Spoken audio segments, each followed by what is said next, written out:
I can hear you.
Hi there, good afternoon and welcome along to the MODUS Super Series. It's Thursday, which means, of course, you get a double dose of darts today. The Groups B and C are both about to get underway, starting with Group C this afternoon. And here is who is going to be in action.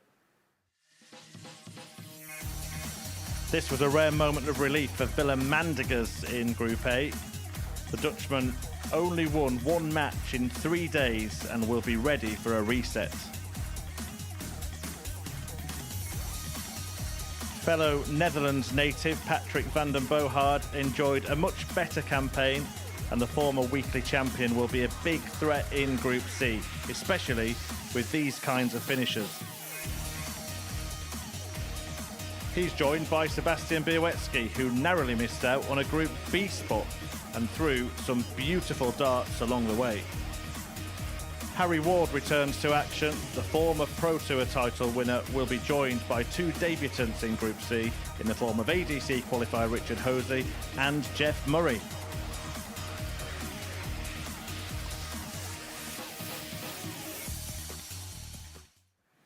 Yeah, as always, 3 players falling in from Group A and 3 new players. Paul Nicholson alongside me.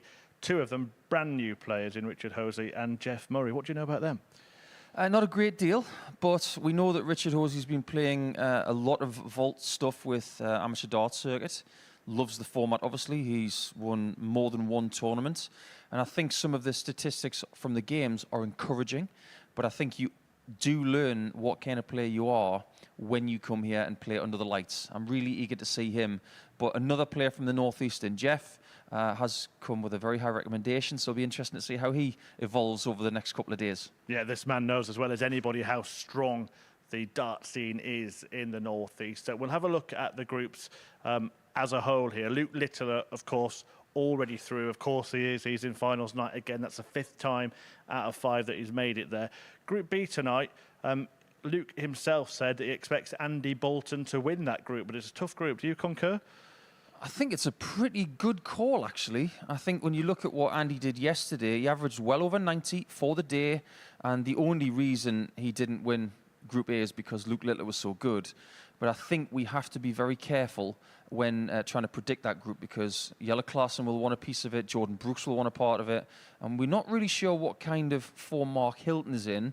We may talk a lot about what he's done in his career, but where's he at now? We'll have to find out later. Yeah, that's tonight from 10 p.m. live on Sporty Stuff TV and here on the MODUS Super Series YouTube channel. But this afternoon's focus is on Group C. And let's see how the bookies have predicted how this one is going to go. Sebastian Białecki made favourite. I think that's very fair. We'll look at the statistics from the last 3 days with Matthew Edgar when we start the first game. But Białecki definitely played better than Patrick and, in particular, Willem over the Group A campaign. As far as Richard and Jeff are concerned, I think it's fair. They've obviously based those odds on what they've done from the stat sheets that they can find. But Harry Ward at 11-5, just behind, I think that's very fair as well. But he's in a pretty good place at the minute. He might be ready to pop. Is it fair, and maybe reflective of what's happened this week, that the 2 unknown quantities are shorter prices than the experienced Willem Mandegers? Yeah, I think sometimes you've got to take notice of what's happened to someone in a Group A campaign. It's not been a good campaign for Willem. We all know that, but maybe wiping the slate clean can be really good for him. We've seen it in the past where someone's had a bad Group A campaign, and then when they come to Thursday afternoon, fresh mindset, they think, well, there's nothing to lose now. A little bit more urgency as well, because there's no second chance after this. We might get the best of Willem. Right, let's see if we've got a good bet builder today. We've had some good ones recently, some winners in there as well, and this is what has been compiled for this afternoon's action. Just over 5-1, Murray versus Van den Bogaard, minus 1.5 to Patrick, even money there. Ward against Białecki, straight match winner to the group favourite Białecki, but that could be an interesting one. And then Sebastian against the incoming Richard Hosey there. Minus 1.5 on the handicap again at 8-11. Decent price there, Paul. Yeah, decent price. I like the bottom one with Białecki. I think he's going to have a really good time of it over the next couple of afternoons. But the other two, I'm not so sure about Białowieski against Ward. I think that could go either way, and I think there will be 7 legs in that match. Yeah, first match, so, is Richard Hosey against Willem Mandigers. One quick question on this. Do you think the outcome of this match will actually tell us a lot about what's going to happen for both these players in this group? Yeah, I think sometimes it could. I think early adrenaline can carry you further than you think, or make you play better than you think you can. But I think the greatest thing about this format is that 2 days will tell us a lot. I think if we grade new players on 3 games, not just 1, that tells us how they can play under adrenaline and when things start to dissipate a little bit later. But it'd be interesting to see how they start. Yeah, it's reset and restart for Willem Mandigers as he takes on the ADC qualifier, Richard Hosey.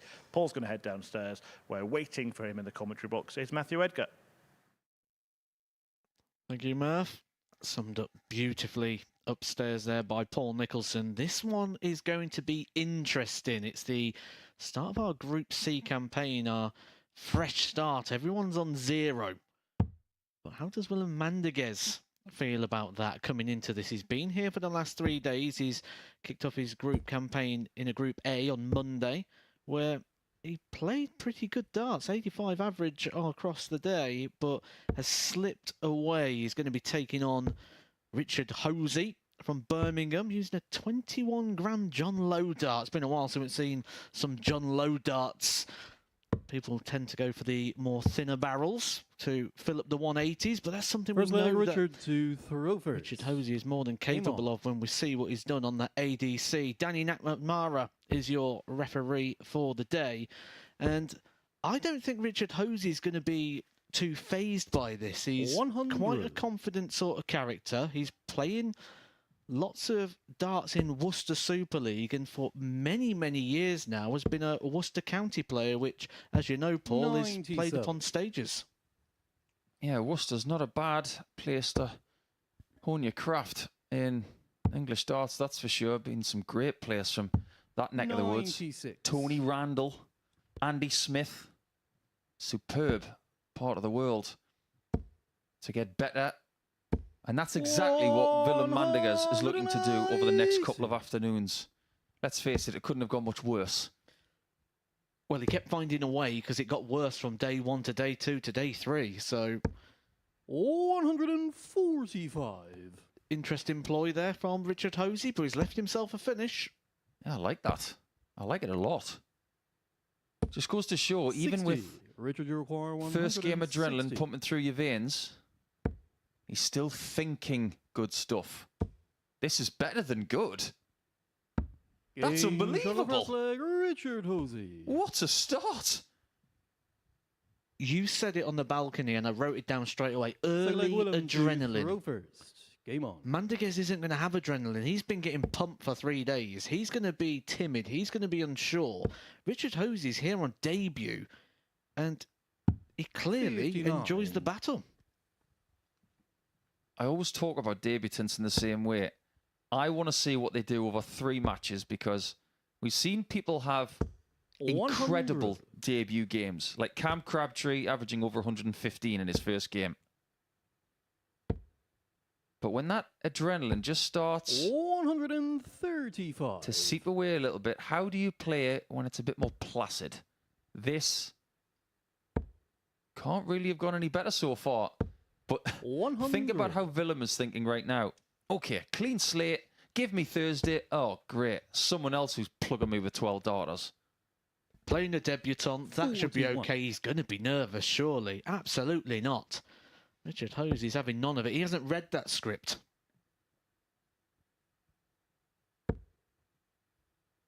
Yeah, he's got a bit of a West Midlands look about him, hasn't he? He looks like a bit 85. more of a rustic Jamie Hughes. I mean that in the nicest possible sense. I had a small chat with Richard this morning. What a lovely fella. 96. Well, you enjoyed some of the people he's been playing recently, didn't you? Are you really going to make me say this? Well, I've teed you up. Oh, come on, Matt. I don't know what it is about the ADC system as to 31. whether you can Willem play Require under a stage name or 170. not. But let's reserve this chat for the next leg, because it's worth talking about. 134. It was in an event that he won. on the 20th of September, only a few days ago. So 46. Richard is in winning Willem, you form. require 36. Willem, not so much. But does he have leg 2? Game Yes, he shot the does. second That's leg, encouraging. Willem Mandigers. And we're talking about a guy who's only won 1 game this week. And he's lost 12 Third leg, Richard. to games in a Verofert. row. We'll come back Game to on. that. But yes, on the 20th of September, a vault event in the ADC for Richard.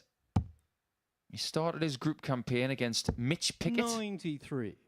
Played the likes of Gareth Johnson, Gavin Smith, and some others. He's played at Soccer Zone in 70. Hale Zone. I don't know whether you're familiar with that, Matt, but in the semi-final, Matt's smiling already, you see.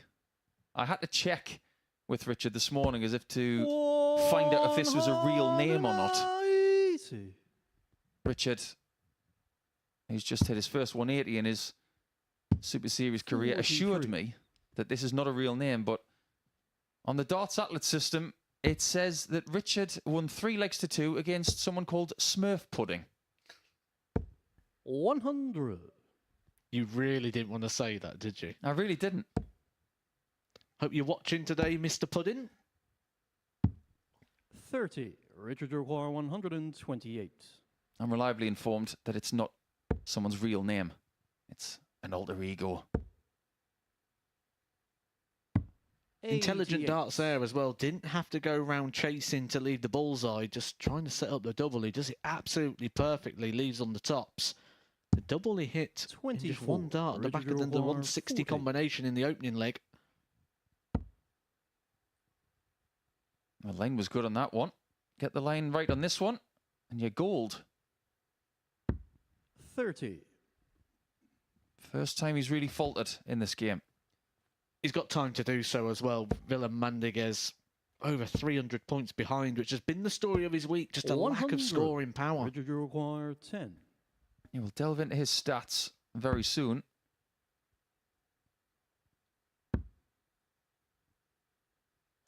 And 2. interesting play. He didn't want to leave 5. So he decides to leave double 4 at the next visit. That's a sign of patience, which is not really a word you would associate 26. with this Richard, short you format. require 8. Double 2. Game on the third leg. like the way Richard he Hosey. thinks. See, what interests me there is when you said with this short Fourth leg, format Willem now, we to know Richard Verofert. Hosey is not one of Game these on. players that have joined us off the back of a Pro Tour campaign, for example. So playing this best of 7, this might not be a short format to Richard Hosey. 100. This might be a normal format, or in some senses, an extended format to what he's used to. I think the thing that really confirms that, Matt, 81. is that if you look at the vault events, which are used as qualifiers for getting here, they're best of 5. So this will feel a little bit longer 60. to him. But to us, it is seen as a bit of a short format compared to best of 9 or best of 11. And if you go to the Pro Tour these days, semi-finals and finals are best of 13 and 15. 134. And Mandigers this week has won 1 game from 15. So that means 2 points with a leg difference of 43. minus 37 in Group A. Running average of 79.3. How much improvement will he need in that statistic to be in the top 2 of Group C over the next couple of afternoons, do you think? 96. I do think this group's going to present itself opportunities. I don't think this is going to be one where you're going to have to be brilliant all the time, which is why I think Sebastian Bielecki is going to be one of the 2 that go through, just because he's got that consistency where I think he's going to be competitive in every one of the games. This one's going to come down to timing something at the right 45. moment, and I do think that we're going to see someone qualify on a lower points tally than we're used to. And by that, you mean 40. someone might get through Richard, you require on 145. 10 points? 10 potentially, 12 I think will definitely get you through.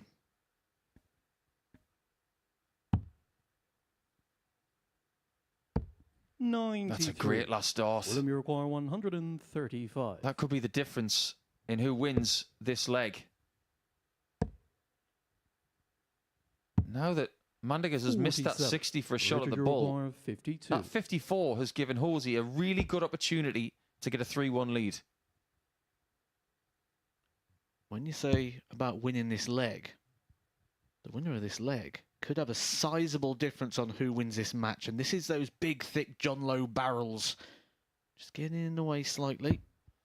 36. I don't know if he went to the right side there. William, you require 88. If he went further to his right-hand side, he could have used that as a marker.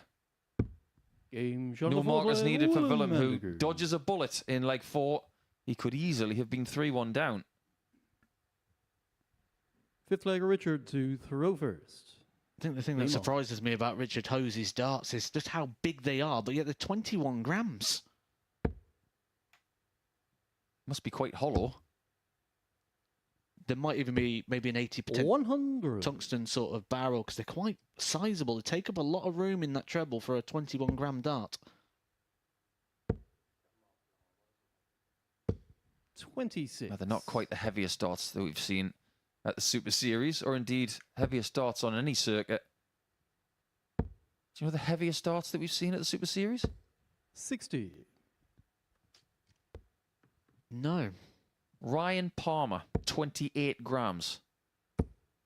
It's not quite the 34 grams we now 60. see from Ryan Searle, who will be playing in the World Grand Prix this evening against Peter Wright.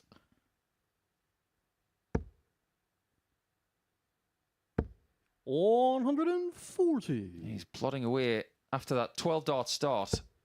Hosey is somewhat plateaued at around 87 for the average, but if he can 58. maintain that over the next couple of afternoons, that'll be very useful. Well, we're certainly going to be in with a chance of getting through to Saturday. He's going to be here on Saturday anyway. He will be taking on Mark Hilton, who's coming up in our 105. Group B campaign later on for an ADC Championship belt.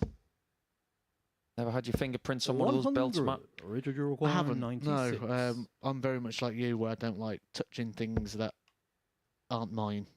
Yet. Put it this way, 44. we've seen some people holding belts. At least you'd know how to hoist it. There's been some horrible holding of belt systems, haven't there? I mean, even Van Gerwen's belt lift wasn't 137. exactly Oh, the that most was- That really, finesse. that wasn't good. Oh, a different route for 52 this time. Game shot of the And a fifth leg, very good Richard plan. Hosey. Nothing but holds of throw in this game. Sixth leg, Willem to throw first. Game on. See, if this was the first day that Mandigas has been here, you'd expect him to have more resilience and just brush it off. 96. But it's more expected here that the blows are going to land harder. Because of the couple of days he's had, there's only so much he can take before essentially he just 70. capitulates. Now, these are our two ADC representatives in this group. 81. Willem coming from ADC Europe, which has given us a great deal of joy over the last few weeks. Just think about Anton Östlund from a few weeks ago.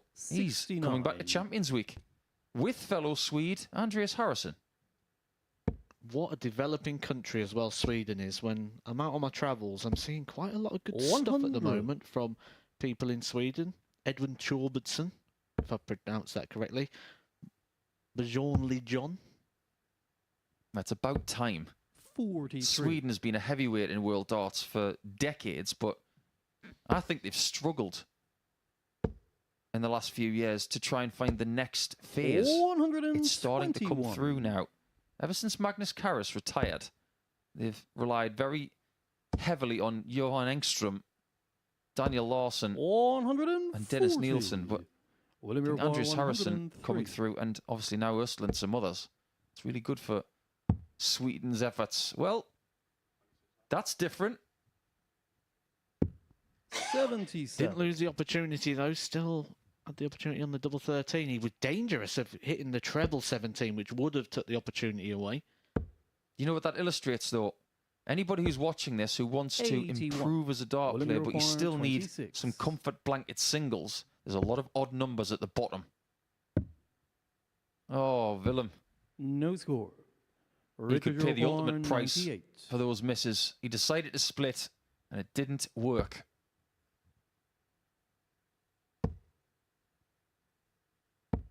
$58.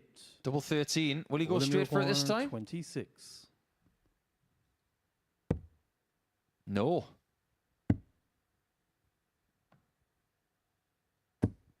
And one thing's for sure, I applaud the fact that he stuck to his own game plan. 40. But Hosey has been quite useful in this game. On debut, will it be a win for him? Game, Yes, it shot, is. And the match, The only Richard break throw Hosey. comes in leg number 6. And unfortunately for Willem Mandigers, that's a 13th consecutive loss. He still hasn't won a game since around lunchtime on Monday. He'll have to wait a little bit longer to try and put that right. But 83.85 in his very first game here at the MODUS Super Series gives Richard Hosey a 4-2 win over Willem Mandigers.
Welcome back. Well, one debutant has got off to a very good start here at the Super Series in Group C as Richard Hosey got a win in his maiden match against Willem Mandigers. Now we've got another one in action, a man from the northeast in Jeff Murray. He's about to take on the Dutchman Patrick van den Bohard.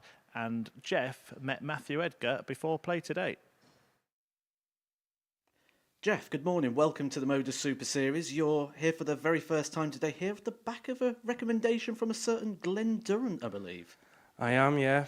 Thanks very much for having me, and extremely lucky and very happy. You've been doing quite a lot on the ADC over the last sort of year, been winning quite a lot of tournaments on that. How would you say that has affected your game? Every bit of match practice helps, and obviously with the way that the ADC's been going now, it's given amateurs like myself a massive opportunity to improve, to travel a little bit as well sometimes, and just improve our game, just to get that little step closer to obviously where most of where I would assume want to be, which is the pros. The pros is obviously where you want to be. We've seen you quite a little bit on the Challenge Tour over the last couple of years. We have, yeah. It's been a tremendous opportunity for me. I was very fortunate, and thanks very much to a lot of prodding from my missus as well at local competitions. Is anybody that would be interested in taking them on? And fortunately, it clicked, and a bit of bully picked me up, and the last 2 years wouldn't have happened without his help and support. It's been a massive opportunity and big learning curve, Finally, that nickname is already one of my favourite in darts. Tell us about that quickly. So it was 2016 Barbados. Barbados Darts Festival, and made some good friends with a couple of lovely folks up from Aberdeen, and it just started from there. They said it within the space of 5 minutes of meeting them, with obviously my name being what it is, and it stuck, and I haven't been able to get rid of it since. Unbelievable, Jeff. Have a good day today. Thank you very much.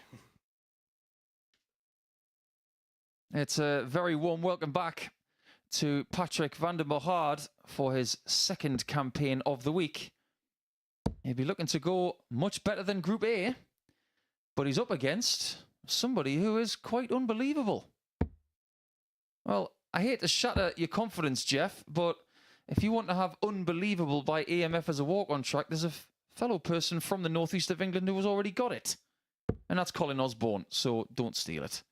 But we're about to see how unbelievable Jeff can be. Here he is, Jeff Murray from Felling. That's just south of Newcastle. And the northeast of England has always had a very strong amateur circuit. We're about to find out how good he could be under the lights. But we already know a little bit more about Patrick. Nicknamed Boogie. We love that. But he's looking to bounce back after a Group A campaign that left him just short of what he wanted. Which I'm sure Matthew Edgar was a place in Group B, because nobody could live with Luke Littler. Luke Littler did steal the show throughout Group A, as we sort of expect every time he comes here now. He's the headline act, and he never seems to disappoint. Patrick van der Mohard did qualify last time he was here. And he came in on Monday, I felt, with that sort of continuation level of performance from what we saw from him last time. But then Tuesday and Wednesday just seemed to drop the levels a little bit. 70. I wonder if that was down to having such a big hitter in the room, such as a player like Luke Littler and Andy Bolton, who played very well, who you'll see coming back this evening in Group 60. B action. Predominantly this week, what you've seen from all three players who came from Group A here into Group C is a reduction in form from Monday to Tuesday to Wednesday. I'm talking about Białecki, I'm talking about Patrick, and I'm talking about Mandigas as well. The other three players, well, their fluctuations were very different. Patrick has not been short of 180s this week. That's his 20th of the week. But can we just pay homage to him yesterday? Because he got 9 yesterday. When we were looking at the numbers this morning and you said he had 9 yesterday, I didn't quite believe it. But that's a really good total. 97. Jeff, your score 126. Well, we saw a debutant in our first game, Richard Hosey, win 4-2. He kicked off with a 160 finish in the opening leg. Can Jeff? 101. Well, you'd have to have said if he'd have done that, it would have been unbelievable. And yes, I'm going to do that all day.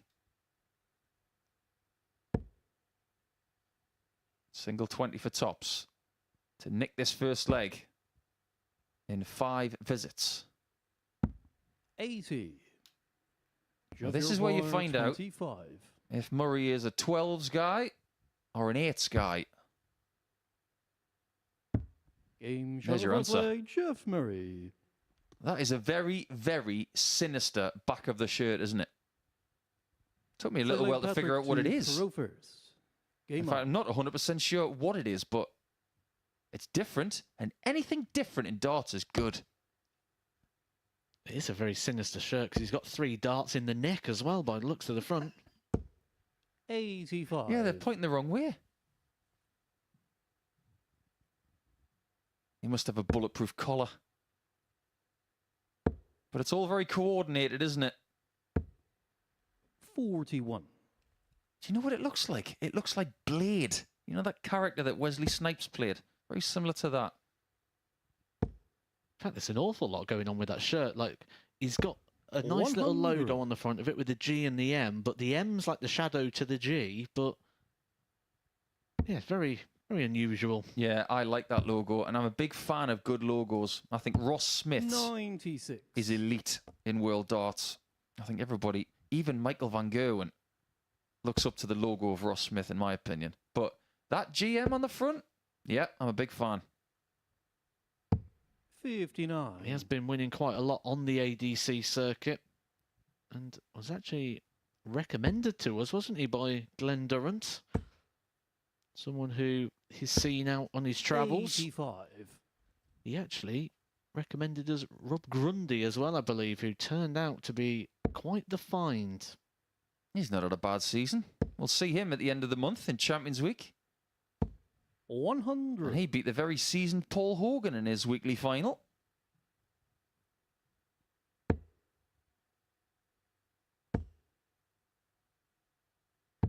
I'm looking at the shapes on his left sleeve. They look familiar as well, don't they? 157. Reminds me of a computer game system. I knew you'd know that one. 125. Nice approach there from Patrick. Jeff's going to hope to not join the list of players who have hit a 180 from this position. Have you ever done that, Matt? I haven't, but I find it hilarious when someone else does. 92. Me too, because I've never done it. Patrick, you require 32. I did once see my friend Steve Duke Sr. do it in a very important game in the Australian Open in 2008 against Steve MacArthur. That wasn't funny Game shot because it was at the end of the Patrick match. Vandenboer. And that's not funny for Jeff, but it's very good for Patrick. First leg of his day. Third leg, Jeff, to And over the last first. 3 days, Game on. 85.8 is average. But like Matt's already mentioned, he has, throughout the course of the week, dwindled a little bit day on day. 41. His doubles percentage for the week, 29%. That is going to have to improve by 4 or 5% minimum for me. And the one thing, additionally, that the Group A graduates to Group 85. C have in common is that they've had their best performance in a game on Monday. So they haven't improved as the week's gone on. 125. Can you think of any more famous case than the 2015 Dirk van Dijvenbode bust against Barneveld?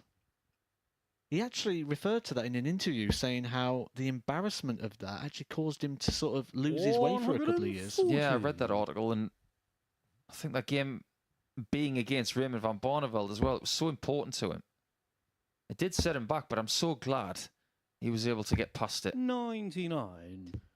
You always get defined in your career by those sort of moments. You've only got to Google Dirk van Dijvenbode, and the first two things that come up are him busting a 180 and him falling over on the European Tour stage. 40. Every now and again, he'd just get a bit too excited, and he did on that walk-on. I remember the first time he did that walk-on, actually, in Dusseldorf. Everybody was thinking, what was he doing? But it's amazing how something like that can become 100. the norm. We might be looking at Jeff Murray today as a debutant. We don't expect a massive amount from him because we haven't seen him play here before. But think about the second time that we saw Adam Atkinson come here. We expected then, because his first campaign was very useful. He made Saturday night on his debut in Southampton.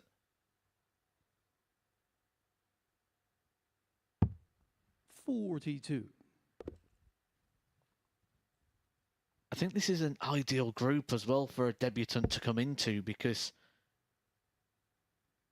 I mean this obviously with the greatest respect to all the players, but we don't have a main event player in this group. Someone like we had Luke Littler in Group A, where you go, that's your man to beat.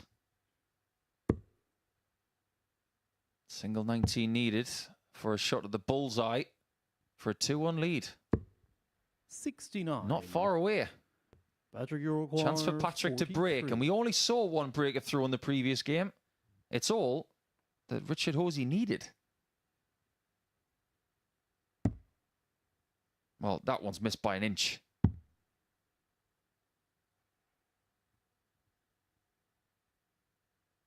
Look on the bright side. He's still got a shot. 11. but he will be cursing himself Jeff, you inside require for not getting 25. 2. There's an opportunity to break the throw as well. Jeff Murray polished this up quite tidily last time. Game shot. Oh, the lovely third little leg, kiss Jeff off the Murray. first dart at double 8, and it is a 2-1 lead. The debutants aren't doing too badly in their first Fourth round leg, fixture. Patrick to throw first. Do you know what I like about Game Jeff? on. He's got a little bit of fire. He's a feisty character, isn't he? You can just tell the way he takes his darts out, the way he moves around the board, the way he's got his head down at the back of the stage, just staring a hole. 140. Now, I don't know what the next statement says about me, but I've just noticed something about his shirt. Has he still left the ticket on the inside of the collar for how big it is? 140. There's a little yellow disc with an L on it. Is that printed on there, or has he left the ticket on? Just goes to show the kind of thing that I will see. 44. It's just a small thing.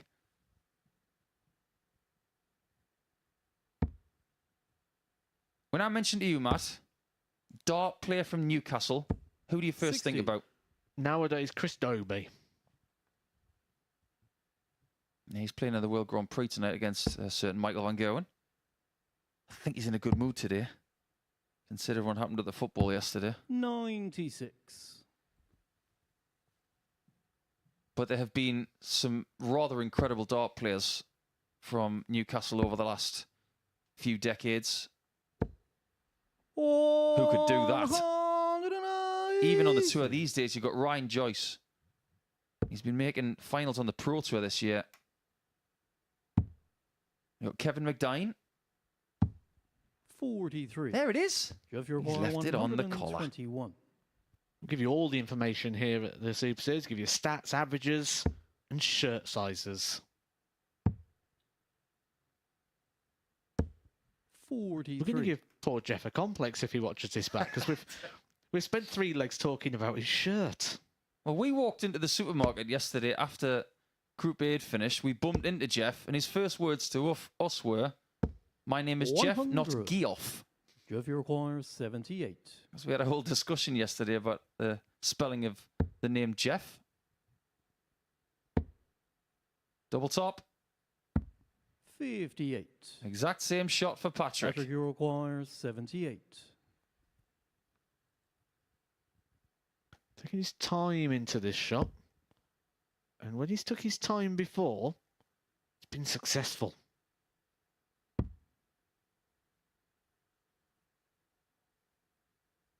Two sixes. 72. He's had chances. Jeff, you require 20. He's had 5 darts at double. Only hit the 1. Murray's had more. Can he find it with the last dart? 10. They're the kind of shots you need to hit if you're going to get through a group like Patrick, this. I you know it's require early. 6. You've got to get that early confidence on the outer ring.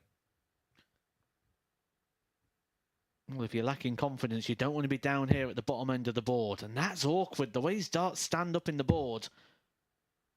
Just try to power that 4. one rather than trying to open up the bed. Jeff, you require 10. That's one of the most difficult shots on the dartboard when you've blocked that double 3. Well, how about this one? Game Oh, shot what a for deflection Jeff that is. Murray. Now, there's a slow-mo I'd like to see. How did that go in? Fifth leg, Jeff to throw first. Game on. Yeah, dart players from Newcastle. I said about Ryan Joyce and Kevin McDine, and there have been others like Gary Robson who have played 42. here.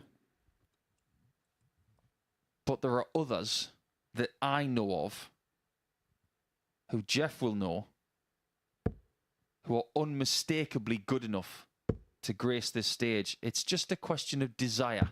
59. You sort of feel that's quite a lot in a lot of areas. There's always that player that wherever you live, someone knows that guy that should have gone and done something. Absolutely. 96. And when you think about when you reference like Gary Robson, the players that have been under or probably better than Gary Robson and never came and did the travelling or never had the platform like we've now got with the Super Series. How many people like 96. Rob Grundy would have gone unearthed without something like the Super Series. When you think about Glenn, for instance, a great story. I met Glenn for the first time back in the late 90s. He was playing in the final of a tournament just outside of Gateshead. And he was just a shy local player. And we all thought, he's really good. But it took 59. nearly 20 years for him to start travelling. But then there were other players who maybe weren't as good as him who would travel and would get the grandeur. Steve Raw, great example of that from the northeast of England. 99. Was he better than some of the other players in the northeast? Absolutely not. But did he get places at World Championships and other things? Yes, he did, because he sacrificed his time and his money and his efforts to get to things like the Circus Tavern. I think I remember seeing Steve Raw at the World 140. Match Play as well, around about 97, 98. Yeah, it's one of those unmistakable throws. See, that would be a good one for any darts impressionist to try. 136. Throw darts like Steve Raw. You require 147. Might want to throw darts to the best of your ability here, Patrick, because it looks like you might be losing in the same sort of fashion as Willem Mandigers did in the first game here on Thursday afternoon. 55. Jeff, you require Single to double. 48. For our two debutants to both pick up the points. Game, shot. That and is a match, very useful. Jeff Murray. I know the average is just a shade over 80, but it's a really solid platform for Jeff, who is apparently very unbelievable, to get himself a really good chance of qualifying through this group. Early stuff there for Patrick to mull. He's going to have to play better than that on the outer ring especially. You can see that he missed 6 darts at double. When we come back, it will be probably the best fixture in this group, in fact. Harry Ward against Sebastian Białowieski.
A very warm welcome back. Here is Harry Ward. Oh, we call him Big H because his first initial is H and he's a big lad. But this is Sebastian Białowieski, who finished in 4th position in Group A over the last 3 days. He may be smarting a little bit from not qualifying for Group B because he did have 14 points, the same as Alexander Merckx. However, this young man from Swadlincourt in Derbyshire Has a very good pedigree, as does Bolt. He's won titles wherever he's gone, but he's still looking for his first weekly title here at the MODUS Super Series. The one thing he's got going for him, Matt, is that he doesn't fail in making Saturday night. And we both think at this early stage that these two might be the two to beat. It's a shame that they've got to take each other on in the opening game, because I agree these two could be the two to beat and the two that are the most likely to be First at the leg, top Harry of the table to throw first. Game on. come the end of this Group C campaign. Harry Ward got the darts back out. He actually is a very rare breed of player, because he's actually one of the players 93. that had a PDC tour card but gave it back. That doesn't happen too often. I can only think of Harry Ward, Raymond van Barneveld, Phil Taylor. 58. Kirk Shepherd, he did it for very different reasons, though.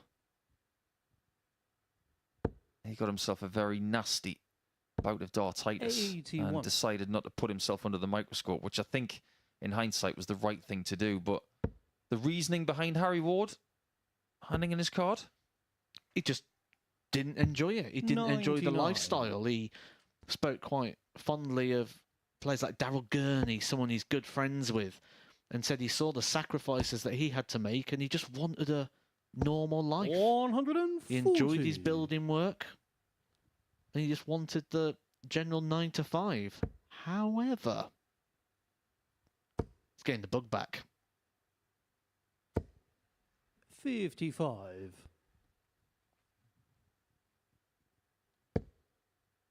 There was a very famous poker player by the name of Doyle Brunson. And he said, no matter how 41. much you love something, you need to take a break from it at some point. That is incredibly applicable for Harry Ward. He has loved darts most of his life, but he reached a point where he needed that break. 97. Harry, you require Look what it's done for him. 146.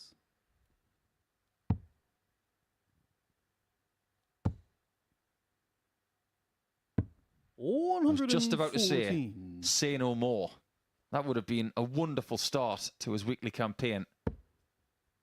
And after having a chat with him this morning, he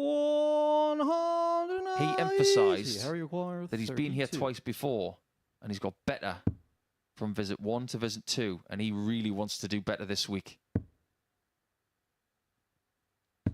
Lovely last dart. Takes the first leg in 18 darts. And on his first visit here, he didn't make Saturday night by 1 leg. Second leg, Sebastian to throw Second first. time here, made Game his on. semi-final on the Saturday night. Going 1 better is making the final this week, but Howie would love to be the person winning week 9. 83. He's got something that carries him around as well. He's got that Players' Championship win, which... How many people have won Pro Tour titles over the 20 years, years. especially at a young age like Harry Ward. Luke Littler even picked out Harry Ward from the lineup yesterday and went, former Pro Tour winner. He will always be known as that. It's interesting that 58. at the start of the show, when we get to see what the players believe are their sort of big achievement in darts, Sebastian Bielecki come up as the UK Open quarter-finalist. You mentioned titles that he's won. He's won lots of 60. titles in lots of different codes. Would you go with the titles, or would you go with that UK Open quarter-final run as your big thing? Titles. 100% with you on that one. I 100. think it's always good to say you've won this and you're defined by that title. He's won in development system in the PDC. He's won a very big event in the WDF in 100. Denmark. But he's only 19. He's 7 years younger than Harry Ward, who is not old at all. In fact, in 60. darting terms, he's not even near his peak yet. Just to paint you a bit of a picture, Harry's 26. Chris Dobie didn't even turn pro until he was 26. 140. He's got the right people around him as well. He's got a good manager, good support team. He was telling us about the encouragement he's been getting from his friends as well, which is always a big thing as well, because 100. you know how it is locally. A lot of people want you to fail. Well, he's getting a lot of support locally from his area, and he's playing a lot of darts and supporting those systems as well. You're absolutely right, you know. 57. When you do get good at something, there are Sebastian, lots of you people require around you who do 100. want you to fail. They want you to fall. But how can you possibly want Big H to fail? He's one of the nicest people you'll ever meet. He's the kind of person who would give you the shirt off your own back. Sebastian Białecki. However, he's going to have to be ruthless here over the next couple of days in his 10 games in Group Curling C. Harry to throw Because if he first. isn't, he Game on. won't find the top 2 spots. I've just thought of something really interesting if Big H gets through to Saturday. What's Luke Littler been talking about 46. all week? FIFA. Big H loves the game of FIFA. And he's actually quite decent as well, to be fair to him. We could have a bit 81. of pre-darts FIFA, Harry Ward versus Luke Littler. Are you trying to tell me that people who can come here for a very small booking fee on a Saturday night, and wow, what a one that is, by the way. 190. We've got monitors on either side of the stage. That's how you can be here, by the way. Get that QR code scanned. Make your way to Portsmouth and be here on Saturday night in the audience. But those 2 monitors either side, are you saying we're going to hook up some sort of console and have a FIFA off before we even start the darts? The darts / FIFA Super Series. 105. Reminds me of when I was younger when we used to have the Tommy K Cup. I think you've lost me now. In the day before the internet, we all used to get together at a 58. mate's house Area and play require for a mug, 170. which was tomato ketchup on it. Aha. Bullseye. 136. Big H was looking for the big B on the big fish. Let's see what he does with double 17, because H is a very tall 57. lad. Harry require 34. He'll have to throw vastly down for this shot. Game He shot knows with his third onions, leg, that's for Harry sure. Ward. That's a great double. That brings me to one of the most commonly asked Fourth leg, questions Sebastian that I to get. throw first. Game on. When people adjust up and down the board, certainly a tall player is going from top to bottom, they say, do you lean or do you lower the elbow? What's your take on 140. It's a great question, actually, because when I was throwing at the board, I'm not as tall as Harry Ward. I'm only 5'9". 58. I always found the adjustment going higher was more drastic than going lower, because 5'9" is an inch above the bullseye. So a lot of the shots in the middle of the board feel quite natural. 60. But if I was going low, I didn't feel like I was throwing down. But if I was going for tops, 18s and 12s, I always felt like I was throwing up, 100. so to speak. that? Yeah, I often say to people it's a bit of both. You don't just drop the elbow and because ultimately the shoulder's going to no longer be supporting the arm, and you don't just lean, because if you lean, you're going to change the angle of the shoulders 140. where the hip bends. If anything changed with me, it was probably elbow position was marginally higher, but you've got to regulate that really well, 58. because if it goes too high, the Sebastian throw require completely breaks down. 161. Going to stay up there to leave double 16, which is B. Oh, he's not going to leave double 16. It might be a bit of a 134. blessing, actually. Hasn't had a great deal of joy in double 16 this week. As much as I said I didn't feel this was the right game for 59. both people, it might be Sebastian, the you perfect require game for both 27. players, because Białecki is getting a stern test here from Harry Ward. And Harry Ward is arguably playing his toughest opponent first. 23. Could really set them up for the day. I know we go to tournaments all the time and go, oh, it'd be nice if I got an easy draw in the first one, but by the time you get to your second game, there's no benefit of it. You still feel 59. underprepared. You require 4. 2 2s. Unfortunately, you're in the madhouse. Game Not shot for the very fourth long. leg, Sebastian Białecki. This one is following a pattern that I expected, actually. Fifth leg, Harry I to thought this game throw would be first. tight. Game on. I just got the feeling that game was going to have 7 legs. Might still be the case. What is it about young men these days in beards? 55. I made a little bit of fun of Aidan Kirk, fine young player from the Midlands, having a beard with no moustache. And I said he looked like a farmer. 100. Well, it looks like Harry Ward's got the same beard. Interesting you mention Aidan Kirk, actually, because 85. that comes into the conversation we had in the last game about sort of crazy or embarrassing moments that happened in matches. Remember the UK Open, Phil Taylor, Aidan Kirk, 130 busts back to 59. back. Yeah, we all thought that was funny at the time. But it wouldn't have been funny for Phil. 60-60 double 12 twice. 180. He's such a good player, isn't he? It just so happens he's part of week 9, which is immensely strong. 60. It's going to take a very brave person to say that Luke Littler's not going to win on Saturday night, considering what he's done here this week and what he's capable of in a couple of days. 105. But if anybody's going to stop him, it could be one of these two. Or will it be someone that you see in Group B later? Well, Bielecki's had 3 opportunities already to beat Luke Littler this week and wasn't able to do so. That's 3 180s in this game for Bielecki. 60. And he might hit the front Sebastian, you require 102. with his second ton plus finish. Because he did get 100 earlier.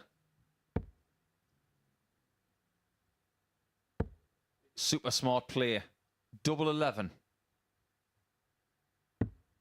80. That side of the board, Harry requires 16. it really isn't profitable for him.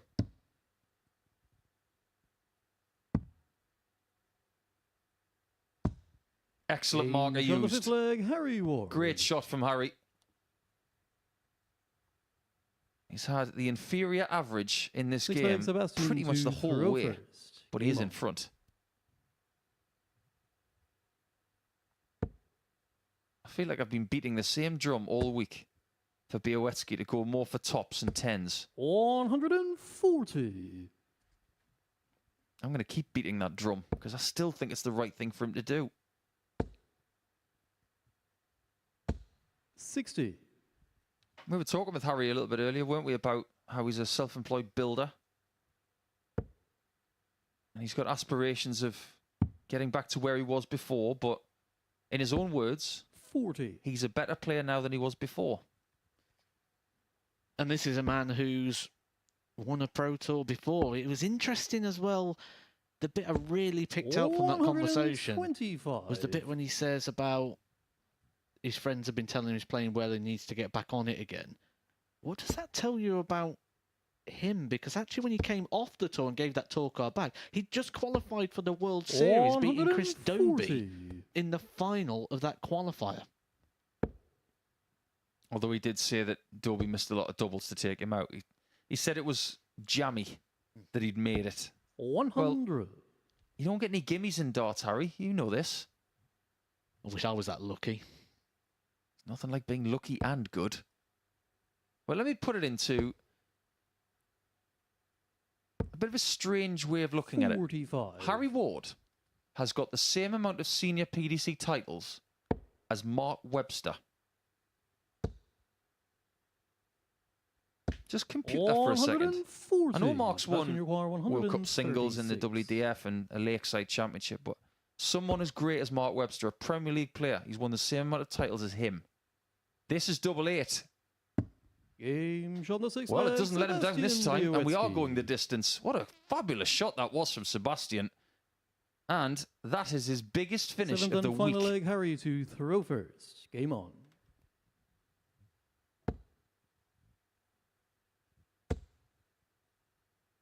Well, you said you expected a 7-legger. I 95. couldn't really argue with you.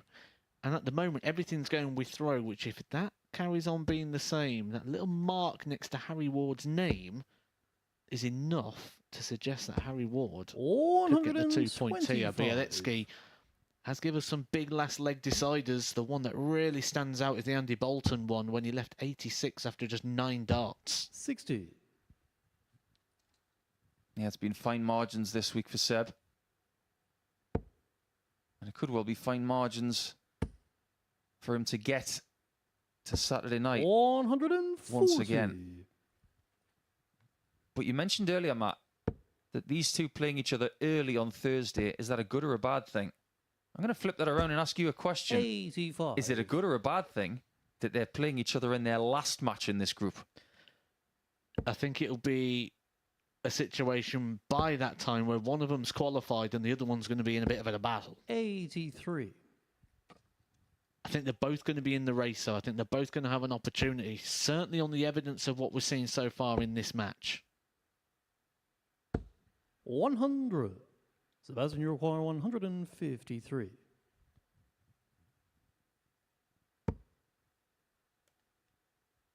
He's not going to dip his bread in the same way that he did in the last leg, that big ton plus out. 55. I just Harry wonder require if he's invited Harry Ward 161. in with that big trebleless visit.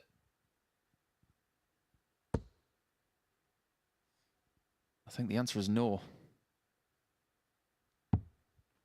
13. That didn't Sebastian, work out you at all. require 98. That is a tremendous invitation for Sebastian to get the job done here with a break of throw. He sets it up 58. and Harry hopes he's require coming back. 148. And now he is. For a double you've been saying all week you feel is 60. the more preferred section of the board Sebastian, for you Bieletsky. require 40.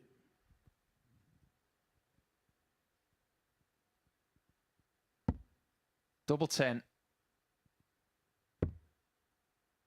Back to the top. Game, shot, Last and a start match. in. You can Sebastian see what he feels Bieletsky. about it. A puff of the cheeks from the man nicknamed Bolt. But that was hard work from two players who I feel are going to have a very, very good time of it in Group C. Bieletsky averages over 92. Harry Ward loses his throw in the last leg. But as you can see, it's first blood to Bolt in round one as he wins by 4 legs to 3.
So Group C in full swing here at the MODUS Super Series, and it's been a really strong start for the two debutants, as Richard Hosey and Jeff Murray have both picked up victories on their first ever appearance this year. 4-2 for Hosey against Willem Mandegers and 4-1 for Murray against Patrick van den Bohard. Harry Ward going down 4-3 to Sebastian Białowieski in the clash of the favourites to top this group, and now Mandegers back in action, looking for his first win, as Murray is looking to double up. And guiding you through each game today, it's Paul Nicholson and Matthew Edgar. Thanks, Murph. Good to have Mandegers back on the stage now. Let's see if he can break this streak then. 13 games without a win. I think his reaction to his next win will be very telling. Will it come against Jeff Murray, who won in his first game in round one, courtesy of the best margin of victory First leg, by Willem 4-1 over Rovers. Patrick van den Bohard. Game on. Good start for him. Can he maintain that? And interestingly, just chatting with our host Chris Murphy in the break, 66. here's a good start for you, Matt. In the last 28 weeks, so that's more than half a year here in Portsmouth, 40. only one player has won the week coming from Group C. Does that tell you a little something? 78. And I think when you got a player like Luke Littler in the field who's already through to Saturday night, he is the first man in the field. 180. It's going to be hard to break that stat. I think that's true. If you are curious, by the way, the winner 40. of that week from Group C qualification was Rob Grundy just a few weeks ago. Someone that Jeff will know. Now, I've noticed something about Jeff in that previous 180 visit. 140. He doesn't half get to that board quick and retrieve them quickly. He's an Olympian retriever. 85. We always used to say that about Michael Barnard, didn't we? He was a rather slow thrower, but getting to the board and retrieving the darts, he was like Usain Bolt. He sort of did it in one step, didn't he? Just like 89. one big giant stride. The thing is, though, he takes a lot of steps, just little ones. 81. It's like, you know, Jeff, when you you're run to get over a 52. road, but you just take smaller steps. More like a penguin. 20. Willem, you require 151. It's a tough ask, 151. 27. But this is a realistic Jeff, you require opportunity 32. for Jeff to break immediately.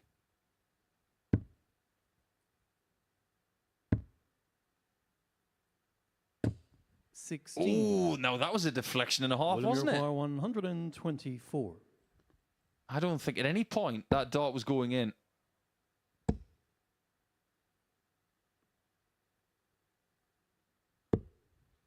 $111.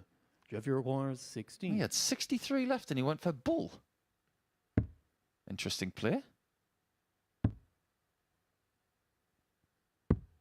No score. Well, here's the Willem, thing, you Willem. require 13. You left it. You finish it. Game He shot does first finish by it. Willem So let's- Mandegers. Absorb that one for a second and try and figure out why on Second 63. leg, Jeff, to he went for throw bull. first. Game Because on. if you got 2 darts left in a visit, 25 leaves you 38. 140. With 1 dart left. I don't get it.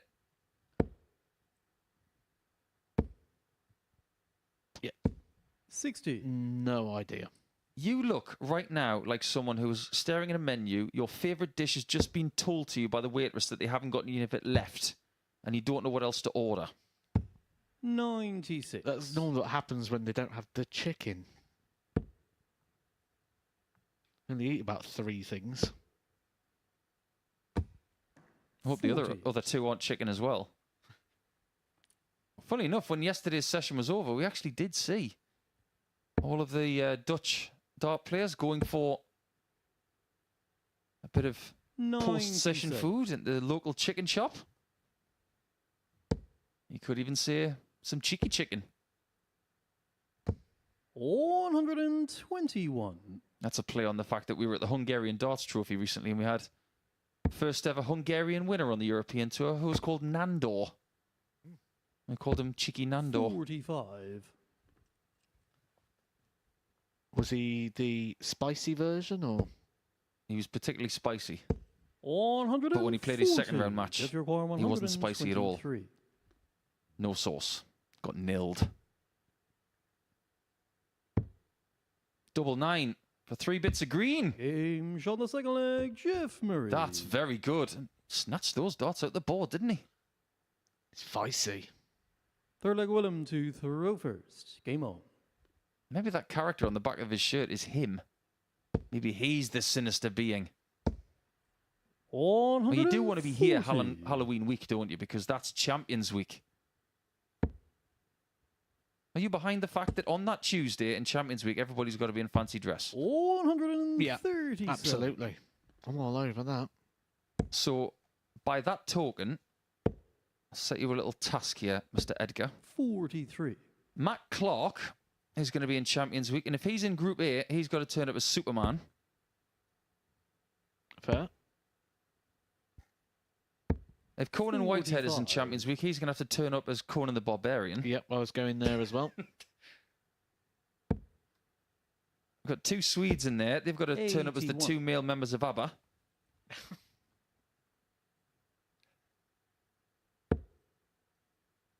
And then you've got the likes of Marino McKells, Daryl Pilgrim, who could turn up as 41. Harvey Two-Face from Batman because of his haircut. And you've got the likes of Rob Grundy and Chris Quantock as well. So 99. get your thinking cap on, lads. I'd like to see one of them in a pumpkin outfit.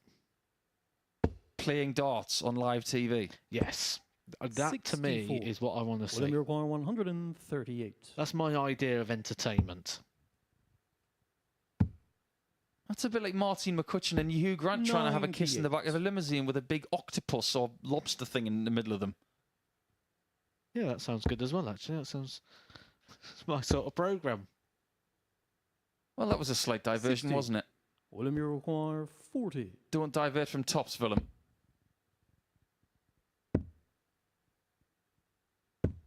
That Game looked shot the better. thriller, There was a nice Willem rhythm to that Mendiges. throw, and he takes the lead. Right now, like Jeff what's he to thinking, throw Matt? first. Because he's lost all Game these on. games in a row, 13 of them, unlucky for some. What is his thought process right now? The win will feel so far away. It's 2 legs away, but 60. to him, there's so much darts that needs to go before then. He'll be wanting the win, but maybe a little bit 78. more desperation than expectation.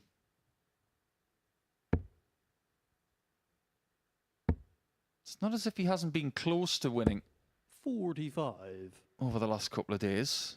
If you look at Wednesday's play, he did get 3 legs against Białowieski, but ultimately lost his throw in the last leg. But that will help him. First maximum of the match. 85. You don't want to be that guy that loses to Mandigas when he's on this losing streak. You don't want to be the one that gives him any confidence for the rest of the group. 139. But he's lost once already. And you subscribe to the rule of 3, don't you, in Group C? Yeah, you got 3 lives, 3 60. opportunities. I think Well, after you you're lose them, it's out your 104. hands. If you go into 4 losses, you're going to need a lot of favours. You want to keep it in the running 47. and keep it under your control. You can lose 3 matches. Mandiguez already used 1 of those lives. Jeff started perfectly. 4-1 victory in his opening game against Patrick van den Bohard. 59. Willem, you But require is he about to 57. use one of his lives? Tops for a breaker throw. 17. That was such a good chance. But I suppose if there is a bright side to what's just happened, he did miss Top's high twice, which means he gets another 97. crack at it with 3 dots this time. 40. Game shot on the Doesn't fourth need leg, 3 dots. Willem This is looking good for Willem all of a sudden. Can he close the deal for 4-1? Fifth leg, Willem to throw The one first. victory he's got Game this on. week was against Andy Bolton on Monday. Now, compute that for a second. Considering how good Andy 46. Bolton has been at times this week, Willem beat him in Game 9 on Monday with an 89.53 average, which is his best performance of the week, both 60. as a result and statistically.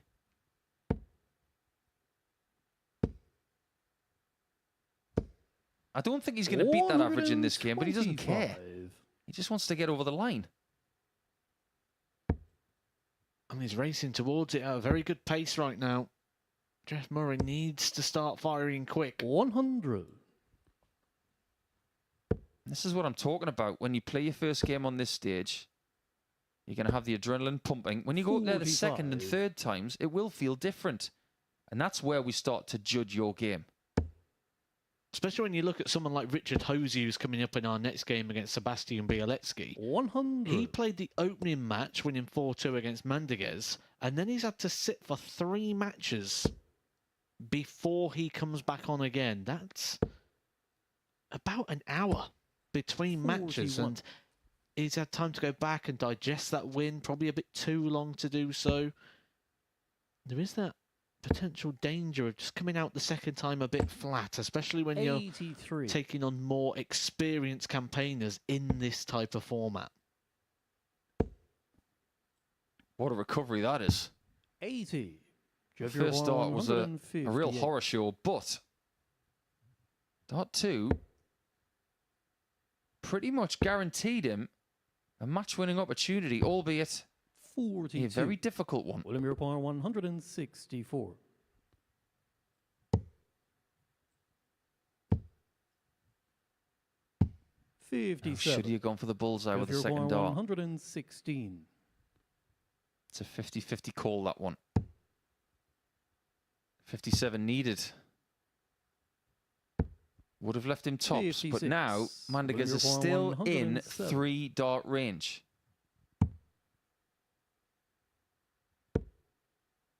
Doesn't get a shot. So 164 for the match, and he needs 3 visits for it. 53. Does he get 3? Jeff requires 60. The angle of his darts line in the board will leave that In nice and Charlotte open at the Flair, top of the Jeff bed. Murray. And he's got that breaker throw back. He's going to have to do it again. But before then, 6 leg Jeff to he's got throw to hold first. on to his throw. 2 Game on. more legs needed for Murray. Only 1 for Mandiguez. But that's going to feel so far away when you're on the back of a losing run like Willem. 140. This is a huge test of his spirit and will. 76. Because I guarantee you one thing, when he was standing at the back of the stage there, when Jeff was on 60, in his own language, he would have said, please don't hit this. 120. Please give me a shot at that 54. Hope, isn't it? That's what he's doing. He's playing with hope. So did Chris Quantock on Saturday night. His pre-match 11. interview on Saturday night was filled with the word hope and a little bit of maybe. Well, it worked out because he won week 8. And he will be back Halloween week. 68.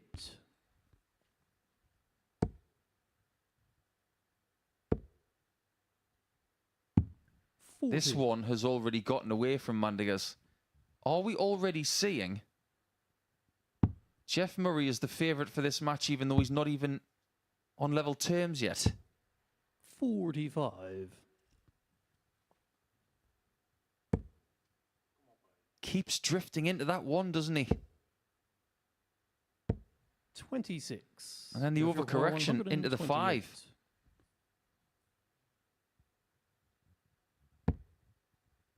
Earlier on, we saw Rich Hosey going for a 128 with his opponent not on a finish. 92.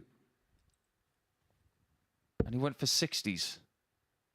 Murray had a very different approach there, but still leaves the double. 81. Jeff, you require 36. This is to take us all the way for the second match in a row. Game on the No 6th leg, doubt. Jeff Murray. He's playing with confidence. It feels and looks as if Mandegas is playing with 7th hope. and final leg, I Willem think a to lot throw of first. this goes Game on these first 3 darts.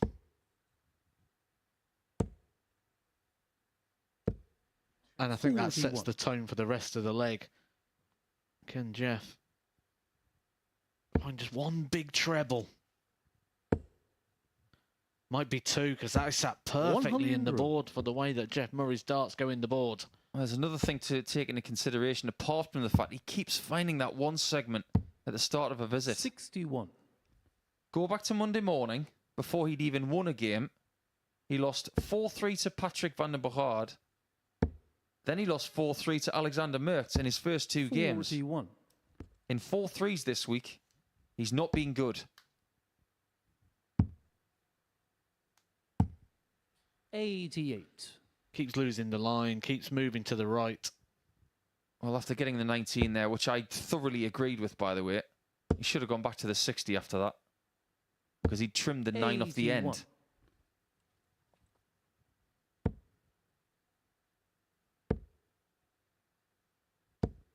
$45. Well, he's lost his throat, but he's still in the leg. But for how long? If you break it down 85. and concentrate it even more, we're talking about a player who has not won today and someone who has. That has to have an effect. Oh, there was some juice on that one. 180. What timing as well. Because he was just losing the advantage of his throw. Shot by shot, Jeff Murray was 81. taking advantage. Willem, you require 86. Don't forget, Willem was 3-1 up. Bullseye. 47. He gave that a bit of pep Jeff, as you require well. 113. I feel that's more suitable to him if he comes back a little combination rather than coming back to 3. But that's a big if. 93. They've both had a match start. That's Willem, how you close this require game has been. 39. Mandegas, who missed the ball, now just has double 16. 23. Oh, he's gone either side of it. Jeff, you require 20. And Murray can make Mandegas feel miserable.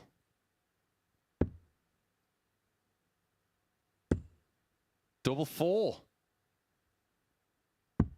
Game. It Shot. just had to be And the that way, match, didn't it? Jeff Murray. It is misery for Mandegas as he loses that game from 3-1 up. But Jeff Murray, on debut here on Thursday afternoon, has somehow won both of those games. Unbelievable. You bet it is. 77 the average and 123 checkout with 3 bits of green found earlier in the match. It seems like a long time ago. But that one goes to Jeff by 4 legs to 3.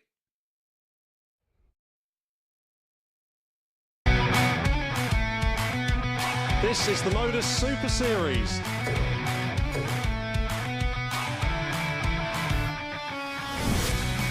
$180.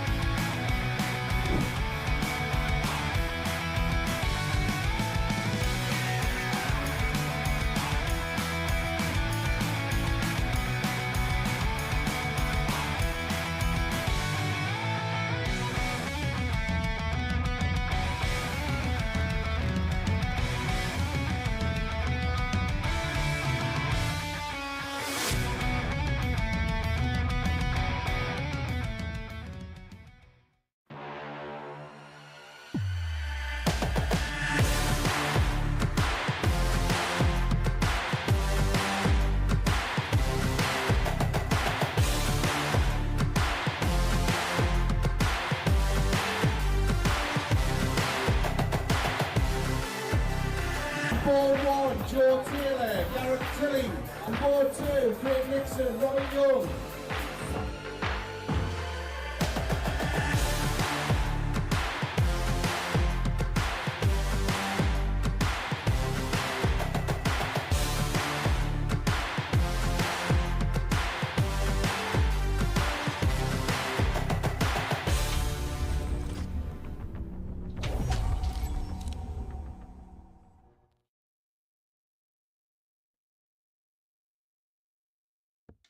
And there you just saw the route of how some of the players get here via the amateur dart circuit. And the person you've just seen in that previous game win by 4 legs to 3. Jeff Murray was actually on that trailer.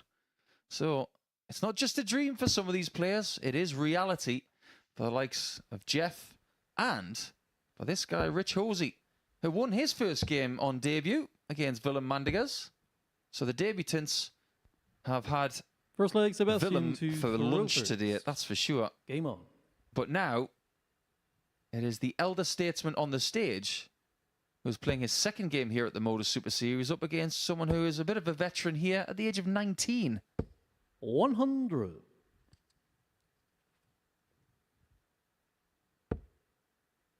I feel like I want to get the silliness out the way really early here. So yesterday we had a conversation 28. about dart players that sounded like food. And Yes, we you did. just reminded me of it there where you mentioned having them for lunch. We missed a really good one that I got sent last night. What's that? Luke Hump fries. 180.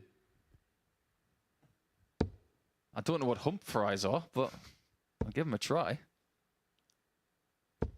140. Bieletsky carrying on where he finished in the last game. 3 180s in his opener, and he's hit one in the opening leg of this. He hit 14 in his Group A campaign. 92. But I do get the feeling that Bieletsky's probably gone in that room today and thought, I'm the man in this group. I'm the guy to beat. He might just be. 140. Don't Sebastian discount Richard yet. 129. Like we said, if you're coming into this group as a debutant in this series, we have proof that you can win 42. in the shape of Rob Grundy. I do believe Rob Grundy uses a very small dart as well. 139. Basically, he's got no stem in his dart. 87. Just very, very short. Double 18 for the ideal start.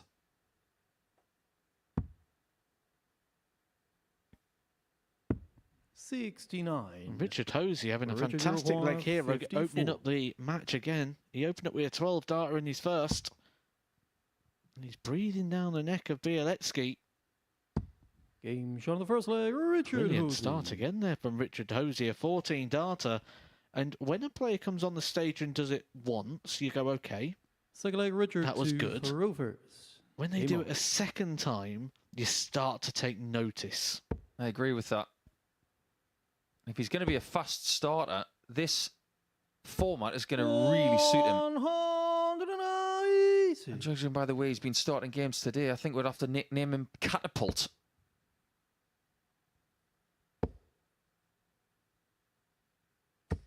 $140. Imagine on debut day taking a 9 darter.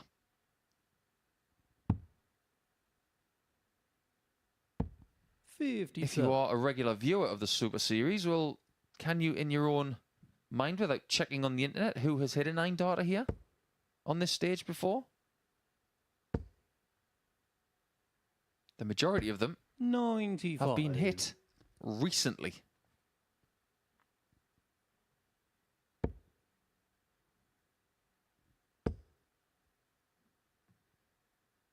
It was last week where a lot of 60. people thought we saw the best finish of the series. 160 by Jared Cole, where he hit treble 20 bull. I'm sure Luke Littler's going to try something on Saturday night that will rival it for sure. 68. I think his 111 on that Saturday night that he won here for the first time, that was rather special. Mind you, we did see a 160 from Richard Hosey in 95. his opening leg here.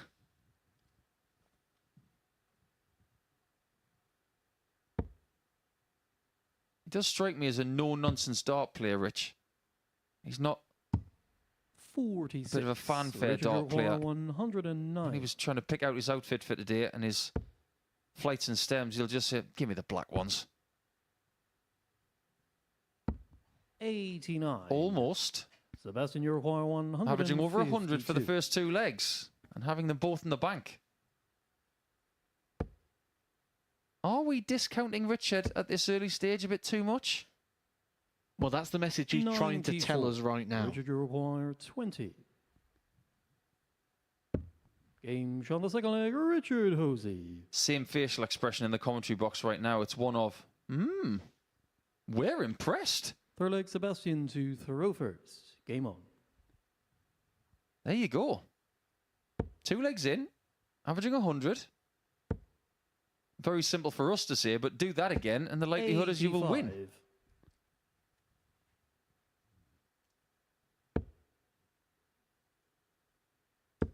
Now, one thing we have said as well, 140. it's difficult to make your debut on a stage like this, but there are factors that make it easier. The quality of the throw will be one. You've got space to move. There's nothing to put you off. You've got a referee to help you if you can't think of what you've got left or what you've scored. This is an ideal 57. place to play your best darts. And it's not just what you see on the stage, it's what you don't see in the backstage area. That is perfect conditions to allow you to prepare properly.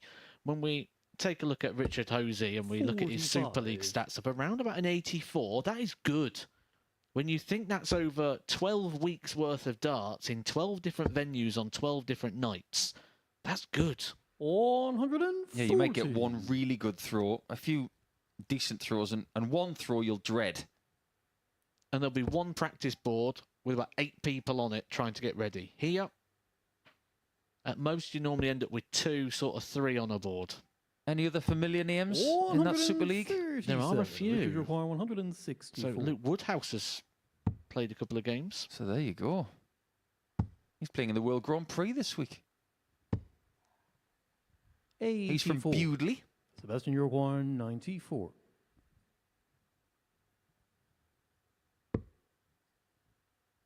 $19 for Bull. He's already hit this week, but he hasn't got the 19.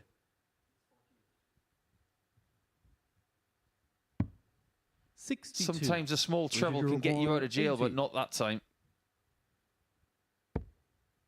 Horsey looking for 3-0 against Białowieski. Who saw this coming? 40. Oh, he made the wire move. Sebastian, you require 32. Sort of Marmite double this one really for Sebastian Białowieski. Game shot on the third leg, On this Sebastian occasion, he Białowieski. loves it. There's another name in the Super League here that will catch your attention. One's Graham Hall, current PDC Tour card holder. Fourth leg, Richard to throw But there's first. a name in here Game I on. think you're going to be quite familiar with. Someone of yesteryear on the PDC Pro Tour. Please tell. Dave Honey. 57. Oh, yeah. You don't want to be in a scrap with Dave. He's got more black belts than Chuck Norris. Yeah, good player, Dave. 100. I beat Dave in the quarterfinals of the 2008 Australian Open, en route to my very first ranking final. 97. He went all the way to Australia to play in ranking action with the likes of Gary Mawson, Ronnie Baxter, Robert Thornton. Mark Hilton, who's coming up tonight. Yeah, he was the Australian Open finalist the following year. 100.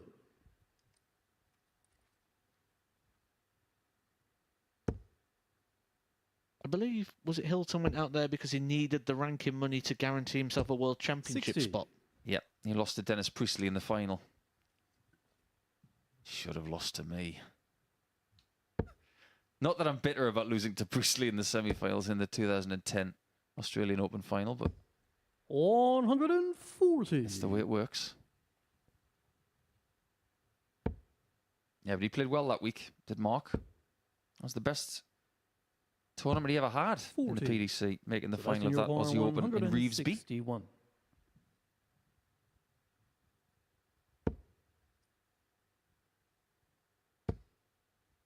Aha, the old setup play. 129. And in a game where he could have easily been 3-0 down, he's now double 16 away from 2-2.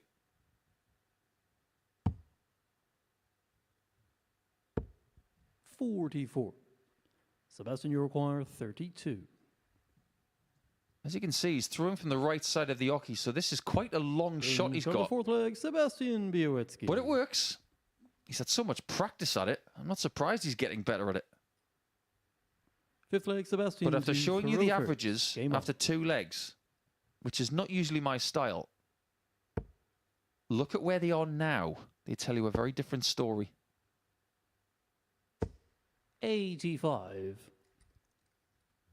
Białecki getting better and better as the game goes on. He averaged 92 in his opener as well, so he's starting to do littler things. Littler came here knowing he was the man, and I get the feeling that that's where Białecki is. I often say, if you walk into a practice room and you look around the room and you don't go, you're the man to beat, it's you. And I don't think Białecki would have walked in and gone, I need to beat him today. 45. Yeah, I think that saying comes from the poker table. If you're sitting at a cash table of 10 players and you can't see the fish at the table, and by the fish you mean the person whose money you're going to take, 135. you are the fish.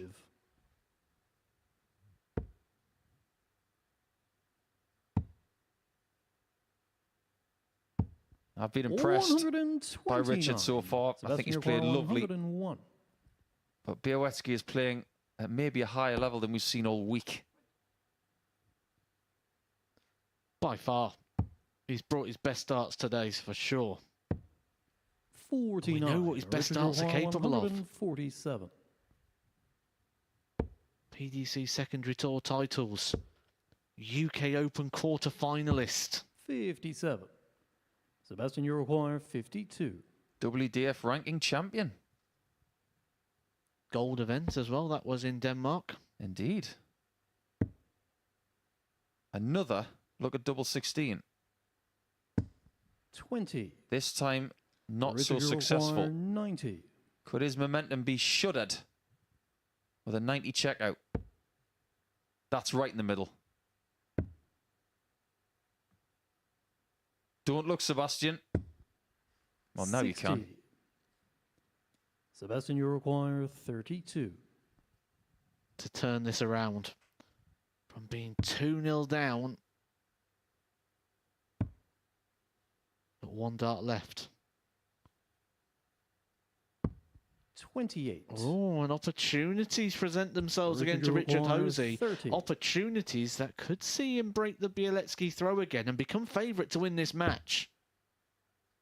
He's put a shadow on that double 15 now. Can't find it. Doesn't matter how many times you check. 4. It's not there.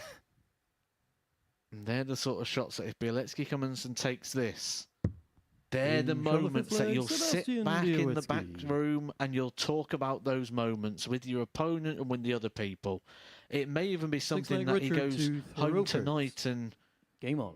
when he has a phone call with family and friends back home, he'll pick out that double 15 and go, how it could have been so different. 90.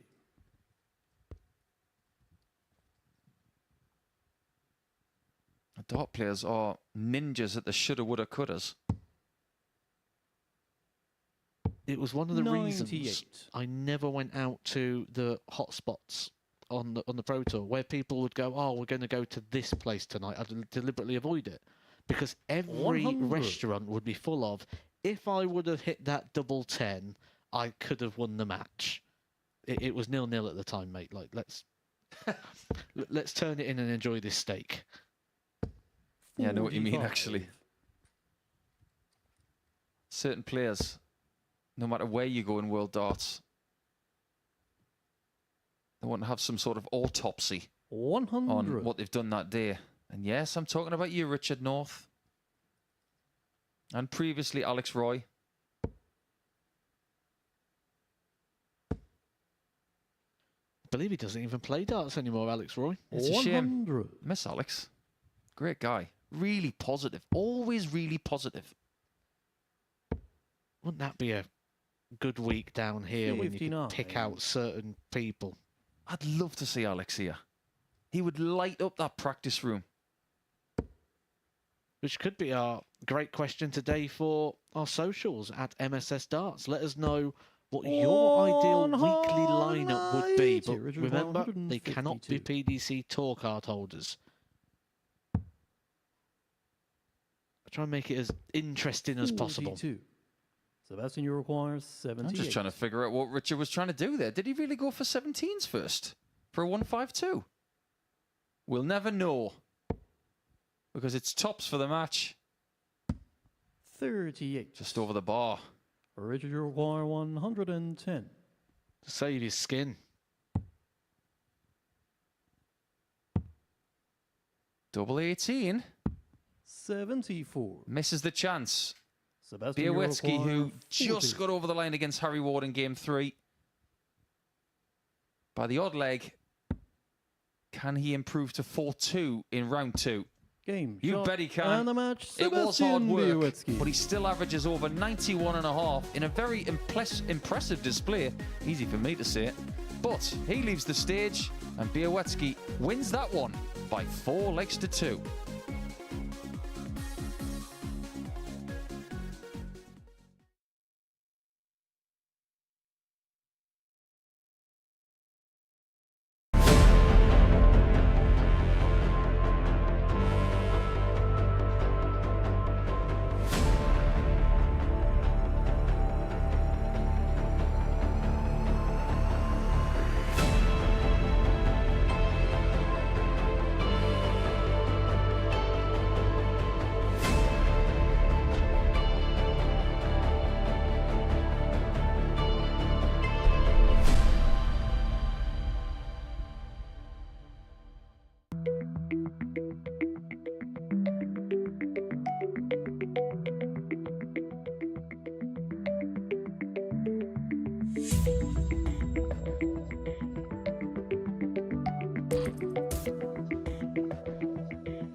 Welcome back, everybody.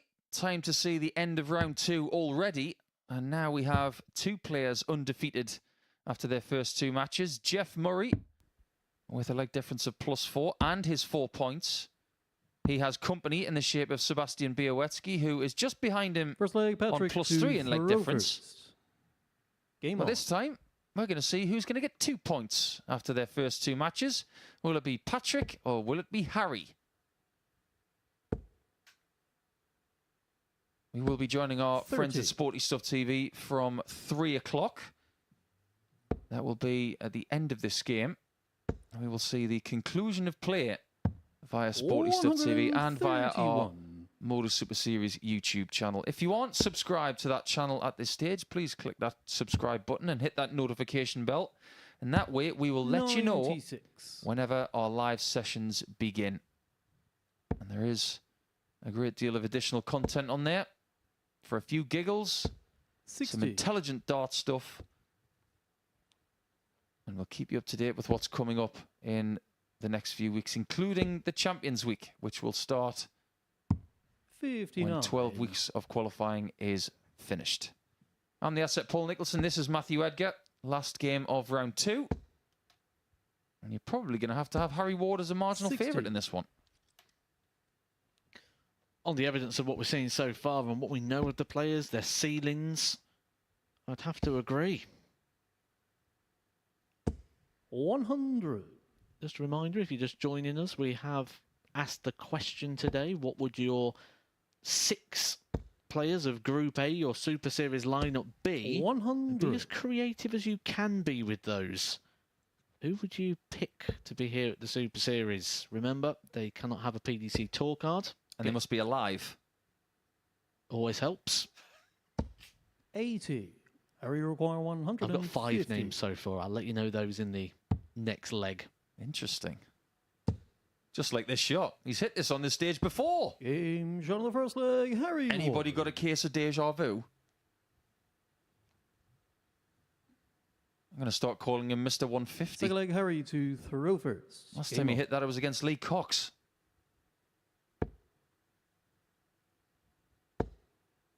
Now that he's got that first game out the way, 140. the tiniest little bit of stage ring rust might be out the way, and he might just unleash.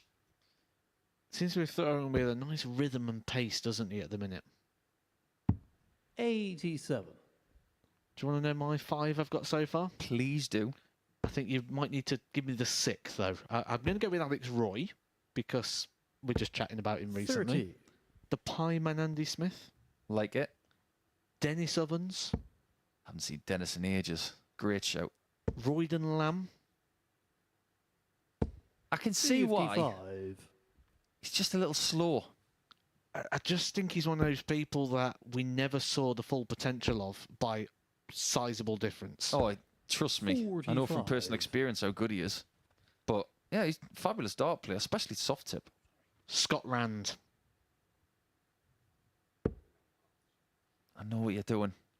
And I kind of like it. What is Rand doing right now? I believe he's driving lorries. What a talent. 44. What a talent he was. Genuinely a world-class dart player. Got one to add to that list? 46. Yeah, Gordon Dorby. Chris Dorby's dad. Just a remarkable dart player. And the only reason he didn't give the big time a go is because he wanted to take care of his family and go up the world in the building trade as a foreman. If it wasn't for his sacrifices of not turning pro, we probably wouldn't have Chris 41. Dorby. Patrick, you require But 135. doesn't retract away from the fact that he's a remarkable player. It's a story I've heard many, many times from many, 80. many different people. So do let us know, what would your one be? Who would you like to see at MSS Darts? Facebook, 87. Instagram. Patrick, you require and X. 55.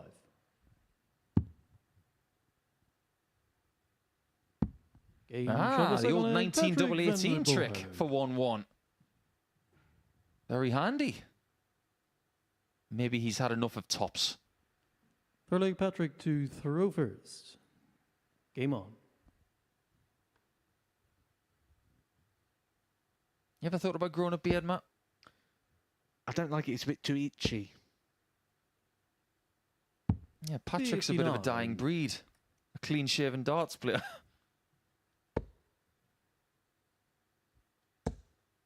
The first time I ever met Bobby George, 125. He said two things to me. He said, have a shave, young man, because I had stubble. Second thing, have you paid off your house yet? I can't join in this conversation, so I can't repeat the first thing Bobby George said to me. That I can believe. We can repeat what he's just done. 190. This is a good game. It's a strange game at the same time. It's following the pattern of 60. breaks of throw. It's almost as if Harry's playing better when he's throwing second, which a lot of the time is not the case when you analyse a lot of the games that we have here. Is that maybe a bit of the expectancy not on him to hold his throw? 30. Harry require 114. Well, let's find out if this pattern continues. 114 for another break of throw. 74. It's a very safe shot at tops, isn't it? Interesting stat, actually, that I've got for you, which I'll bring you in the next leg. Stay tuned for this one. 96. Harry require 40. Because I don't think the next leg's going to be too far away with Harry Ward staring down tops.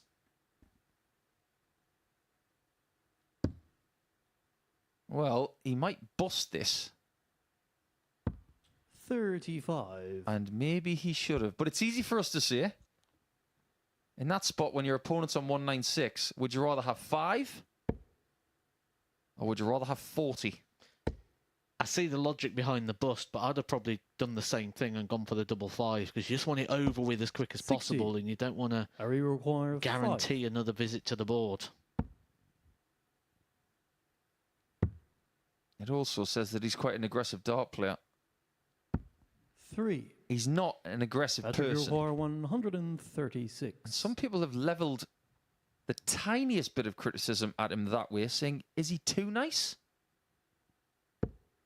You do have to have a ruthless streak in this sport in singles play. 58. Harry requires And there's only 2. one route for this. Still for a break throw. No score.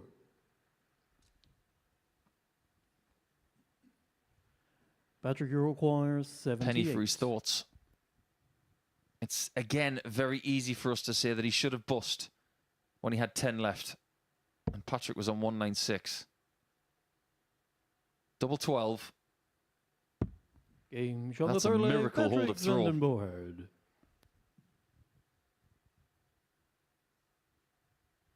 Fourth leg, Harry to throw first. Game on.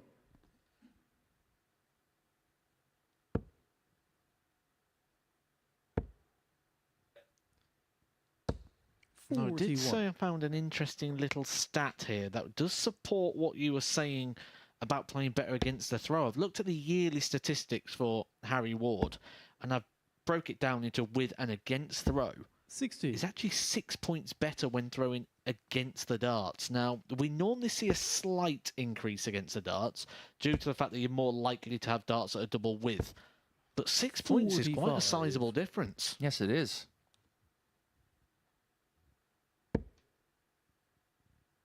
It'd be interesting to see that if he was given the choice, if it was, 100. say, having the bull on a Saturday night at a final, would he take the darts or would he give them away? Now, in this format of best of 7, you definitely want to have the throw. 60. But in a longer format game, you can get away with giving the throw away. Some people have even done that before.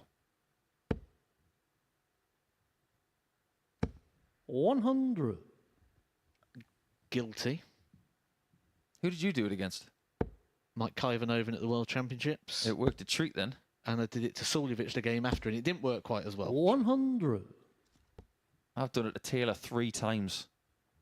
Twice it worked, once it didn't.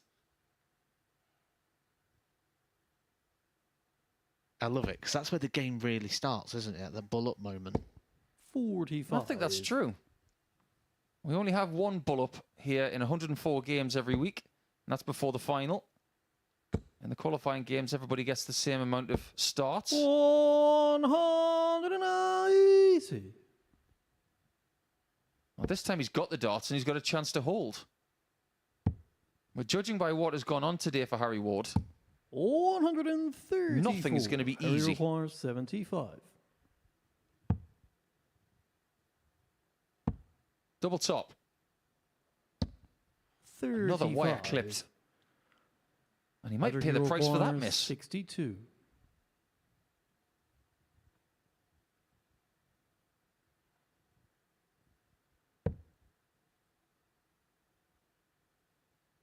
He's going to use double 16 this time for a 3-1 lead. Game And he shot uses for it perfectly. Patrick Vandenborg. What a wonderful shot that is. 3 from 3 is not something I've said an awful lot about Patrick this week. But Just is he like finding his Patrick best to darts in the Farouk. outer ring at the right Game time on. here on Thursday? We haven't seen the perfect game yet on the doubles. This is the closest we've got so far. Patrick could be the first player this week to give us the 58. 100% checkouts. I don't think Luke Littler's going to like the sound of that. A man who prides himself on being 100. top of every statistic on the board. What are you trying to say? That Luke Littler left yesterday saying, Super Series, completed it, mate. 60.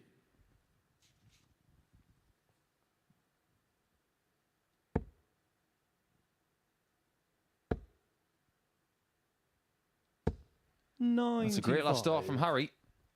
Gets himself a dart and a half in front, but it is firmly advantage Patrick. But then again, we said that about Mandigas when he was 3-1 up on Jeff Murray in game number 4, and he eventually missed 3 match darts.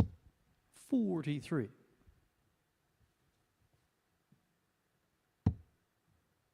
Whoever loses this game, the most amount of points they can 91. get from this group dwindles to 16, and that's if they win every game from here. I think you're right about what you said earlier. I think it's going to be quite a low total for second position in this group come tomorrow.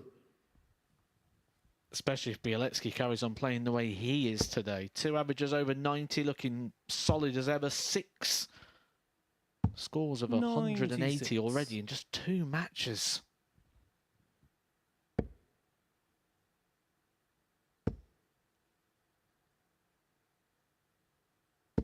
Oh, great last start. Gets him to a finish, just in case Harry does have more trouble. Well, that leaves 98. Double 19 then. Unconventional, but very effective. Harry Ward. He's got 2 ton plus checkouts in this game, and he's got 2 legs 6 total. leg Harry to throw. So now we're starting to understand what will give him legs on the board. Ton plus checkouts. We have seen the 70. biggest finish of them all, the 170 already this week. No surprise who's got that. It's Luke Littler. I'm amazed he hasn't got more than 1. Kept leaving it, didn't he? 60. He reminds me of a Peak Van Gerwen who just wants those big highlight moments. 95.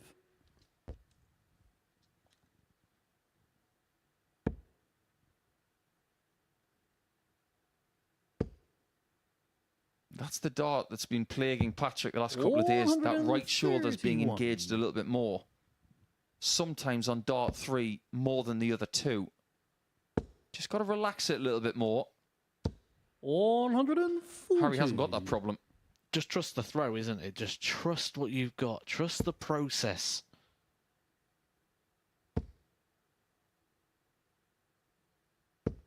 $45. Maybe the most used 3 words in sports psychology and coaching over the last 10 years.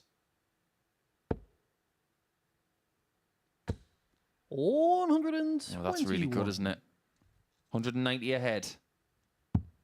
Now he genuinely believes that he can win this game from 3-1 down, just like Jeff Murray did against the Dutchman a couple of games ago. 59. Harry requires 75. Seen a fair few legs here in the first couple of rounds. In fact, the shortest game was only 5 legs. 35. Another wire clipped. He's 2 hits from 11, whereas Patrick is 3 from 3. There's no guarantee that he's going to get another look at a double.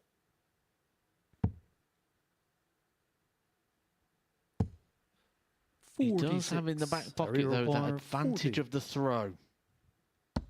Game on the 6 leg, Harry He's Ward. going to need it. It's going all the way. This is a good comeback again here from Harry Ward. He went all the way against Sebastian Bielecki. He's going all the way again today. He wants his 7th and money's final leg, worth Patrick to out of this. throw first. Game on.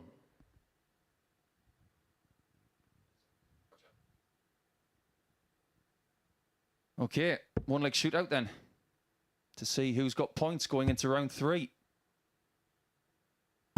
96.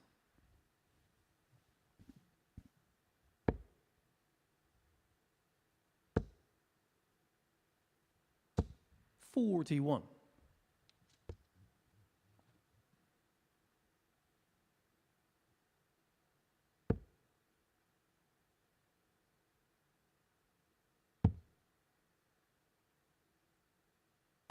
96. It's a very warm welcome to all of our viewers on Sporty Stuff TV here for Group C on Thursday. We are at 3-3 in Game 6, 45. the end of round 2. Patrick van den Bogaard, who is 3 out of 3 on doubles, is looking for a 4th attempt to potentially nick the 2 points away from Harry Ward, who lost 96. his first game of the day by 4 legs to 3. Matthew Edgar, he'll be hoping that doesn't happen again. Well, he's doing everything he can. He was 3-1 down in this tie, and he's won the last couple of legs. A couple of big finishes. The 115 alongside the 119. But he's really lacking that scoring power in this one. And Patrick van der Bogaard is doing a very good professional job here. When you've got the throw, just hit one treble every time. Get on that 15 data and force your opponent to go out in 12. 100. What is this game telling us about Big H, though? Is he going to have one of those campaigns where he's going to be involved in loads of 7-leg matches? A reminder that Patrick has not missed a double yet. 93. But he's not 100% in this one, but he is coming back. If you are going to lose, you've got to keep it tight early on. Get those 4 threes. It keeps you in the running. But Patrick's still got to get over the line. That is perfect timing from Big H to hit a big maximum visit. Double 10. Is that 182 late? H thinks so. Is he right? No score. Well, an opportunity presents itself for Harry and a bit of larceny.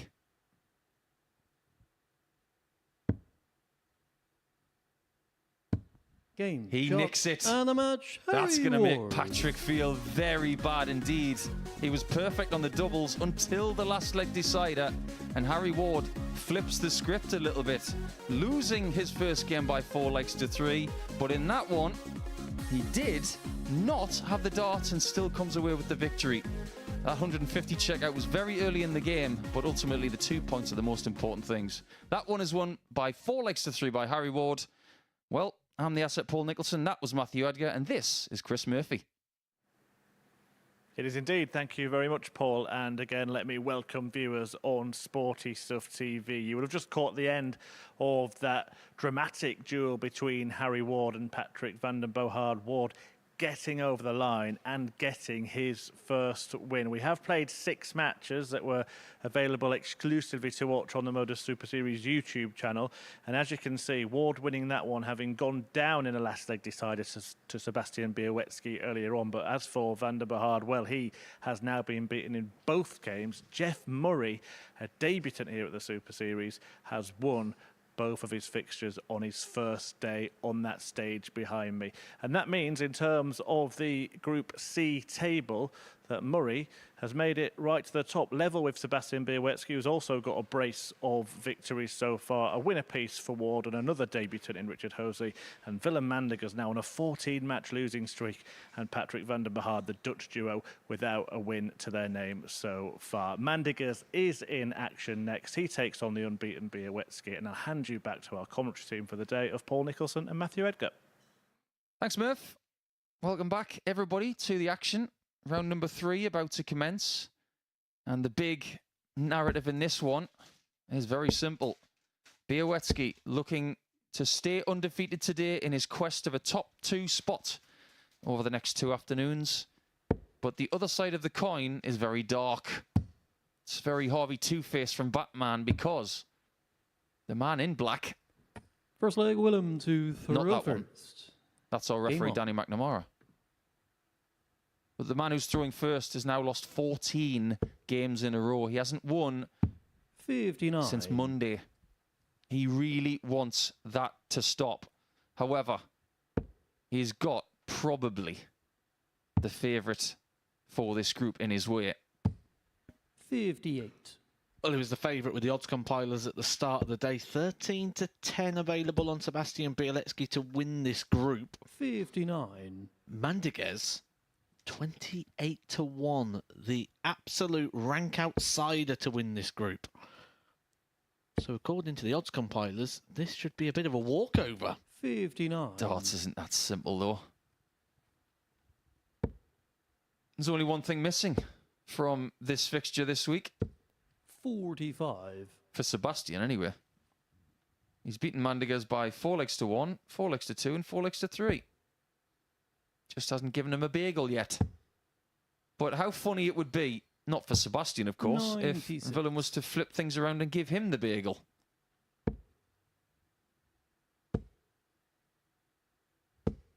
$81. But he still can't figure out why he keeps hitting that one segment.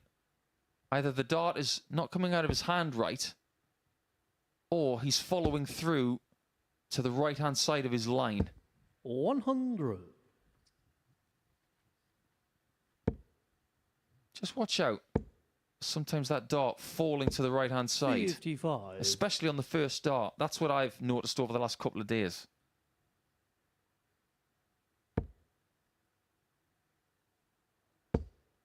So if we're saying that Białecki's the favourite, 190. and bearing in mind that at the start of play we said Harry Ward would probably go with him, 96. is that still the case, or has something changed in the first couple of rounds? I think Harry Ward getting himself out of the fire in that last one is a really good sign for his day. 4. I had to hold my breath there. I wasn't even sure if that was 106. under the double two or in. Stay there. Beautiful dart. 80. Sebastian, you require 4. Messes out on double 13. Not for the first time today. Only one thing you can do here. Game It's shot one of those leg, hit or miss Sebastian targets. Białecki. He chose hit on this occasion. Second leg, Sebastian to throw first. Białecki. Game on. He's just looking composed today. He's just looking completely in control and in check of all his emotion. He's looking like the group 60. favourite.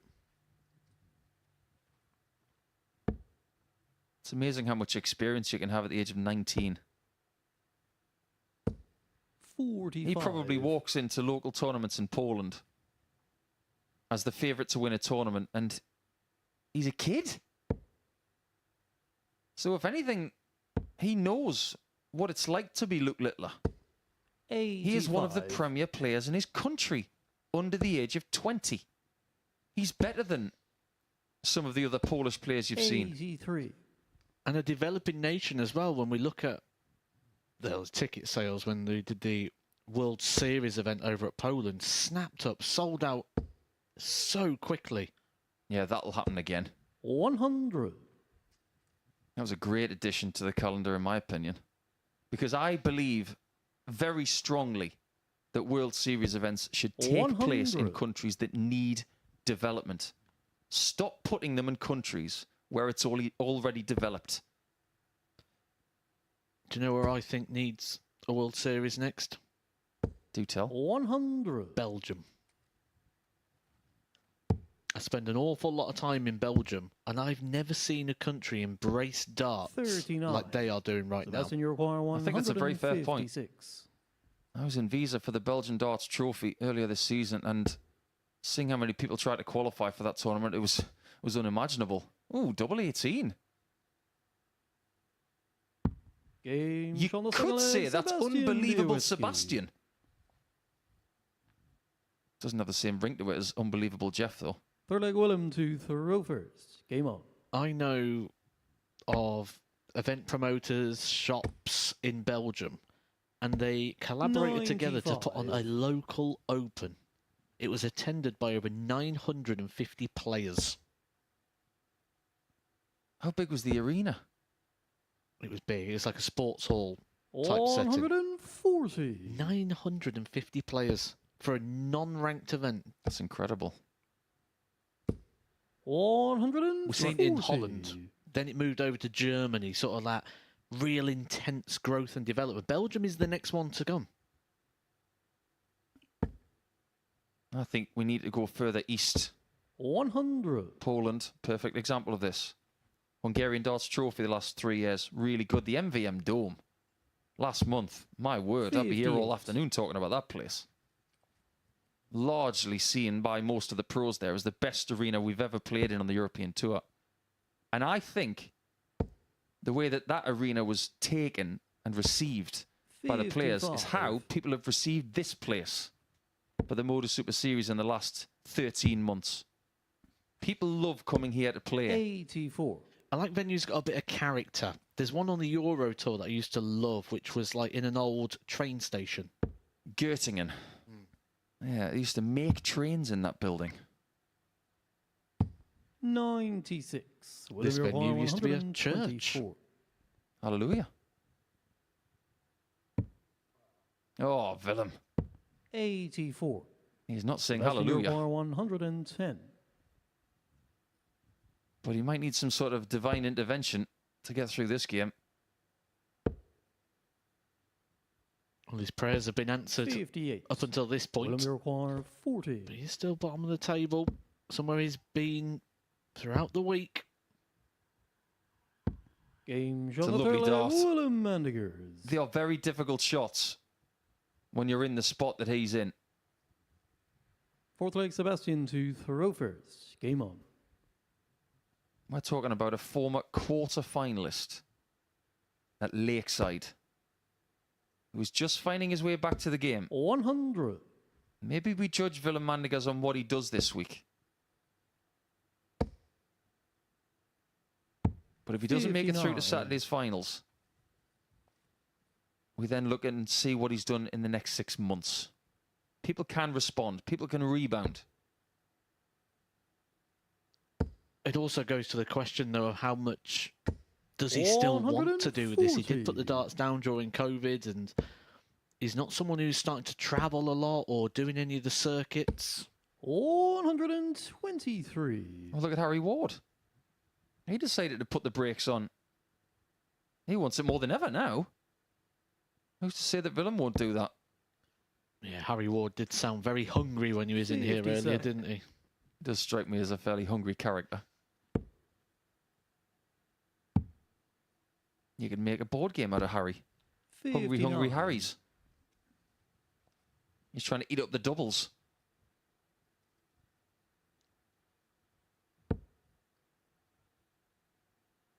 Oh, he did turn that game around against Patrick van den Bogaard and give himself an opportunity. 100. And could we say that on the form that we know of, Harry Ward's gone past the biggest challenges so far? 100. Sebastian Uruguay I 104. think that's a really good call.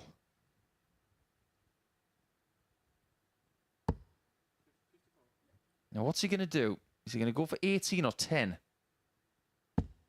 He's going to go for 16s again. 72. William Uruguay 160. He's being stubborn. He's been stubborn, but also he's been very 45. good Sebastian today, Uruguay and he could 32. be just a leg away from making it a perfect sweep. Double 4 for something very sweet. 28. William Uruguay 115. 2 hits from 10 is not something that anybody in this field will be happy with. Double top. 95. Oh, that would have looked good in the air. Sebastian Uruguay 4. Just lost the amount of power in the air that he needed. It's the madhouse again. No score. William Uruguay We've sang his 20. praises all day, but he's in trouble here. Game He's shot of 2-2 fourth leg, with Willem Mandigers. Mandigers. And now that he's broken the throw, I just wonder if that 14-match Fifth leg, Willem losing to streak could be throw coming to first. an end. Game on. He came very, very close in his last game. He went down 4-3 to debutant Jeff Murray. 28. He's on his course here for one of his best leg hauls as well for a day. He's not just been losing, he's been losing quite heavy. 96. Yesterday, 6 legs. Tuesday, 3 legs. 100. And that's across the entire day. Or at least he's getting more legs today. He's already on 7. So he's already today earned more legs than he did yesterday, more legs than he did 81. Tuesday, and he's nearly on par with both days combined over 10 matches. So an improvement in the results for sure for Mandigers. 45. But a reduction in quality in the group. Fair. With all due respect to the players, I don't think that is up for debate. You've got no Andy Bolton in this group. You've got no Luke Littler. You've got no Alexander Mertz. 58. You've got debutants in there who are maybe feeling a little bit nervous. But all you can do is play who's in front of you. 25. And Sebastian's got to jump all over that.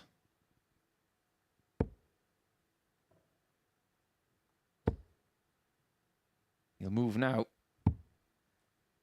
99. I really wouldn't want to play cards against this young man. That expression never changes. He might even be a Terminator. 82. Sebastian, you require 167. Are you saying there's a chance Sebastian Bielecki could be the first AI darts player? Say that very quietly. He 97. might be able to hear us with some supersonic hearing. However, if his nickname is Bolt, he never wears blue. 140. It's never a bolt out of the blue. Sebastian, you require 70.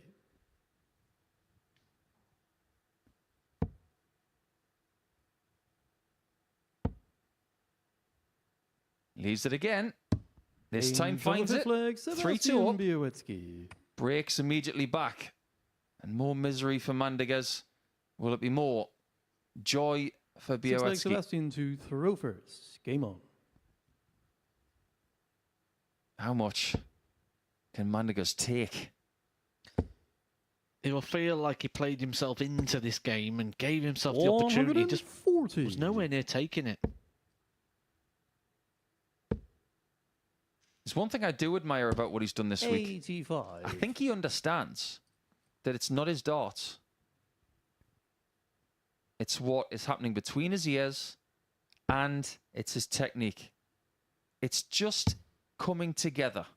He knows it's not the equipment. 96. Well, a more closed-minded player would probably have changed their darts 1,000,000 times this week based on his results. But he knows it's not the equipment. 121.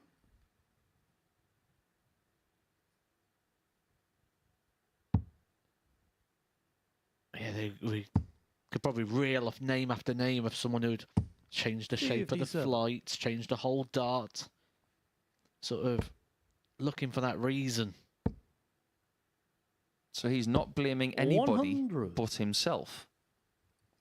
And that, in a funny sort of way, it's a very Michael Van Gerwen approach.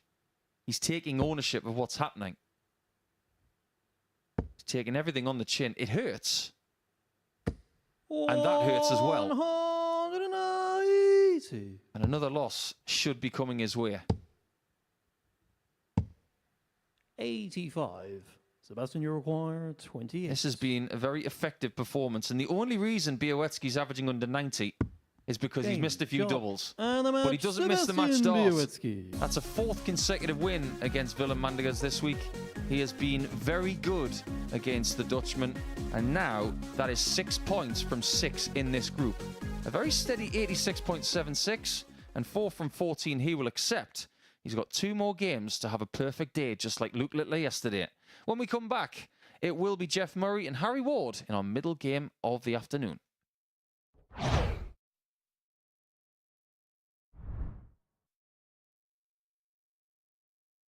Hey, I'm Gary Ashburn, and I've been working in the world of collectibles and memorabilia for over 30 years. I'd love you to join me every Sunday night at 10 p.m. for Collectibles Guru, where we showcase awesome items from the worlds of sport, music, TV and film. You'll hear the stories behind the genuine signatures and get a front row seat into the world of sport and showbiz. So tune in every Sunday night at 10 p.m. only here on Sporty Stuff TV.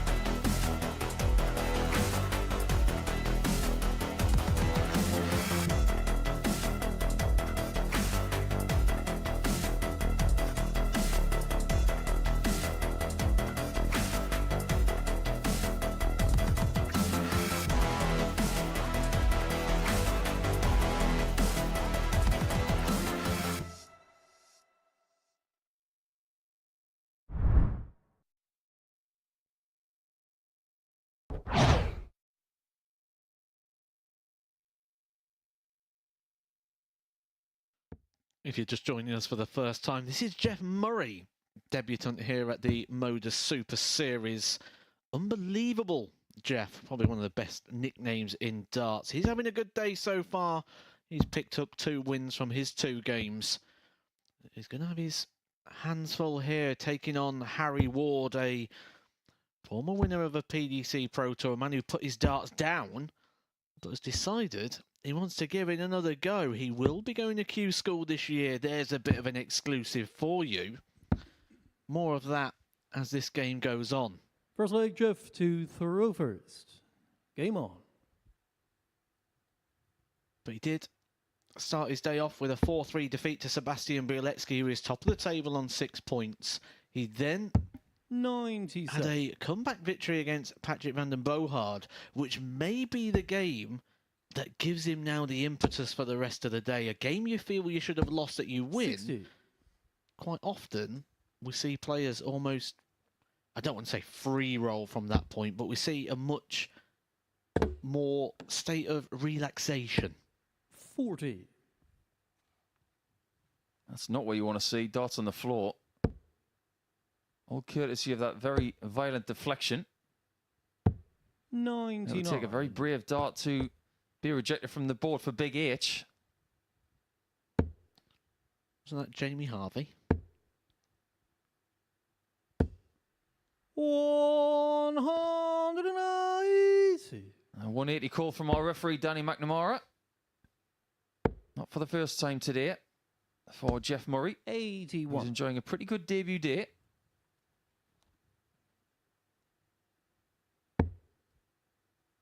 You coined that phrase, Mr. Edgar, where worlds collide. 60. This is so true these days.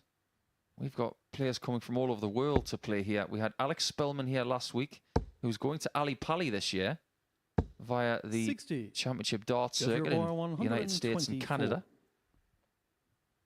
And they're branching out next year as well into South America.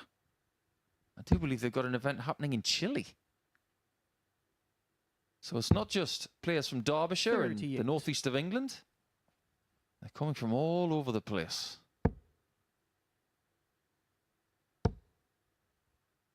Although this week is 81. seeing 4 Dutch players Jeff, here. you're And you'll see 86.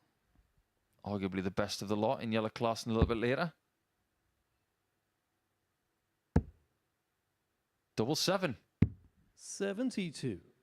Harry, you require 120. His darts have got a bit of a look about Glenn Durrance as well, haven't they? Because of the pear-shaped flight, shape of the barrel. 50. Jeff, you And the way require his darts lie, 14. I think something like a 777 is an ideal double, really, for Jeff. Because if you went underneath it, you could just plonk one on 10. top. Harry requires 70. Harry Ward made a mess of that 120, wasn't able to stay straight, but he's got another opportunity. Well, he's got every right to tell himself off. That dart at treble 18 54. wasn't good. Jeff, you require It was between 4. the two, wasn't it? You were almost, was he going 20 ball maybe? 2-2, same height as 777. But Game people shot on the prefer first leg, 2-2 Jeff because Murray. at least if you hit it on the inside, you've got 1-1 with 777. Second leg, odd Harry numbered to split, throw nobody first. likes those. Game on. But Jeff likes the 1-0 lead. And that first dart on that 2-2, just sitting underneath the wires, why I thought the 777 would work well for him, because his darts are very flat. And 81. as someone who's thrown a flat dart before, you just look at it and it's inviting. Just like this. 180. As soon as you get it on the bottom wire, absolutely. I'm going to start taking the UN off the back of his shirt and call him believable, Jeff. 140. Although seeing those darts upside down on that shirt's giving my OCD the real runaround. So was the end of those flights. They look like they'd be in the bottom of a hamster cage. You know how I like clean, crisp flights? I think our commentary colleague Chris Mason is exactly the same. 55. But he might have left them in because he's got a win with them. Is there any advantage to having new flights against flights that have just got a little bit of damage on the end? I don't think there's any 137. major advantage to having a brand new set every game. But if there's a definitive tear or shredding at the top of the flight, 65. we're talking about a game of Jeff millimeters here. 139. You want them to fly as pure as possible. So the shredding at the top, it could just drag it that tiny bit more. Could cause a deflection as well. 39. Suppose it 160. changes the natural shape, doesn't it? It gives it a bit more surface space. Well, Harry was looking for another ton plus out there. He's already had a 150. didn't he? 100. Jeff, you require 100. And what does he do here? So 80 left. Could be 2 double tops. Betwixt and between. 60. Not really sure what he was Harry doing there. requires 60. Well, he's left it handy if Harry Ward's not able to take this out. And he's had to move across the ocky to find an angle. 50. Jeff, you Just require 40. Feel likely, and that comes down to those very wayward singles attempts in the last On one. the second leg, Jeff Murray. This isn't bad from Murray on the outer ring. 2 hits from 6. Third leg, Jeff to But Harry is Rovers. giving him Game these on. opportunities. He's not playing to his potential here today. So far, averages of 83 60. twice. He can play better than that. The thing is, when you've got a debutant in here, you don't want them to get the feeling of, there's 100. nothing to this Super Series, Lark. You need to hit them quick and early. Bit like Marvin Hagler and Tommy Hearns in the first round. 99. Hell for leather from the off for 3 straight minutes.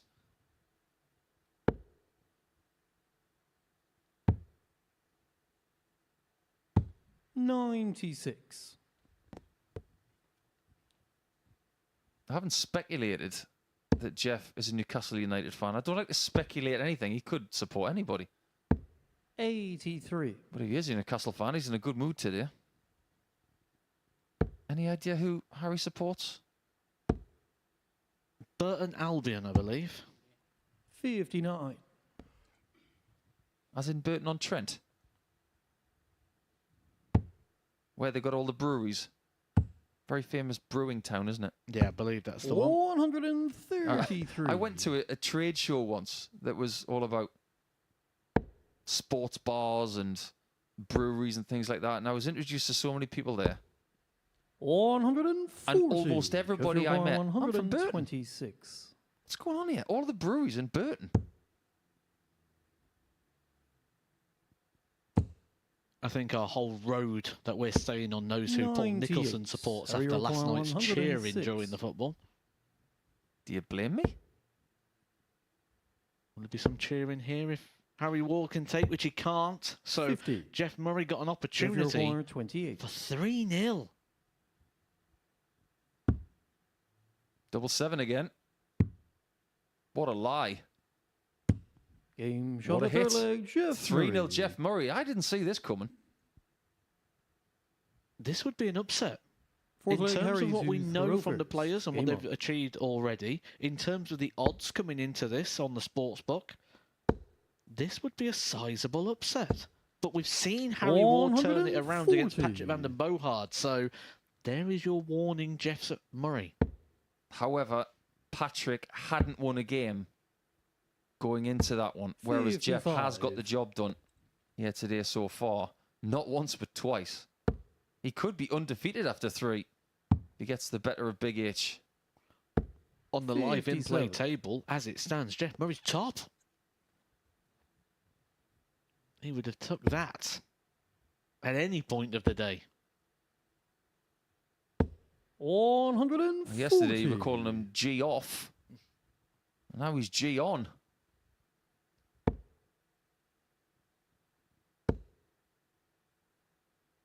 You're a Villa fan, aren't you, Matt? 140. I am, yeah. And they're playing tonight, aren't they? They are, yeah, at home tonight in the Europa Conference League. That was good for West Ham last year. 53. Harry require 164.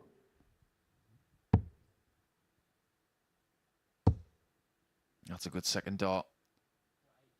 88 left. He's got his pick of trouble. 92. Darts go in with such authority, don't they? From Big H. Oh, they know they've been thrown, don't they? When Big H has chucked them in the board. He throws them so hard they should come with a sound Harry effect. requires 72. Double 12. Nobody's been bageled here today. 48. But that might be about to Jeff change. require 130. Look at dejection there in that walk from Harry Ward. 58. But there Harry should be a require walk of 24. opportunity. Could be a walk in the park. Could be a walk off the stage if he doesn't hit this double three. 18. He's Jeff had 7 goals at a 72. double in a couple of legs. Should be 2-2 really. And because of that missed single, Jeff is not unbelievable. He's unapproachable. Harry requires 6. Game shot Double for three. Harry Ward. And he's not going to be done to nil. But now he needs 3 legs in a row, not just double 3, to get out of this one with Fifth 2 leg points. Jeff And if he's able to do first. that, Game on. I might have to start calling him Kevlar instead of Big H. 83.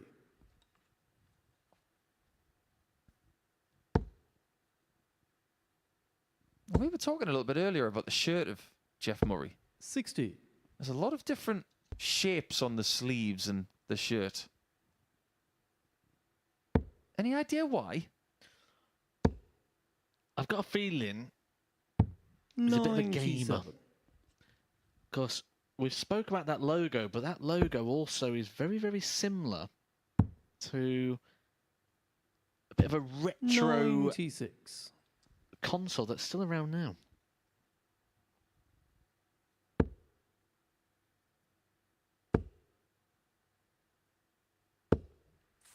Are there any consoles that you haven't had? That you wish you have had? I didn't own a 64. 95. Did you ever have a Sega Saturn? Do you know, that's probably the only Sega I didn't have, actually. I had one of those. Loved it. 100.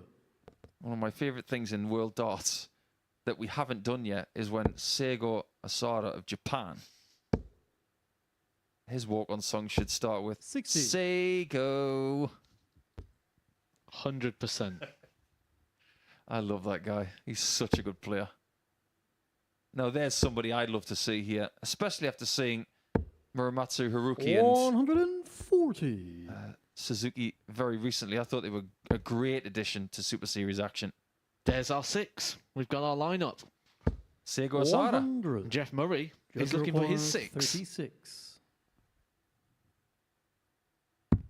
Game. There you shot, go. and a match, 4-1 Jeff victory Murray. against Harry Ward.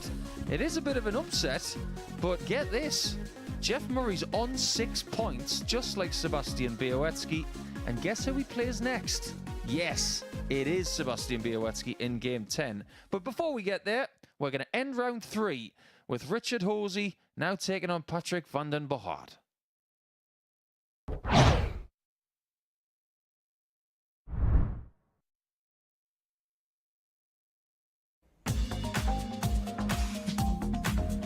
Catch the best thoroughbred racing from South Africa alongside 15 live greyhound races at 11 o'clock every Tuesday, Thursday and Friday morning, live here on Sporty Stuff TV.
We are back for game number 9. Time to see Rich Hosey now in his 3rd game of the day. He started us off just after 1 o'clock this afternoon. The 40-year-old from Birmingham throwing a 21-gram John Lowe dart. As you can see, he's on debut against the former weekly champion, that is Boogie. Is it going to be a Boogie afternoon turning into a Boogie night on Saturday? He's going to have to improve. Hasn't got a win yet. Game on. I spoke with Richard Hosey earlier on today, and I asked him if he has a nickname. He said it's probably something that people 100. call him, but he doesn't quite have a nickname yet. And I said, don't worry, we'll work on that for you. And I'm going to jump in with my first one. Richard the Hosey Pipey. 45. I was going to go with the fireman. Hosey. Well, just think about any Spanish dart player that you know that is called Jose. If they married Richard's daughter, for example, 69. they'd be Hosey. I'm picturing a shirt, fire engine at the bottom, hose pipe going all around it, spraying water 60. out. You know, like when you just let go of your hose pipe and it just sprays everywhere. And yeah, the pipey. I know you're going to get this because you're a wrestling buff, but all aboard the 44. Hosey train. Okay. I like that one as well. Yeah, we've got loads of suggestions here for you, Richard. I'm sure you're going to watch this back. Or your friends are already texting you at this moment, 140. talking about the pipey. Well, come on, everybody, get involved. You all love a nickname challenge. Richard Hosey wants a nickname. You've got to watch until the end of the session and please get in touch with us on social media. 100. What could his nickname be? Patrick has got a nickname. What he hasn't got is a win. And that's what he desperately wants. 48. What's gone wrong today for Patrick? Is it just a case of being rather unfortunate? I wouldn't single out today. 54. I don't think it's been going right for him this week, but that's because I was here last time when he won the week, and I know what he's capable of, and I'm not seeing it. 132. Richard Roy, 134. That wasn't too bad.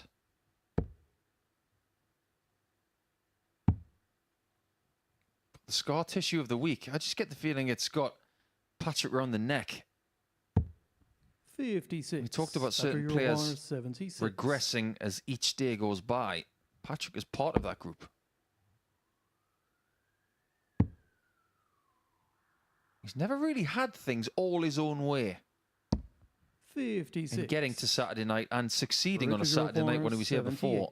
Or indeed in the Champions Week that he played in around 10 weeks ago.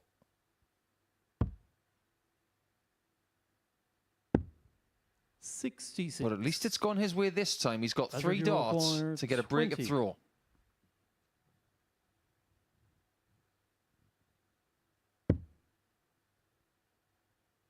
Far too many times this has happened. 10. Richard You don't need me to tell you how he feels. His body language tells you everything. There you go, that makes it even worse. Richard Hosey. I've got a nickname for you for Richard Hosey. Okay. Due to the fact he looks Second leg Patrick to throw. very similar to John Fury, we could go with the Fury, the boxer. You think he looks like Tyson Fury's dad? Yes, absolutely. He could get work as a double. I sincerely hope he's not going to be turning any tables over. 45. Did you see that press conference? I did, yeah. Yeah, it was a little bit put on, wasn't it?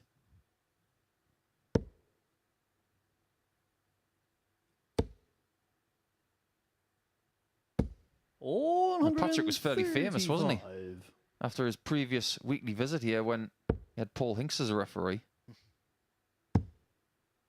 We have somewhat straightened things out, 46. calling him Bochard. But every now and again, we've got license to give him the full Yorkshire saying. But we'll save it for the right moment, Patrick. 46. You're going to have to do something good.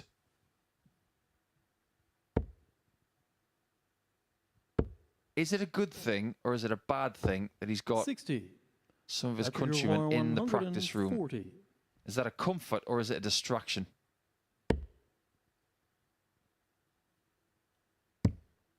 It depends if he gets on with them as well. 120. That's a fair answer. Because I know there's a lot of people from England that I just wouldn't want to share practice room with. 134. I think you know what I'm going to ask you next. Patrick, you are 16. Let's see if Patrick can hit double eight.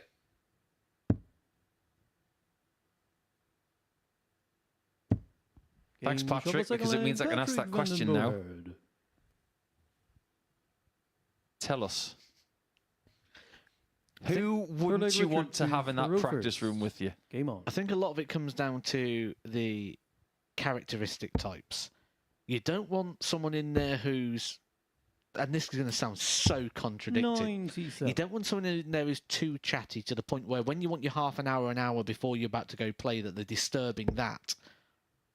But on the same aspect, you don't want one of these people that put the earphones in and 95. you're almost just standing in a line of people just circling round. So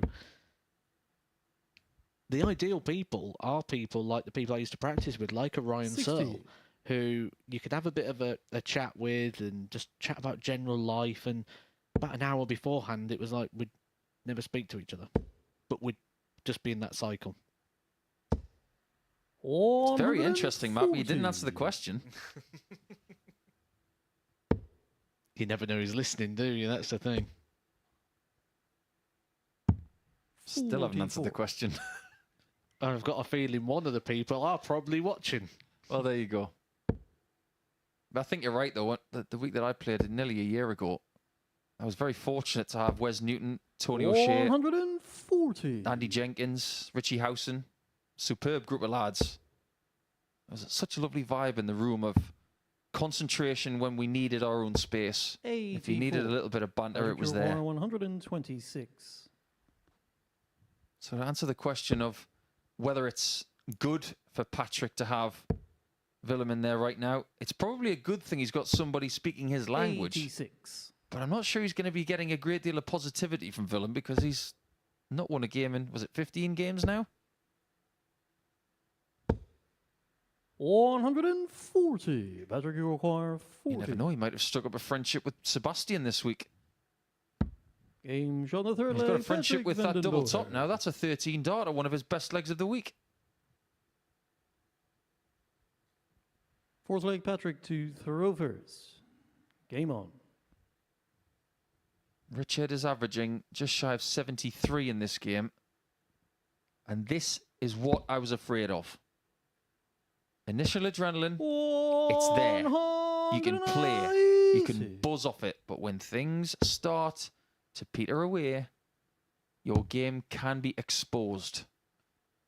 Sometimes if you hit the ground running like he 85. did, it's almost like the only way he is down from there. He opened with a 12 dart and 160 finish. It's one of those sort of situations where you can only really go backwards from there.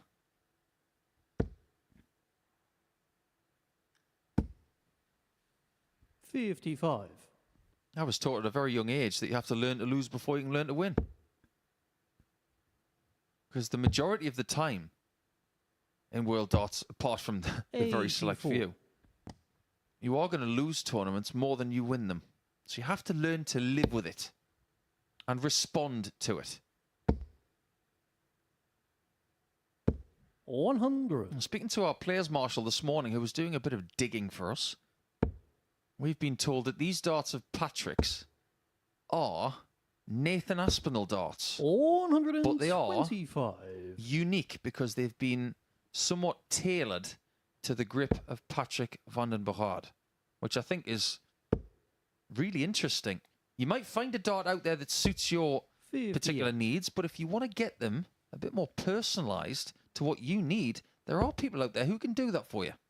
It's a service that's growing all the time, and it's a service I see becoming more and more popular 96.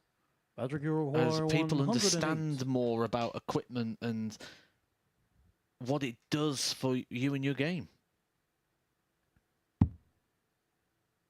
It's not the end of the world. Could be the end of the leg on the ball. 73. Richard, you require 111. Seems like a long time ago when Richard was taking his leg in this match. He has a Games on the second. fourth leg, Richard Hosey. Well, where did that come from? That'll make Patrick feel very odd because he was in Fifth leg, control of that Richard leg to pretty much the throw whole first. time until Game on. the final dart was thrown by Richard.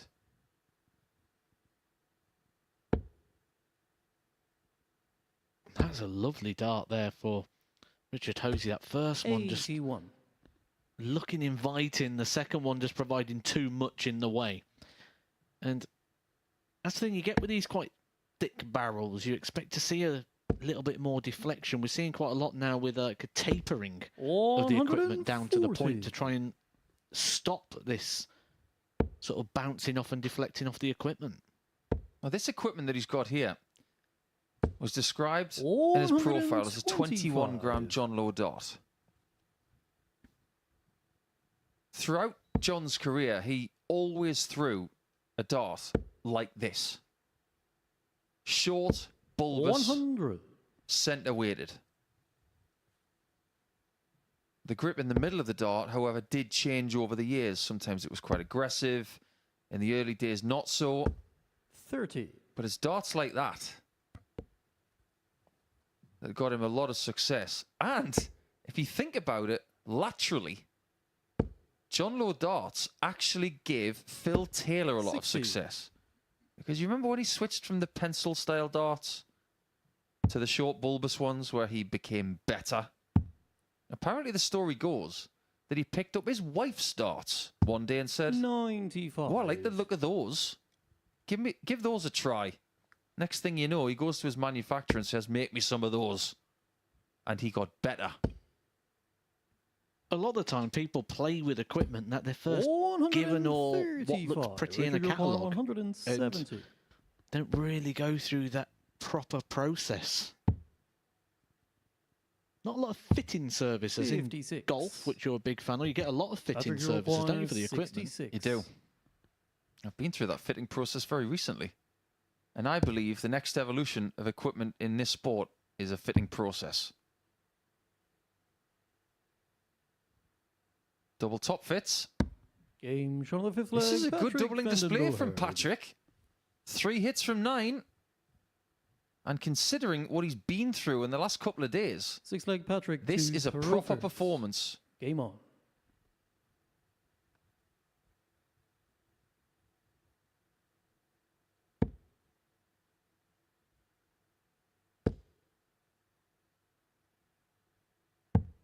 $57.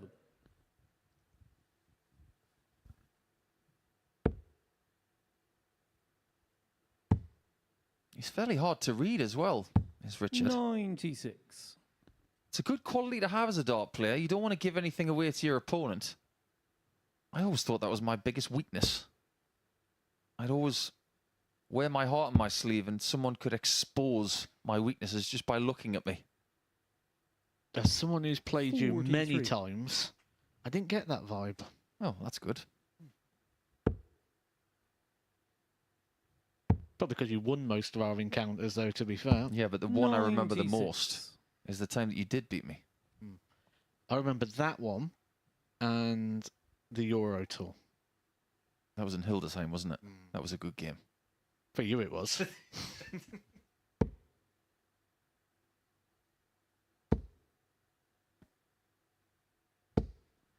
60. It's always interesting for us to sit in this commentary box and see people coming through on their debut, and a lot of people who have got a lot of experience. People like Harry Ward, people like Jelle Klaassen. 96. And you do question, what was my record like against them? Might be something we can explore later with Jelle Klaassen and indeed Mark Hilton. I've got a great Mark Hilton story for later, so if you want to hear that, 100. join us from 10 o'clock. I think we'll probably bring the Yellow Classen one up quite a lot because I recently played him in a final of a WDF event, a tournament that he won. So 99. I'm sure that one's going to be coming up quite a bit tonight. He's a man in form, and I think he's going to be a bit of a danger in that group. I'd go so far to say that Yellow Classen will make Saturday. But it won't be easy. 140. Well, Richard Boogie York, is starting to dance 114. towards the finishing line. But he needs one of the bouncers at the door to stop Richard from coming into the last leg house. How many people are you seeing these days going for 19s on 114? 82. Patrick Yeah, York, 101. I'm not a fan of it, but it's becoming more and more fashionable. Maybe it's something we can discuss. If Patrick misses this, do you agree with the bull, or should it have been the 42? 61. Again, I wouldn't Richard agree with York, it, but I'd do it 32. myself. So you get two answers. Bet he wasn't expecting to go for double Game nine, but from it the sixth works. leg, Richard I'm not going to Hosey. count that as a double-double because it wasn't on purpose, but it is leg 7 coming up. So let's explore 114. Why would anybody Seventh and go final for leg, Richard 19s to first on it as Thoreau opposed to treble 20? Well, Game there on. is a reason behind it. Let's say you've got 114. You go for treble 20 and you hit a 5 or a treble 5. You have no shot with 2 darts left. 93. Same to the right of the 60. Treble 1 or a 1 leaves you a number that you can't complete in 2 darts. If you go 19s and you go left into the 7, you've still got a shot. Treble 7, you've still got a shot. 43. So there are more misses available on a downstairs shot than an upstairs shot. I think, though, for a player playing this sort of level, 66. they shouldn't be going for shots on the basis of if they miss, like safety nets. If you stand at the top of a ski slope and you look down the slope and all you see is the trees and you're thinking of trees, ultimately you're looking at the danger and the hazards, you're going to hit a tree. If you stand at the top of the ski slope and you look for the snow, you're looking for the path 29. and the road around. I see what you're saying. It's more about looking at the positivity as opposed to the negativity. Well, it sort of lets that negativity creep in. You're sort of fearing the miss. 134. But this is a good leg here from Hosey. It's opened up a gap, looking to land the knockout blow. If he finds 208 more points, 59. Patrick will have 0 for his efforts today after 3 rounds. And Hosey will have 4 points from a possible 6. It will put him to 3rd in the table. 96. Just 2 points behind both Murray and Białowski, who face each other next. And you'd have to say it, the Dutch corner of the practice room will be glum. 60. Richard York, 112. He got 111 early in the game. He's not going to get 112. 64. That's a somewhat fortunate treble. He wasn't going for it, but it takes him into a zone that is easier to manage than if he'd found another single. 58.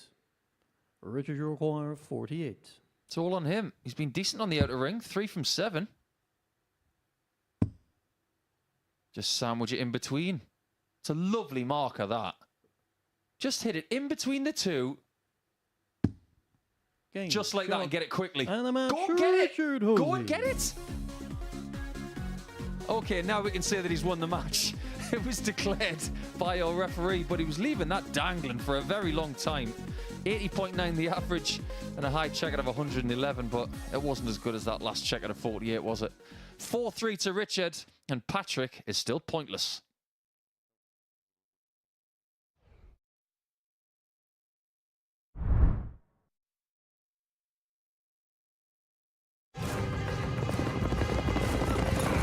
It's the final straight. Your horse is challenging for the lead. Victory is so close you can taste it. This magnificent animal giving everything for his jockey. And in the last strides, your horse is beaten. Fortunately, with Coral, you'll get a free bet up to £10 if your horse finishes within a length of the winner. Available every day of the season. Coral.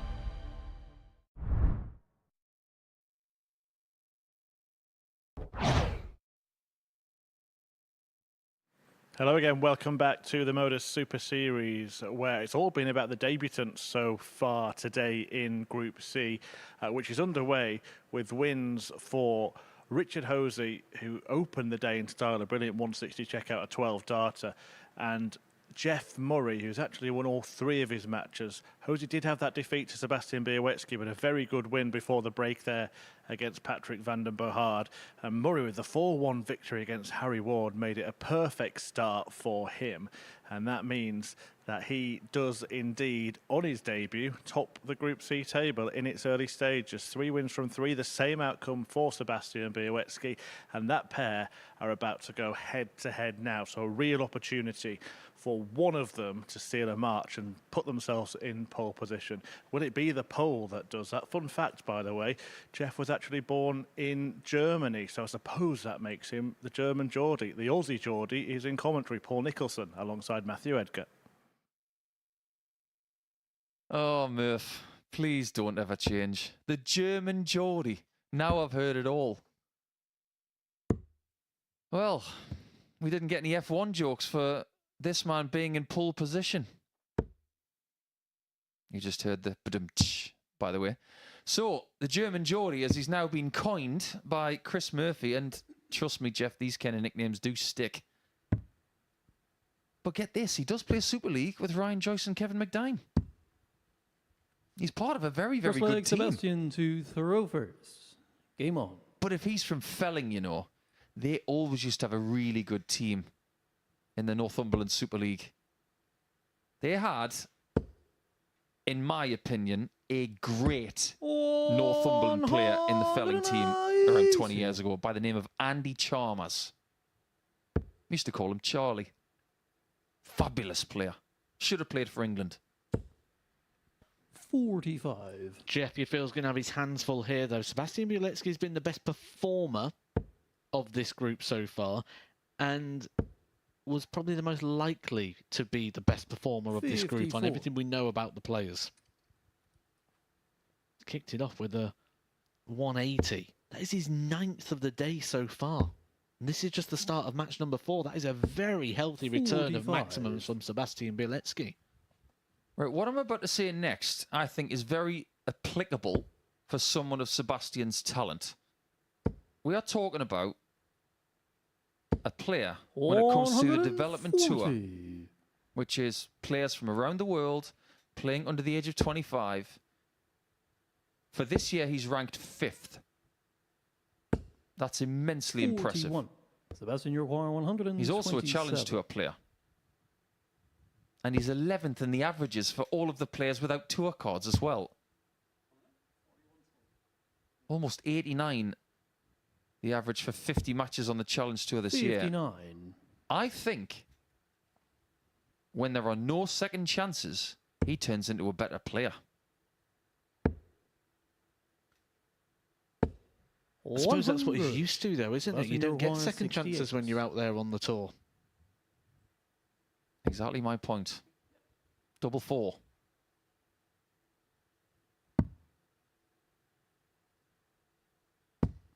$64. That may be his downfall this week. As much as he would like to win here in week 9, those doubles have got to be hit.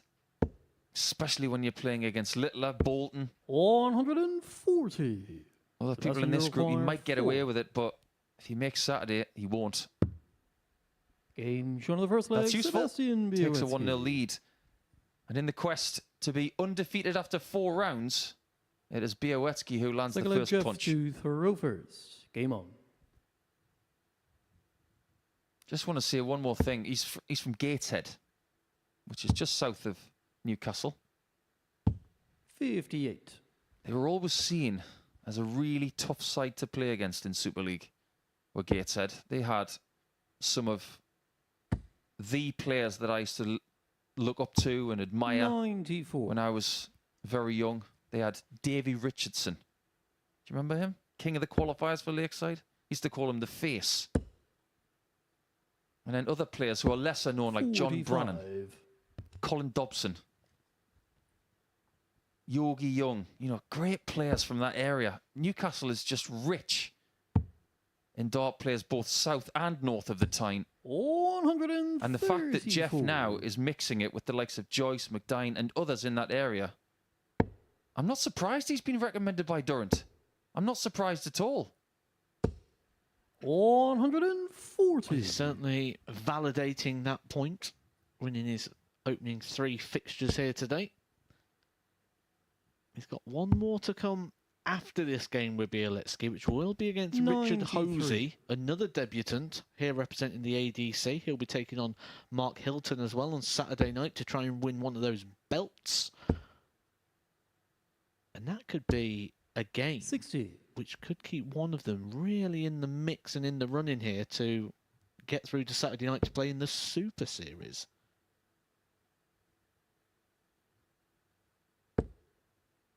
I want to mention one more name because I know I'm name dropping here a lot about people that I know or have known in the past.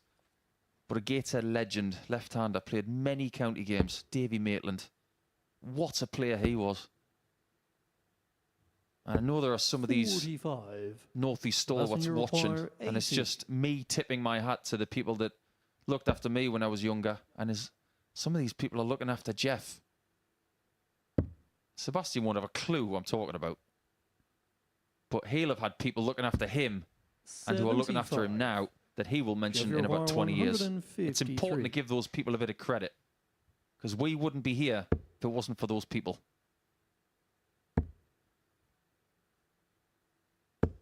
41. How many times today have we seen 5. Sebastian Białecki on 2s and 1s? That just tells me that he's missing the early doubles because it's not something you traditionally leave at the back end of a leg. It's something you tend to find yourself on because you've been missing 3. to get to it. Jeff, you require 100. Well, here's the thing, though. He's getting plenty of looks at them as well. His opponents aren't punishing him. And it's not going to happen here. Slow start from 24. Murray. Sebastian, you require 2. This is tricky. Down your local, they'd be saying 1 up, 1 in. How about 2 up, 1 in? No score. None in. Jeff, you require 88. This will feel like a bit of a steal here for Jeff Murray. It might have to be the bullseye. It's not even going to be that. 31. He's had Sebastian, you 24 require 2. darts to break Białecki in this leg. You can't ask for much more than that. 2 markers again. Oh, my No word. score. Does anybody want this leg? Jeff, you require 57. Scrap the averages. Let's just see who wins the leg. He was almost on double 3. 47. Sebastian, you require 2. Well, if there was a doctor in the house, he'd be saying, have you got any allergies? And both players would say, I'm allergic to leg 2. Allergic to doubles, I think, at the minute.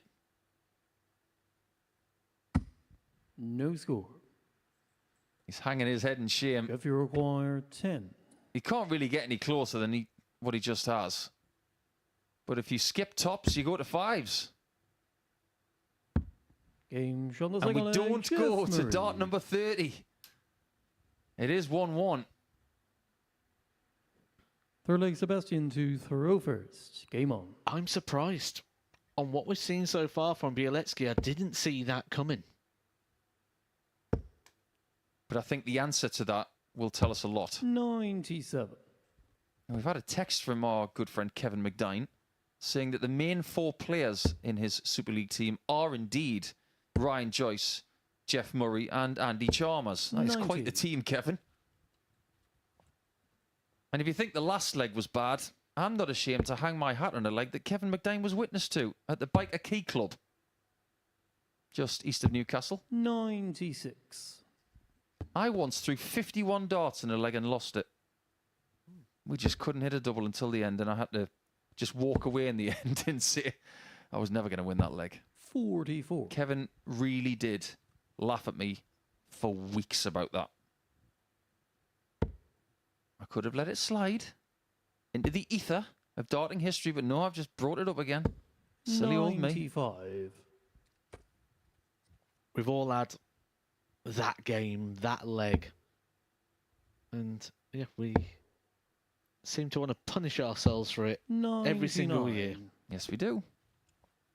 Mine was a Pro Tour match against Richard North. I bet you never heard the end of that. Oh, he reminds me every time. 100. He was the seed as well at the time. And I missed 18 match starts.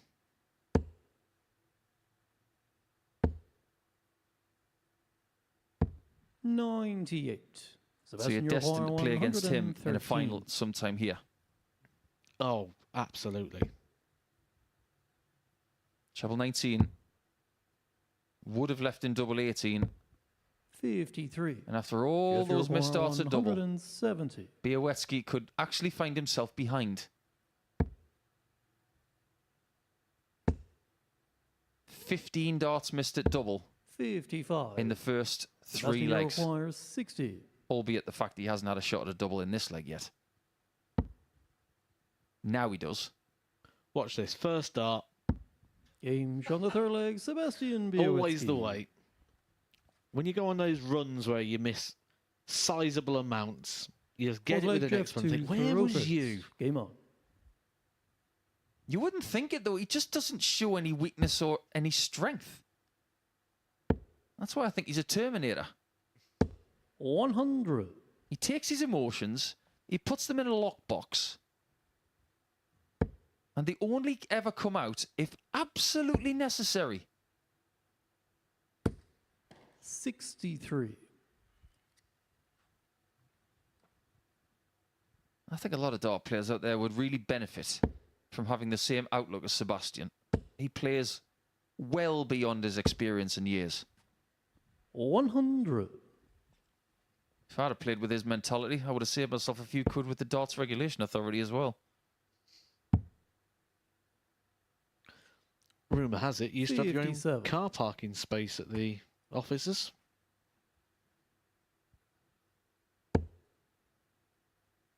Used to charge us for parking as well. 100.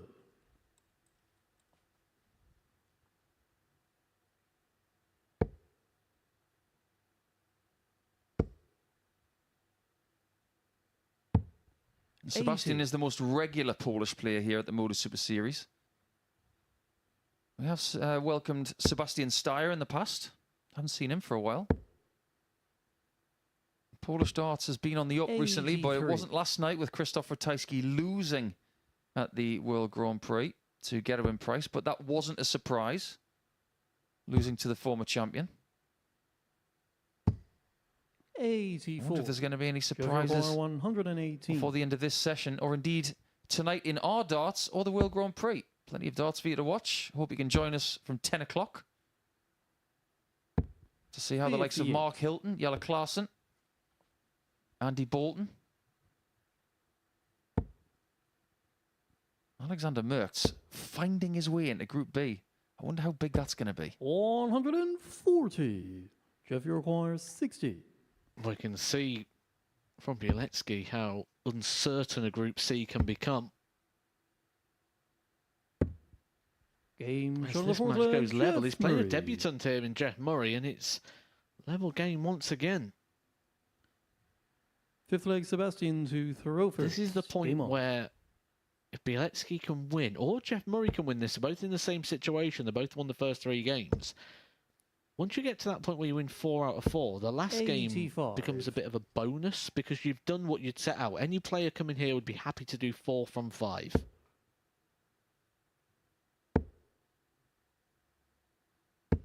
Last game is for the players. For Jeff Murray, he'd be taking on Richard Hosey. For Sebastian Bielecki, he'll be taking on Patrick van den Bohard, and neither of them will have the advantage of the throw. 57. Only 3 players can get 4 wins from 5 today. These two and Hosey. If you'd said that to me at 5 to 1 this 55. afternoon, I think my eyebrows would have got a lot closer to my eyelids. I'm not sure I would have concurred. 190. But if you'd said it about Sebastian, I would have said absolutely.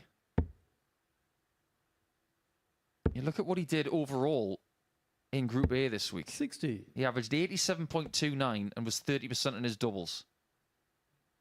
At times he was impressive, but the fact that he wasn't on his A game and still averaged 87 and change 97. tells you about the level that we expect from him.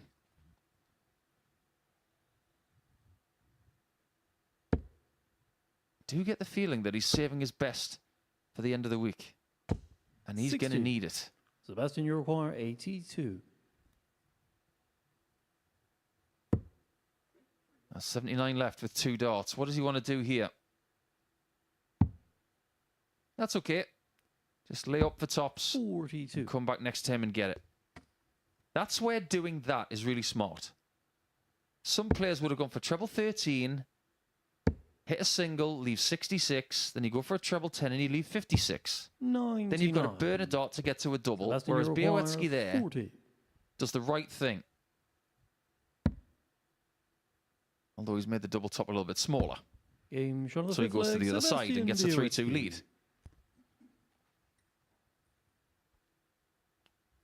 One more leg for Six leg, Bielecki Jeff, to get throw first. himself Game on. that perfect start to the Group C campaign. He's been the favourite in this group. And when you've dropped into this group from a Group A and then you're such a sizable favourite like he is, he's doing 100. really commendable things here to be able to confirm that favouritism. You think he's comfortable with favouritism? I think he's comfortable in this group, but 100. I don't think he'd look around and think there's a player in there that would get the better of him if they played each other 10 times. 60. I think times are different now. You think about some of the players that we will have grown up with and their first exposure to playing darts like this, in front of cameras, in front 93. of a referee, under lights like this, may have been a Lakeside. I remember vividly when Gary Robson made his debut at Lakeside. 60. There was such a buzzer on the northeast when that was about to happen. Do you know who he drew in his first game? Raymond van Barneveld. Talk about pressure. 58. But here, it's not just one game. You're guaranteed 10. That is experience that would have taken years to get in previous generations. That's why this tournament 95. is fast-tracking people to where they want to be.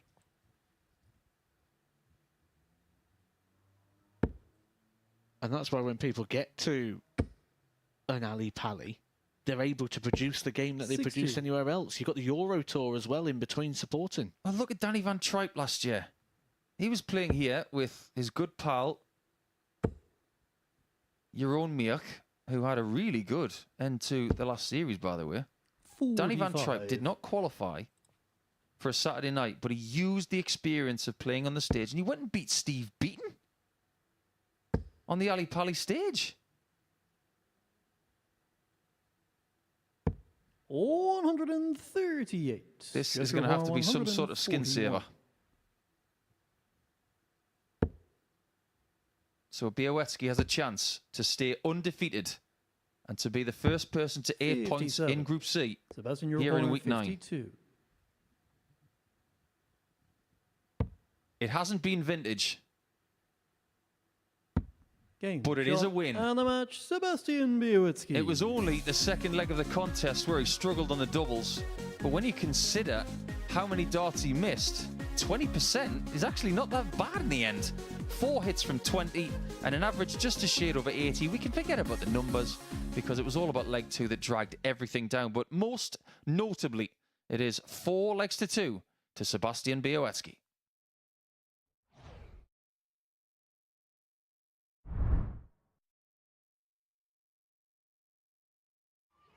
Meet Rob's Gran Mary.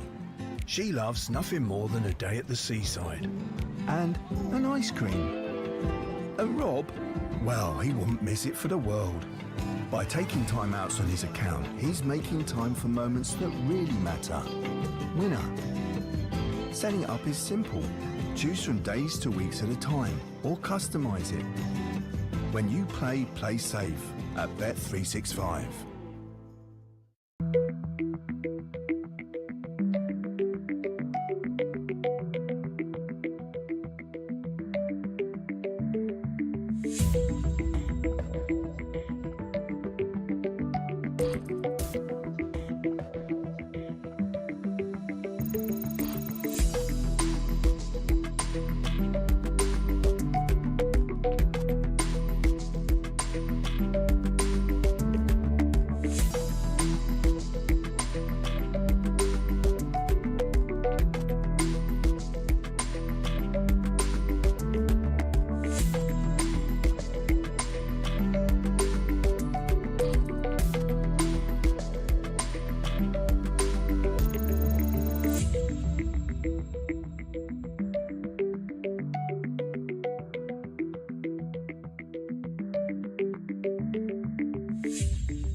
And we're back for an all-Dutch clash here in game number 11.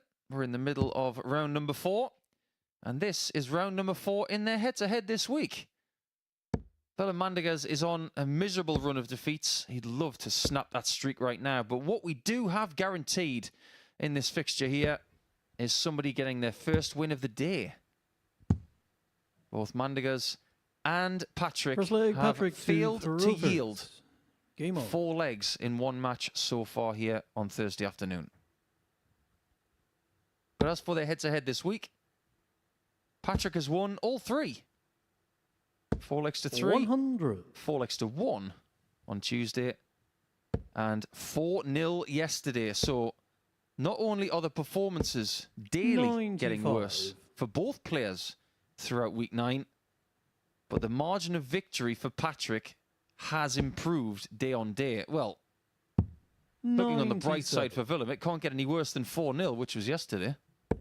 He can't be done 5-0. 64. But he would love to get this victory. And if we are looking for any sort of bright spark, Willem has been closer to getting a victory today 140. than he was over the last couple of days. And the one time he did win this week, Matthew Edgar, it was in round 4. 100. Patrick, you're I think we're stretching, aren't we, at the moment? We're trying to find the sort of positive for Mandigers, but ultimately it's not coming. And because of the time that Patrick van der Bogaard's got, he didn't need to go for the treble 18, and the ball just sets it up for his preferred double to double 16. That's after just 12 darts. This is a strong start, a confident start. Well, he's got 2 markers. No score. I classified them as markers. I thought they were very inviting had he found the angle from the right-hand side. Well, he'll have another opportunity to come back. He's bought himself time. He's got the luxury. On the first leg, Patrick van den Bogaard. And this is just going to be more misery for Mandigers at the moment. I'm failing to see where it's going to stop for him. First. Game on. Final game against Harry Ward. I know that Harry hasn't had a fantastic day. 80. But I think the biggest thing here is what you've just said in Willem's own mind. Does he believe he's going to get a victory? 55. No. I think we could see that. He's got close earlier on today. Went 3-3 with Jeff Murray. 140. And that leg was just nervy and edgy. Losing the line. Darts not going in at the same angle. 55. I'm sure we've had a lot of people tuning in from different parts of the UK 85. over the course of this week, but I'm sure there are plenty of people watching from the Netherlands to watch these two, to watch Alexander Merckx and Jelle Klaassen a little bit 85. later on. Don't be afraid to get in touch with us if indeed you are tuning in from the Netherlands. 41. One of the heavyweight nations in world darts and has been for a good 3 decades.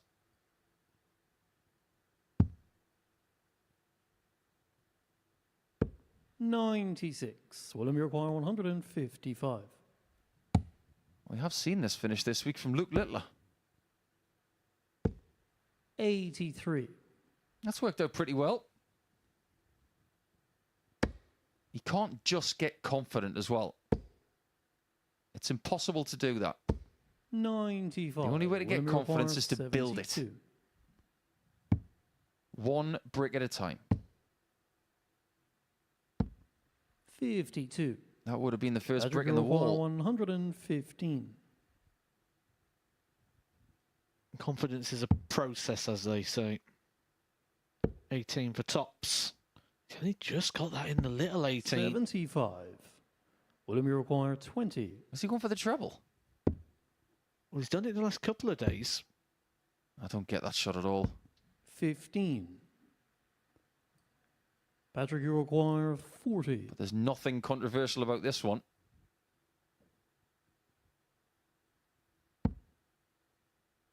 Can he hit double 10?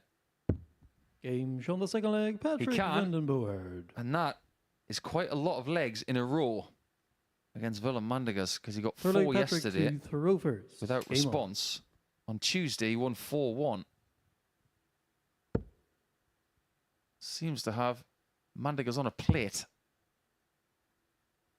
I think Mandig is on 81. everybody's plate, though, at the moment. That's the problem.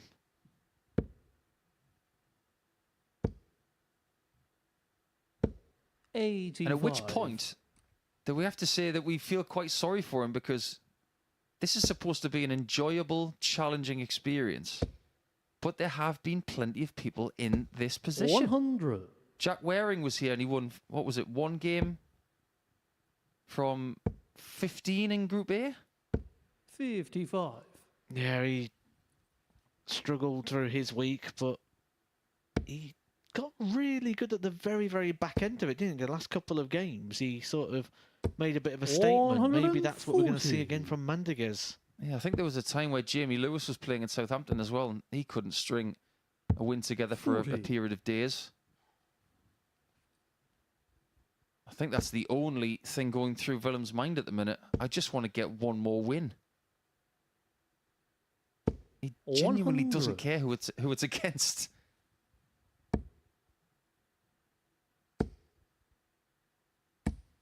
$123. Incredible Patrick group in there Uruguay, from 80. a still very gifted dart player. He's just not able to knit things together. Playing well is one thing, winning is another. 48.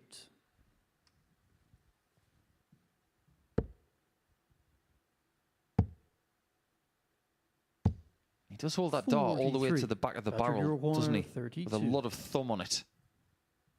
I just wonder what kind of control he's got on his darts at the minute. Is it consistent enough for success? Straight through the posts. Game shot the third leg, Patrick Vandenboerd. What a dart that is.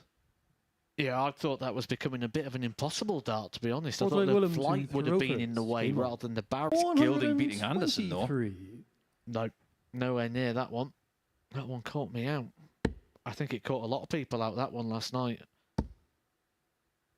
Lovely lie for the full house. 180. Well, it's not three of a kind in a pair. It's just three of a kind. But it is a full house. 98.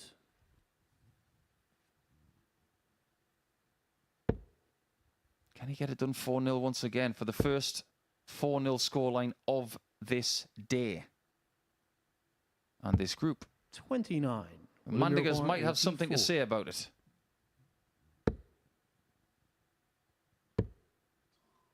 Oh, there's that dart that just flops in the air every 44. now and again, just loses Patrick momentum. O'Hara, 146. This would be some way to end the game. Not going to go on this occasion. Mandiger's got another opportunity to get a leg on the board. 130. He's had 4 darts. O'Hara, 40. Not a double so far in this game. Game And he fourth gets leg, one. Willem Mandigers. And I'm just watching the reaction of Mandigers, who I think if he had the choice Fifth leg, would have Patrick carried on to walking, throw gone first. straight down Game the on. stairs and gone home. He's still got a chance, though. He's got to win 3 straight legs, but that double top was nowhere near the middle. It's one of the beauties of double top. You don't have to get the line right, but as long as you get the weight right, you've got a lot of margin for error. 140. Not just because where the darts have landed, but they was thrown much firmer. It's a fine balancing act, isn't it? As to how firm you can throw a dart and still have control. 66. Who, out of your experience on tour and watching darts, throws the hardest dart? 60. Ian White. Interesting call. Mine is probably a dart player you've never heard of, called Eric Tautfest, 96. German. Saw him on a European tour stage once and threw them so hard 85. when they hit the board they could have been heard in Valhalla.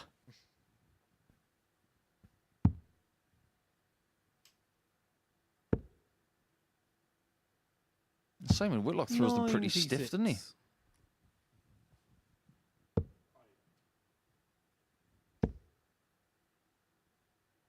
Now, was Mandigers going for the 18s there?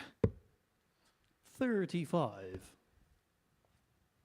Regardless of what he was going for, he's in trouble here in leg 5. But that right shoulder is getting involved an awful lot now for 57. Patrick. I'm starting to worry about that. This is a big game for Patrick. For Mandigers, I think this would eliminate him 121. if he is to lose this. Patrick For O'Hara, Patrick, it keeps him in the 146. hunt.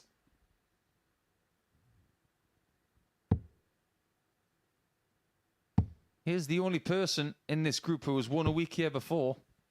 90. That comes with its own pressures. 60.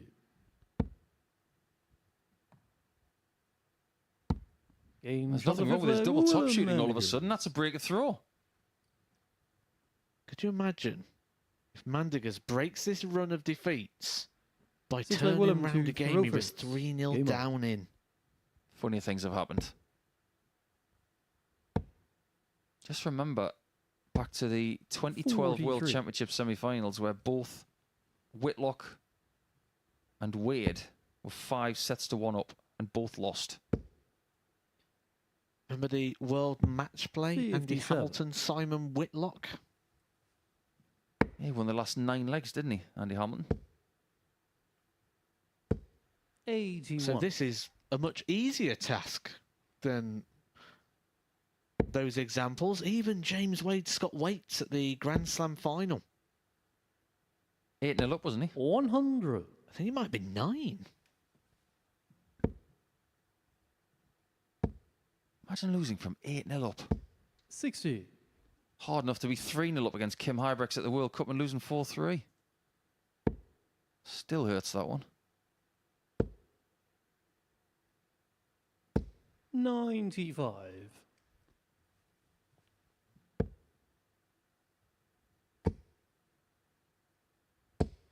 $24. Patrick's in front here by almost a dart. Make that 3. 140. He's in charge now. Just for full clarification, it was you that was right. 8-0 he was 59. leading.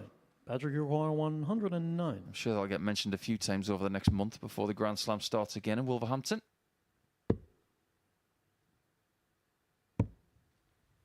55. Okay, so he's left himself 54. He's going to go back to the double that Willem has hit in the last couple of legs. Double top. 80. Patrick, you require 54. To end the drama. Well, how many times am I going to put my foot in it?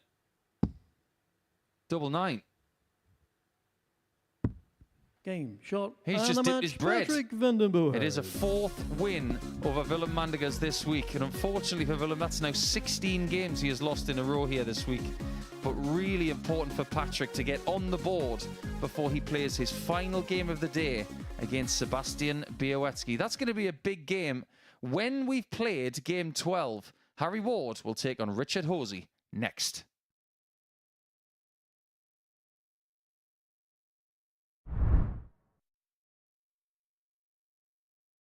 Hey, I'm Gary Ashburn, and I've been working in the world of collectibles and memorabilia for over 30 years.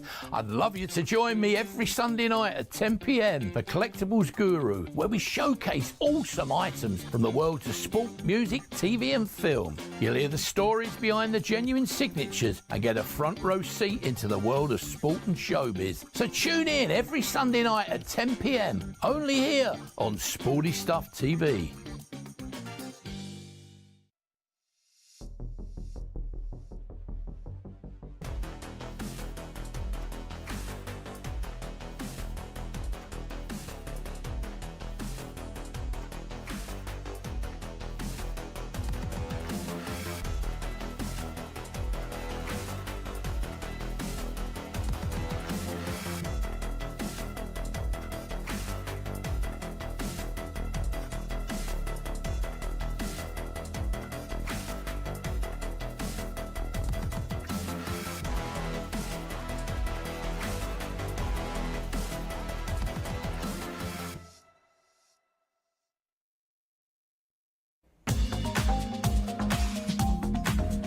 Catch the best thoroughbred racing from South Africa alongside 15 live greyhound races at 11 o'clock every Tuesday, Thursday and Friday morning, live here on Sporty Stuff TV.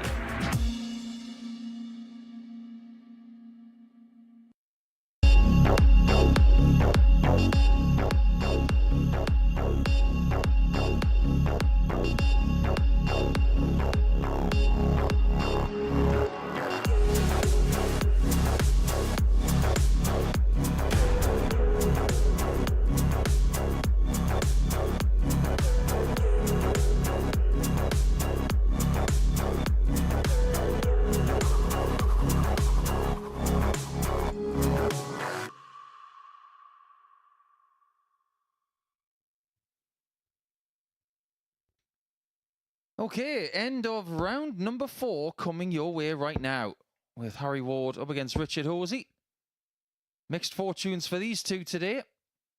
Richard's got 4 points and Harry Ward has got 2, but how did he get those 2 points? That was daylight robbery just before the start of round 3. He beat Patrick Vandenboer by 4 legs to 3, but I'm still trying to figure out how, Matthew Edgar, because it's very plausible that Patrick could be on 4 points himself now and Harry could be on 0, but he does have a platform. First leg, Harry to throw first. Game on. Harry Ward is sat in a decent position potentially here at the end of the day. If he can get this victory here over Richard Hosey, his last game is against Willem Mandegers. He's got a good chance here to end the day on 6 points and be right in the mix for a qualification spot. This group does have 2 positions, unlike the Group A we have just watched, so more opportunity here for Harry Ward, and he could keep himself well and truly in the running. Wonderful darts from Big H. 180. And I think the tale of today's tape could be very, very good for Harry if everything goes his 90. way. I think if he was to look at the schedule right now, he could tell you definitively what he wants to happen. Now, he's not in control of most of it. 95. But he is in control of game 12 and game 15. Let's say he wins both of those. He goes to 6 points. He would love Patrick to beat Sebastian next. 100. And for Richard, who's his opponent in this game, to beat Jeff Murray. And that would mean there's a logjam on 6 points. With Białecki on 8. 140. It's not just winning the points, it's where you win them. Because players will follow and track the table. They won't just work out and go, right, I need 14 points. They'll track and log the positionings and the story of the table. Harry Ward will play Mandiguez twice 91. before his rivals 12. have a chance to get points on the board. Precisely. And his last game is going to be against Białecki tomorrow. Game shot of the first leg, Harry Ward. But that's tomorrow. This is now. And Harry hits double 3 for $14. Second leg, Richard to throw first. Game on. If it gets to 3-3, or indeed if Harry gets to 3 legs first, we could even say that he's on the hill. 140. I need to get a tumbleweed button put in here, don't we? So we can just put it across the bottom of the screen. 80. That would be a nice little animation. Just rolling across the screen into the graphic there. What would you classify as the performance of the afternoon, Matt? 140. Do you know, it's... I would probably give it to 85. Harry Ward for his turnaround victory against Bohard. I don't think we've had a standout player. I don't think anyone's really took this group. Yes, Białecki's not 100. been beaten yet, but it's not been without vulnerability. Yeah, I have to agree. And with that in mind, my performance of the day was Richard Horsey on debut, getting a 160 checkout in his first leg. 100. Richard, you require 121. Which makes 121 a little bit easier.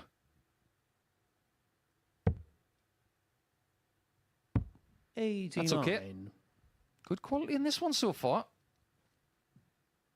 It's quite a skinny dart that Big H has got, isn't it? It's quite a long barrel. Almost reminds me of the darts of Mike Richard, de you're Decker 132. of Belgium. Game shot on the second leg. $13 Richard this Horsey. time. We are improving as the legs go on. Does that mean that if we Brilliant follow Harry the to pattern, this one's going to be a throw first. $12? I get the feeling, knowing the type of events that Richard Hosey likes to go to and the type of events Harry Ward likes to go 58. to, and knowing the geography of the rough area in which they live, I think these will be two players that know each other. And with that, I think there'll be two players that are very comfortable playing 100. around each other. You must have played a lot of stuff in a somewhat similar area in the Midlands. 140. Big independent events. You'll have run into the likes of Kevin Painter and Kevin Dowling and Colin Fowler. Players like that. Yep, they're 84. very prominent on that sort of circuit, absolutely. Especially Kevin Painter at the moment. He's trying to get more darts and he's gone back to playing Super League. 42.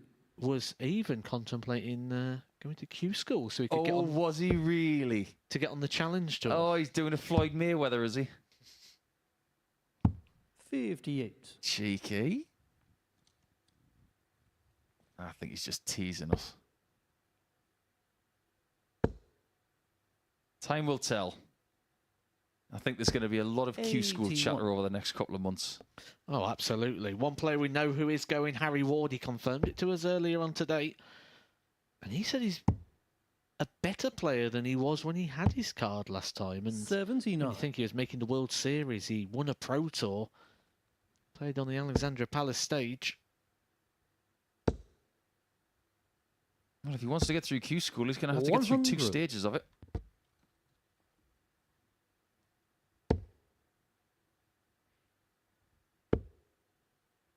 In the next leg, we will tell you 39.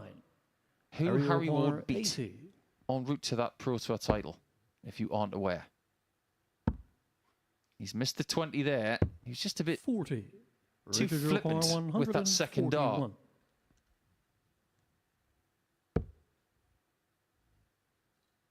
Well, that's a Rob Cross approach, isn't it? Going for treble 18 on 141. 85. Harry O'Connor, 40. Double top for 2-1. Game shot on the third leg, Harry Not Ward. a problem. So, it was the 19th of May at the Metrodome in Richard to Barnsley, throw of first. course, Game where on. Harry Ward won Players' Championship 16. Can't believe it was over 4 years ago. Unbelievable stuff. So in the first round, 101. he took care of Vincent Camphouse, one of the tallest people on planet darts, beat him by 6 legs to 3. After that, he took out another tall 59. person from Latvia, Madas Razma, by 6 legs to 2. With his performance of the tournament, he beat James Richardson in the last 32, his board final, by 6 legs to 5. That looked like a 100. really good game. And then, with the nitty-gritty, he took out the current world champion, Michael Smith, by 6 legs to 5. 134. Then, the current world match play champion, Nathan Aspinall, by 6 legs to 5. Before he disposed of Jose de Souza, the former Grand Slam champion, in the semis, by 7 legs to 4. 95. And in the final, it went all 15 legs with Max Hopp. And you might think, because he beat Max Hopp in the final, that he was given a slightly easier 98. task. Oh no. Max Hopp at the time was a 2-time ranking event champion and very new at that. Harry beating Max 59. right then was a little bit of an upset. But that can never be taken away from Harry, that tournament. Never, ever, ever. 96. Richard O'Connor, 146. He'll be hoping to add to it with a weekly win here at the MODUS Super Series.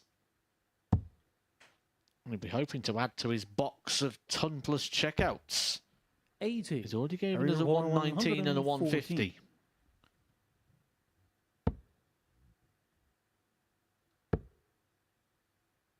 He's not going to do it. 58. Richard So O'Connor, Richard 66. has his choice. Double 18 for a level game. Game shot on the fourth Bottom leg, corner will do. Richard Hosey.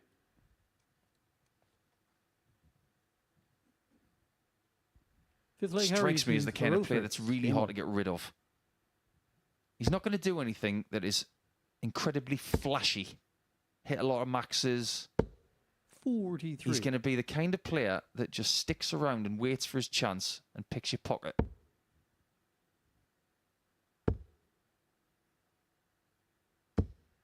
He's got the same sort of demeanour as Wayne Jones. Same area of the world, West Midlands. Just gets on with it. A little bit of body movement, but strikes me as a very experienced kind of player 95. who's just happy to be here. And don't forget that Wayne Jones made the very first weekly final of this series, losing out to Matt Clark. 43. And that could have been very different. Matt Clark was 3-0 up in the final. It ended up being 3-3, and he only just got over the line. 140. Is Wayne Jones the best player from the West Midlands in history? 66. Based on longevity and what he's done. And it's a really tough thing for me to say, because there have been other players from that part of the world who have won PDC Pro Tour events. 125. But do they have the CV of Wayne Jones? Oh, it's tricky, isn't it? But yeah, I like longevity in sport. 190. Do you like 180s? Harry O'Connor, 98. I think Harry Ward doesn't like 180s at the moment, but Richard Hosey will love them. 74. Would have loved that 98 Richard checkout. O'Connor, 152. This is one of your favourite things, isn't it? Big 6-dart conversions. That would have been a sizable one, 332. 81. Yeah, I do like those. Harry O'Connor, 24. Still waiting for our third 350 and 6 in Super Series history. No score. Didn't scare it. Hosey, like I Richard said, is the kind of requires player that can 71. pinch stuff from you.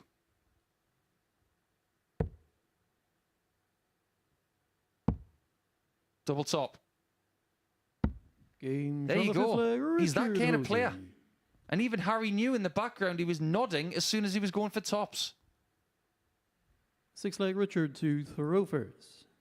Game on. To break a throw as well there, Harry Ward had darts, had plenty of them, wasn't able to capitalise, and this could put Harry Ward in serious jeopardy now of being able to qualify. That will be his 3 lives gone. Yeah, I agree. We look at the live table right now. Białecki on 8 points, Jeff Murray on 6. Hosey with 2 points here goes to 6. 125. And all of a sudden, there's a 4-point cushion between the top 3 and the bottom 3. And that places even greater 46. importance on the final round of fixtures here on Thursday afternoon.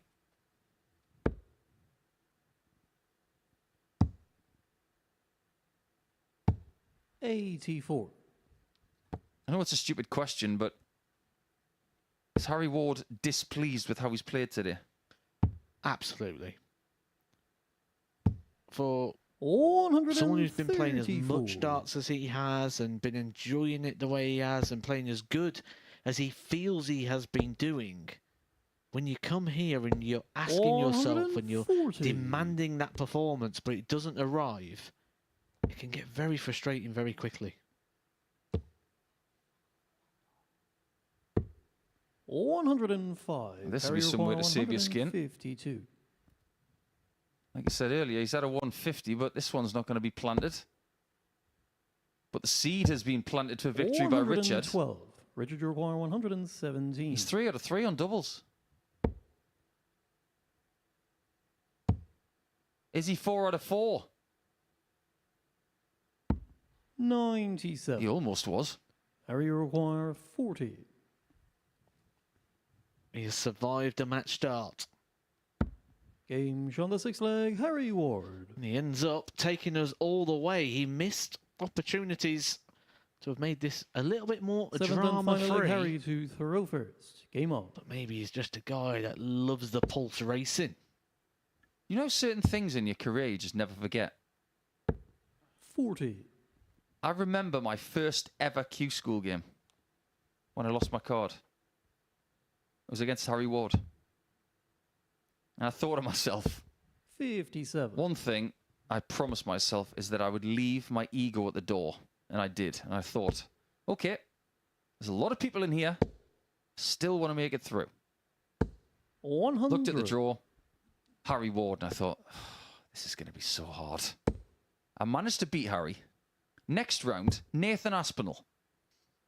And I thought, this is just not funny. 43. I lost to Nathan. I eventually got my tour card back. But that, to me, was always the illustration of just how difficult 43. Q School can be. And he's about to find out firsthand over the next few months just how difficult it will be 60. to get his tour privileges back. I don't think it's something that Richard is entertaining at the minute. I think this is like his Wembley at the minute, which we are happy to oblige. 140. Yeah, and I think when he's here, I think the priority will be to make sure he can get back here, and he's certainly giving us a level to suggest that we may see him again in the future. 125. He's a maximum away from a double. Harry's in control of this situation at the minute. 85. But that single 5 might change things.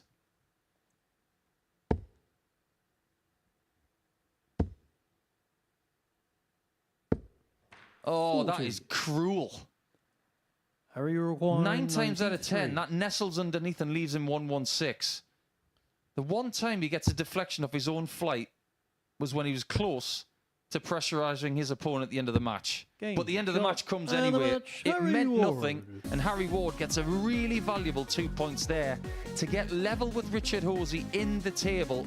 Let's have a look at the stats from that one, because it was much improved from Harry Ward overall. 91.68 and 40% of the doubles. His high checkout came with his last 3 darts as well. taking full advantage of having the darts, and that's exactly what Patrick van den Bogaard will be looking to do against our league leader, Sebastian Białowieski, to start round 5.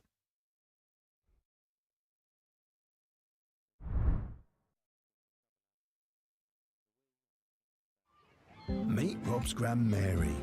She loves nothing more than a day at the seaside. And an ice cream. And Rob, well, he wouldn't miss it for the world. By taking time outs on his account, he's making time for moments that really matter. Winner. Setting it up is simple. Choose from days to weeks at a time, or customise it. When you play safe at Bet365.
Catch the best thoroughbred racing from South Africa alongside 15 live greyhound races at 11 o'clock every Tuesday, Thursday and Friday morning, live here on Sporty Stuff TV.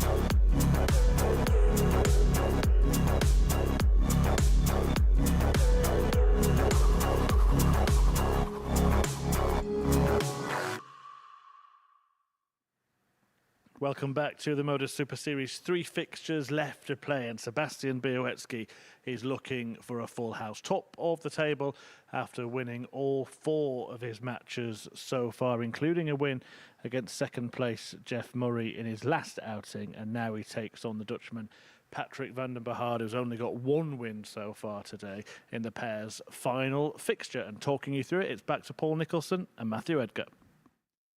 Thank you, Chris. We are on a streak here of 5 consecutive games being won with the darts, which is good news for Patrick.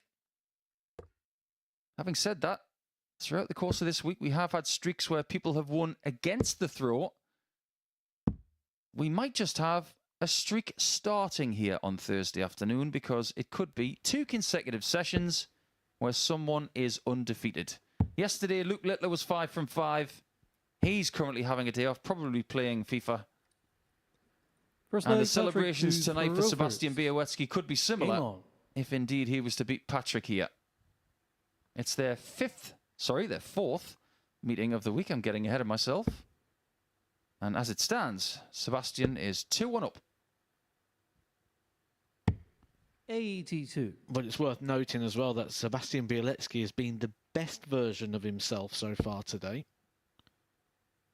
When we take a look at the fact that he's not been beaten, the only concern would be that the performance has just been tailing off slightly as the day's gone on. The last game we can kind of put an asterisk against it, because there was that one leg where he got stuck on double one and he just couldn't convert. 45. Ended up losing about 27 darts to Jeff Murray. I do get the feeling that his memory is a bit like Dory the fish.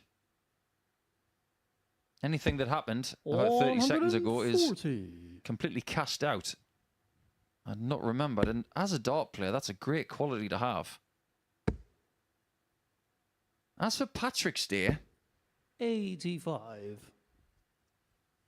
I think it turned in the Harry Ward game. He should have won that match. He didn't. Had he won that game, 57. he could have been sitting here with 6 points. Just so happens he's got 2.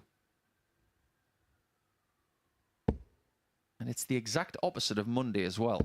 60. Where he won his first 2 games of the week, and we thought, in this strength of a group, you're winning your first 2 games, he's here to play. I'm impressed. But since then, it's been a lot more sketchy.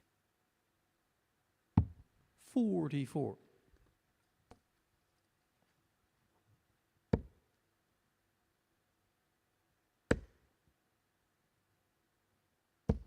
45. Sebastian, you require 164. I just wonder if he's got some sort of discomfort. Look at that hand there, just exercising it a bit. The smooth nature of his follow-through is turning into a jerky nature. 92.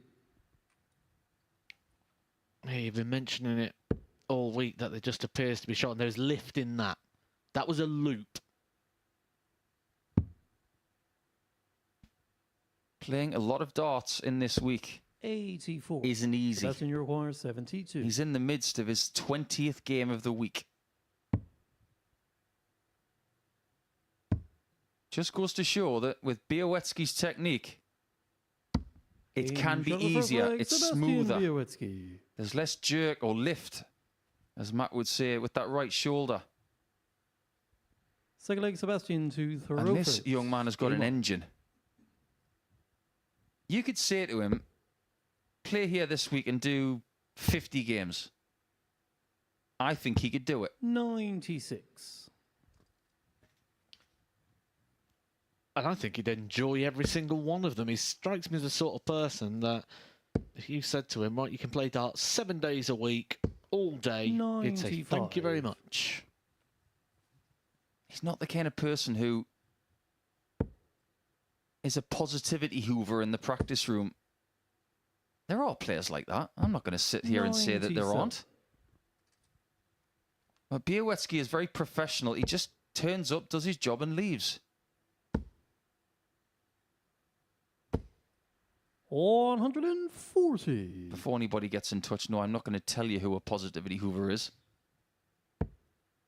I'll save that for my book one day.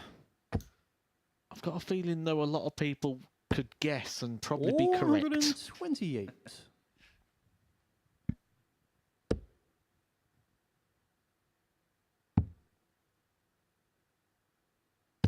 Oh, nice last dart.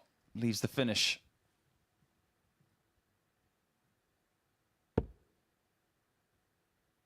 Results this week in this fixture. Remarkably, 92. on Monday, Patrick beat Sebastian 4-0. But then it was reversed on Tuesday. So every single game they've had this week has been won by a distance. Closest game was 4-1 on Wednesday, which was won by Sebastian.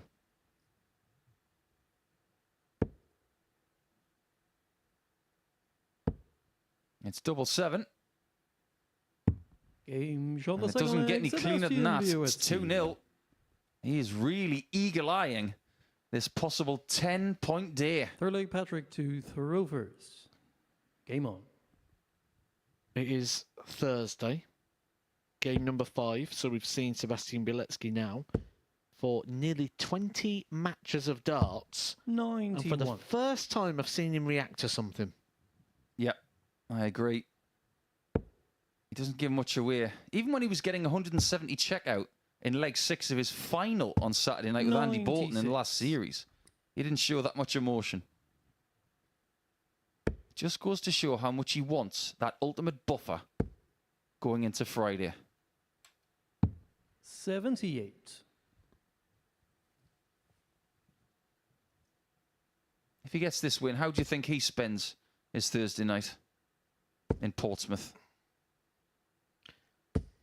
85. I think he gets a pot of Pringles, sour cream and chive, no dip. This is incredibly descriptive.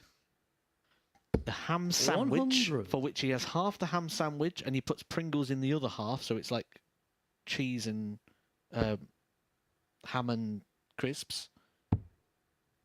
I think he lays on the bed, 134. just in underpants, watching TikToks with the Pringles across his belly.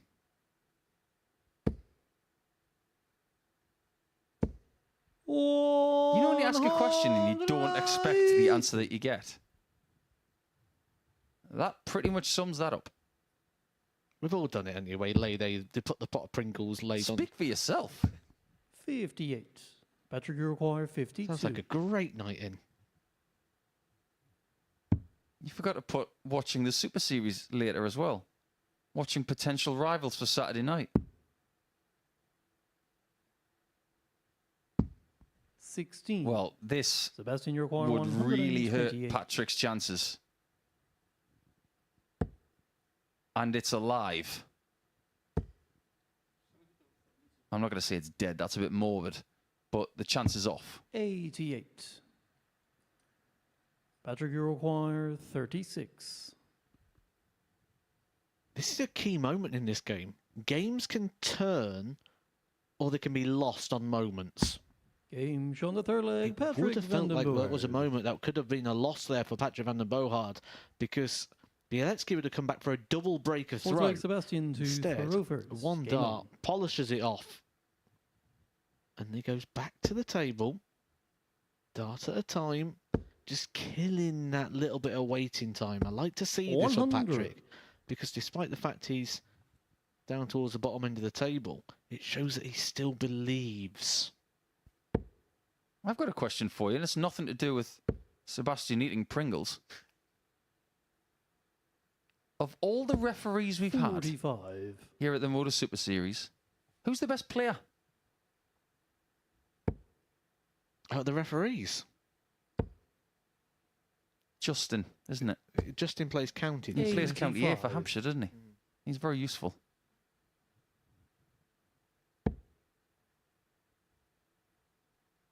George Noble used to be a really good player when he was younger. 95. Did you know that? No, I've seen Owen and Charlie play. They ain't players. No, Charlie can throw darts. Owen can watch darts. 100. I haven't seen Danny play darts yet. He might be a closet gun.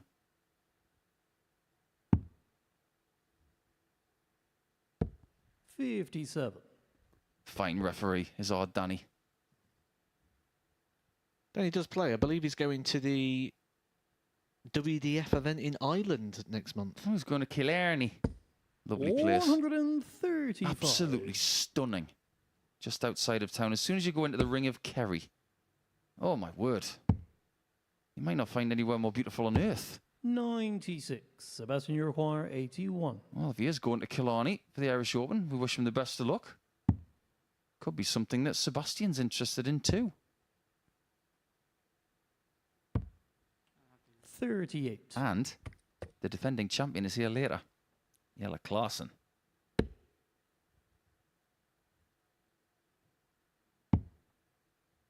Of the Irish Open, that is.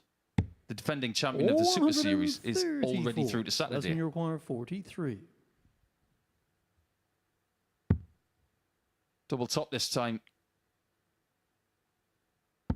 Game shown the fourth leg. Sebastian Bielecki. A nod of approval from my co-commentator Matthew Edgar, because I think he's starting to understand why I keep going on about double top. Fifth leg, Patrick to Because he's throw better at it. first. Game on. He did this earlier as well. We've not had a perfect game yet where a player's gone 4 from 4 on the checkouts. Bielecki was knocking on the door of that, but didn't cross the line. He's got another opportunity here to do so. 135. He's got to get there first. That's a great start from Patrick van den Bogaard. I said that the situation on doubles for Sebastian had to improve by maybe 58. 3 or 4% over the course of this group. We haven't done the numbers yet. We will let you know his overall performance when we return for the end of Group C tomorrow from 58. 1 o'clock, live on the MODUS Super Series YouTube channel.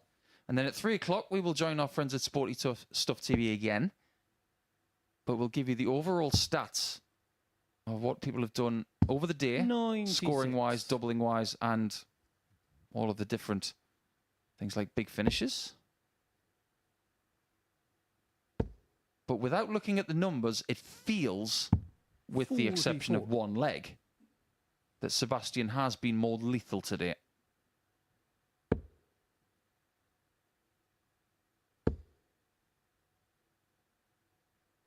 $137.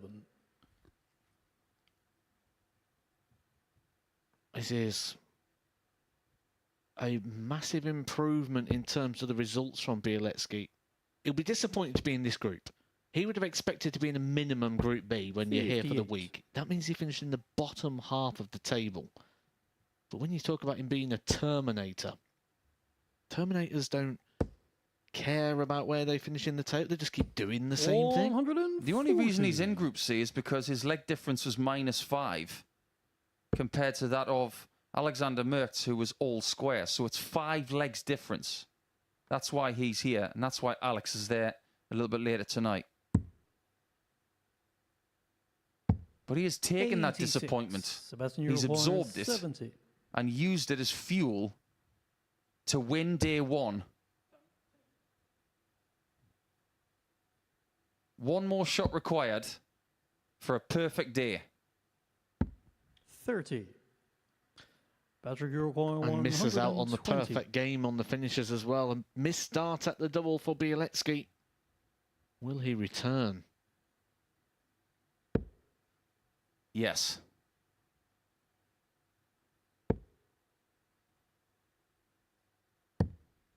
Looks like Patrick's got a lot of work to do tomorrow. Europoint, 40.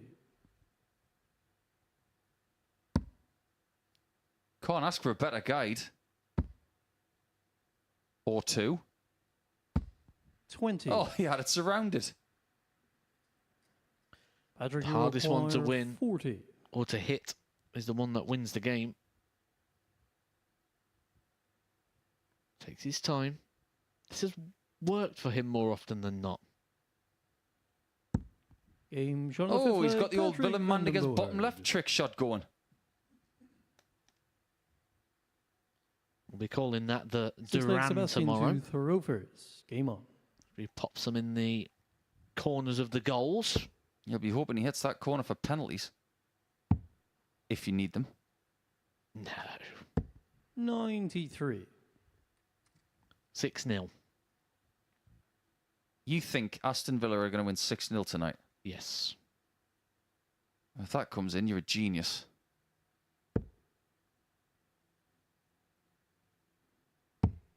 Well, we'll be clipping that up 81. for the 6-0 tomorrow. I look forward to hearing the passing of the genius torch.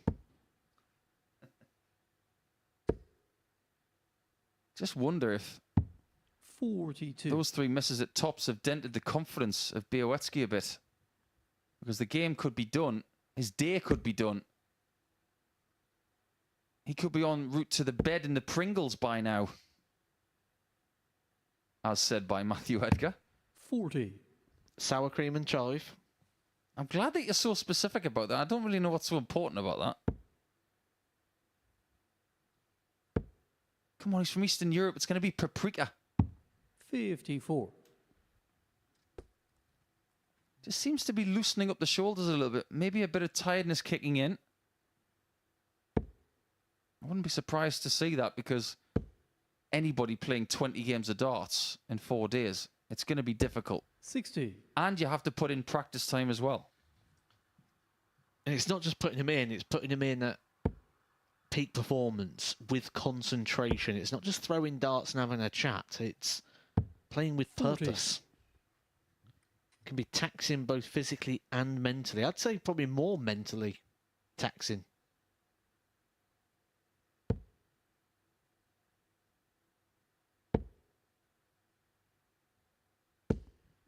Darts is hard, especially in this format. I've spoken to Chris Mason in the past about how he felt playing 2 consecutive weeks. Series 1, week 12, he won it. 140. He played 29 games of darts that week. The following week, he got through in a 2-day group and played the final night of the Champions Night as well. 96. He said at times he Sebastian was dead on his Uruguay, feet. It was pure 132. instinct. On some level, Sebastian's probably playing on vapor. Instinct himself. All he wants to do right now is get over the line. 88. He doesn't care how. Patrick Uruguay, 129.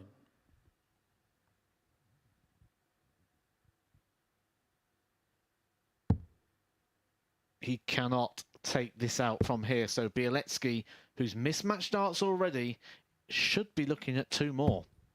Does he change his 34. mind after missing tops Sebastian 3 times? Uruguay, 44. I'm not surprised to see him do that. Game. He shot, gets it done and this the time. match, Sebastian Bielitsky. It's a perfect day for Sebastian. He had to work really hard in the end to get that 10th point. But when he comes into Friday, you can see from that mini fist pump that he is very happy with his day's work. He's got every right to feel that way. 84.98 the average. He doesn't care about those numbers. He just cares about the number 4 next to his name because that's the 5th time he's done it. We'll see him again tomorrow. Richard Hosey and Jeff Murray have had decent debut days. Someone's got to win that fixture next.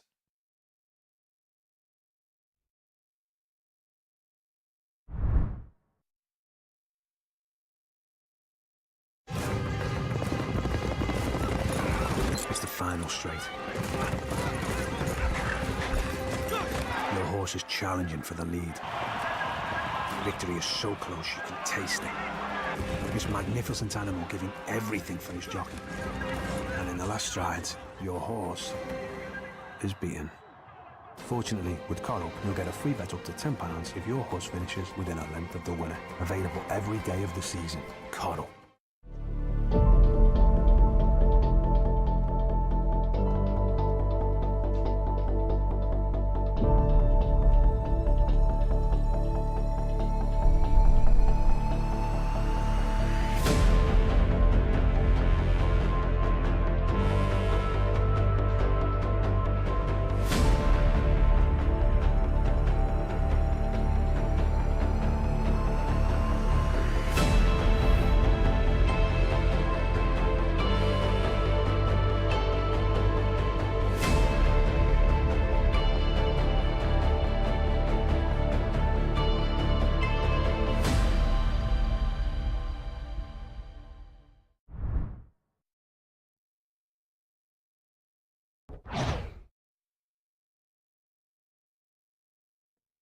And without further ado, we go into our penultimate match of the day in Group C, because we do have more action for you from 10 p.m. tonight.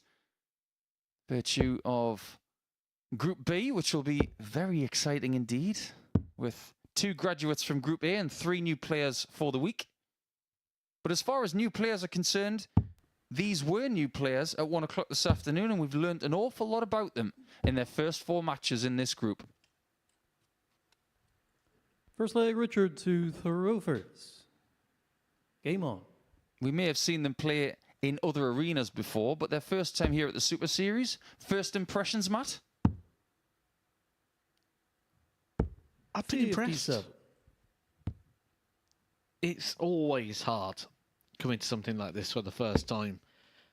Any new venue is always tricky when you don't really know your way round. You've 85. got so much going on here, and there's so much procedure that you sort of have to adhere to and follow.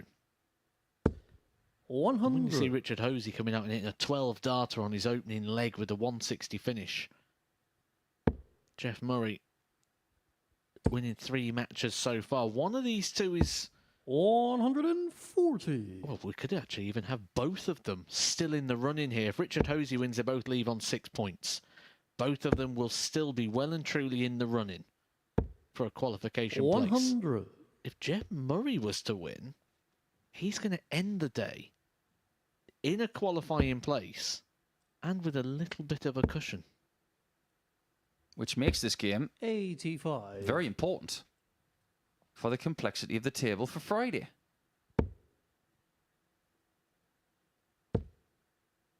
I've been very impressed with Richard. 140. There's something there. There's skill. At no point today has he panicked. He doesn't look like he's been overawed by anything as well. 101. Richard, you require 104. That's a lovely dart. Double top.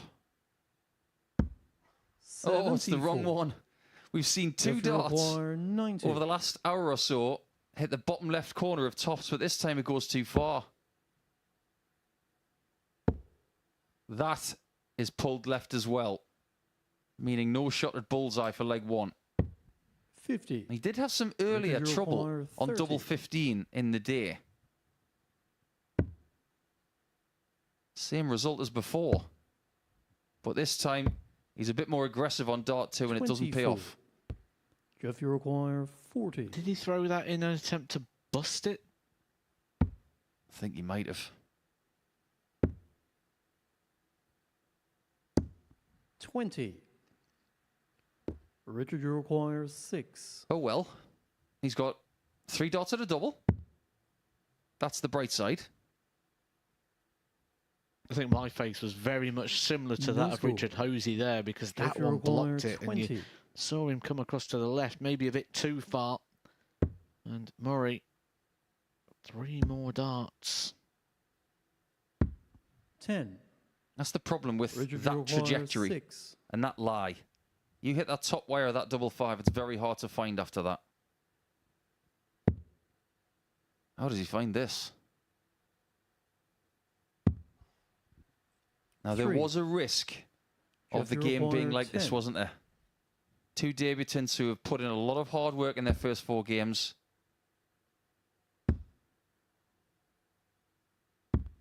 No score. When you come up against someone like Sebastian Bielecki, you know he's the pace setter, you know he's the guy to beat. In this situation, we haven't really got a pace setter. Game shot on the first Maybe leg, we do now. Richard Hosey. In a funny sort of way, it's good that that leg is out Second the leg, way Jeff to throw first. in 27 darts, because you know for a fact it's not going to be about numbers and stats here. This is a game of darts. All it's about is 2 points. You know when you go to Super League darts, and you may not be aware of this watching this, but we know from experience that when you play Super League darts, it's about winning, but you're also thinking about how well you play, because they hold individual league tables on averages and wins and things like that. We keep statistical analysis for all games. That's true. But we've seen people win games with 65 averages. We've seen people lose with 105 averages. Which one would you rather have? 140. I do buy into the philosophy that averages are a little bit over-egged at the minute in the game. 60. We are the culprits because we talk about them a lot. When I'm speaking to people who want to improve, it's amazing how many times they come up with my average is. It doesn't matter what it is. 100. Are you likely If you require 160. to complete a leg in 6 visits? Or 7 visits or 8 visits? That's more applicable in my book than averages. 45. And at Super League level, if you're completing a 170. lot of legs in 6 visits, you're a good player. And we do know from the information we have about Richard, 60. that is the case. If you require 122. Yeah, he hits that road, that bracket of visits to the board. This could be a good visit to the board. The ball. 91. We know Richard Hosey's got a big 110. finish in him. He opened with a 160. He's had a 111.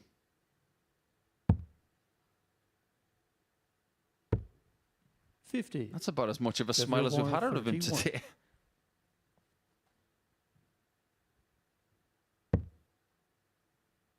Two hits. Let's go around the houses again. Game shown the second leg. But somebody's Jeff home Murray. at double 4. Now, I do believe that the back of that shirt Third leg Richard to is throw telling first. us something. Game on.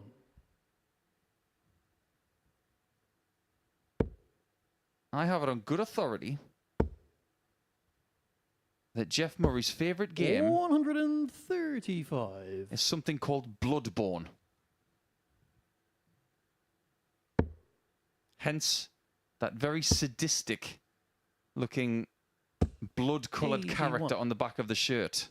It's something to do with that. It's a game on the PlayStation. I do believe he's a big gamer. 85. Apparently, he did play some online darts during lockdown as well. And he beat a certain Lucas Weinig. And Weinig is a weekly champion here. 140. So positive signs when you look at it in those terms that Jeff Murray could 100. get through to Saturday night. If he wins this game, he's in a very strong position to do so. He would follow other Northeasterners who have made 59. the Saturday night. Adam Atkinson has made it there. Gary Robson has made it there.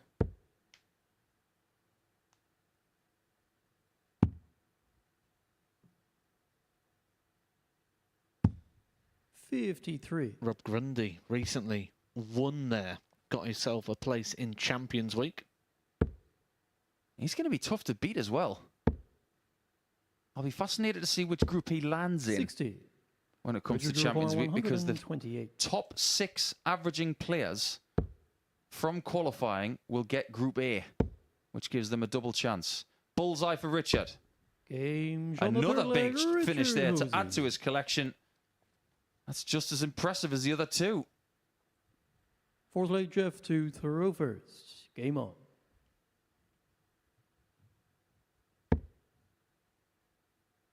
Just goes to show as well, doesn't it, that your career doesn't have to start at the age of 16. 100. Or even 12 in the case of Leighton Bennett, who we did see in this series. Richard is 40 years old. His career might just be 81. beginning. Well, look at people like Glenn Durrant. Didn't win titles till the late 40s. Peter Wright, when he first won a world championship. 60. So what you're saying is he's eligible for the seniors in 10 years. So he's got a 10-year run-up. 96.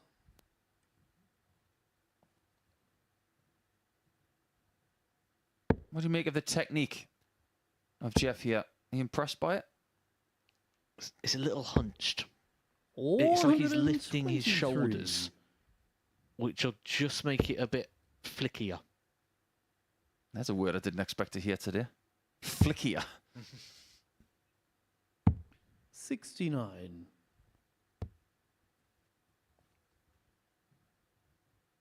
Not to mention the fact that he's got an odd flight in those darts on the shirt. You know how I feel about that, Matt. 58.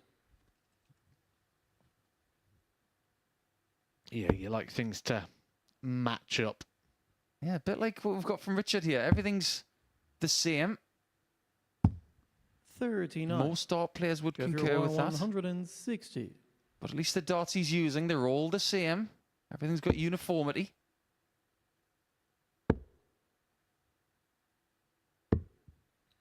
$54.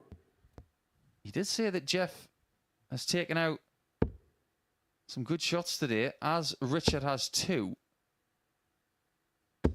140. But Richard is Jeff, putting you're pressure on this now. 106. Treble 18's a must. Finds it. Double 16. 74. Richard requires 76. Richard has 4 points in the table. Jeff has 6. How many legs does Richard have? It's still 2. 22. Jeff, you require 32. Double 16 for a level game, and to keep everything going with the throw. Getting further away. No score. And that might be Richard, the you require miss 54. that starts to separate the two. Double 18. Game shot on the fourth This is leg, where Richard things could Hosey. change. Hosey's leg difference is not that different Fifth to leg, that of Richard Murray. to throw first. Game on. Started this game all square. Murray started +5. But if he can win by 4 legs to 1, he would actually overtake 139. Jeff in the table to go to second. And I love that position to break the throw in a game, because you get to break the throw, walk straight back down the oche, knowing you've got the darts to 140. come back into position. It leaves your opponent stood at the back of the stage waiting for a sizable amount of time. Yeah, it's the old, I want to keep my shot break of throw. 99. You ever played that practice game Hog? It's where you have to hit 2 of every double. And if you do it, 100. you keep your turn. But if you miss it with the first 2 darts, you hit the bullseye to keep your turn. And that way you get to walk all the way back down the oche with your opponent doing nothing. It's a great game. 96.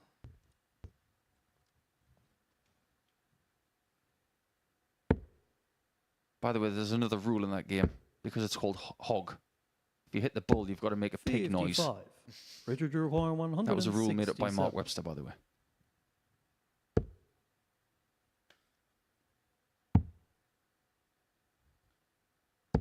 This has been very, very good.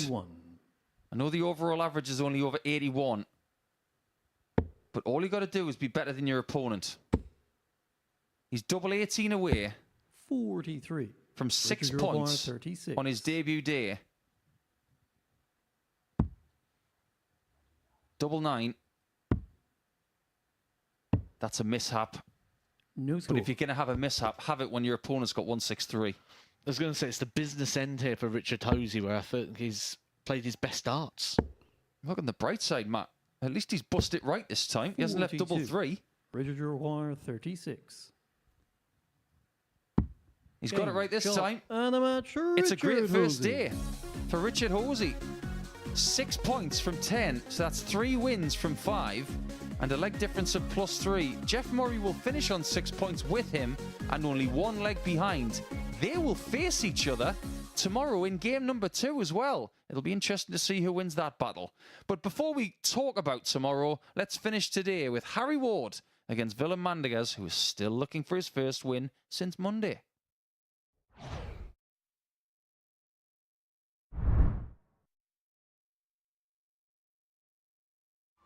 Meet Rob's Grand Mary. She loves nothing more than a day at the seaside. And an ice cream. And Rob, well, he wouldn't miss it for the world.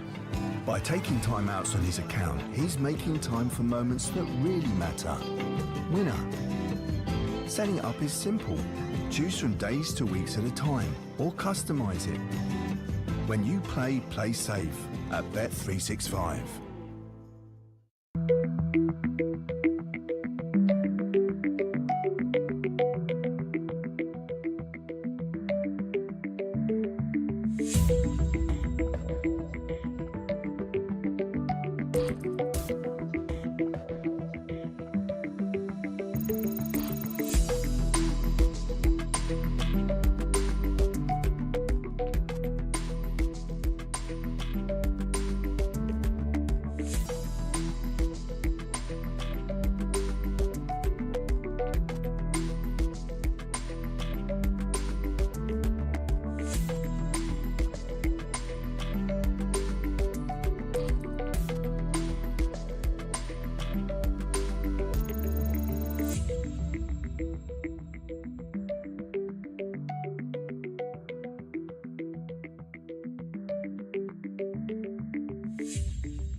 Final game of Group C here on Thursday afternoon. And I wonder what Harry Ward can conjure up. Because if he can beat Willem Mandigas here, we will have a logjam on 6 points behind Sebastian Białowieski, who has become the second person to have a perfect day here this week. First leg, Willem to throw first. Game on. Harry will be the favourite. Of that, there's no doubt. because Willem has not won a game since Monday 100. lunchtime. If Harry wins as well, it will be a 4-point cushion between the top 4 and the bottom 2. 23. There's a few encouraging signs here from Mandiguez. One, he's not been nilled today, 95. where he's had a couple of 4-0s across his last few days. He's also won today 9 legs, which is the same tally that he won on 100. Tuesday and Wednesday combined. So he's having a few more opportunities, so we can find 84. some positives here for Mandiguez. I'm going to ask you a really blunt question now. And I don't mean this to come across as totally negative, but I think it has to be asked. 44. If Mandiguez loses this game, does he win a game tomorrow?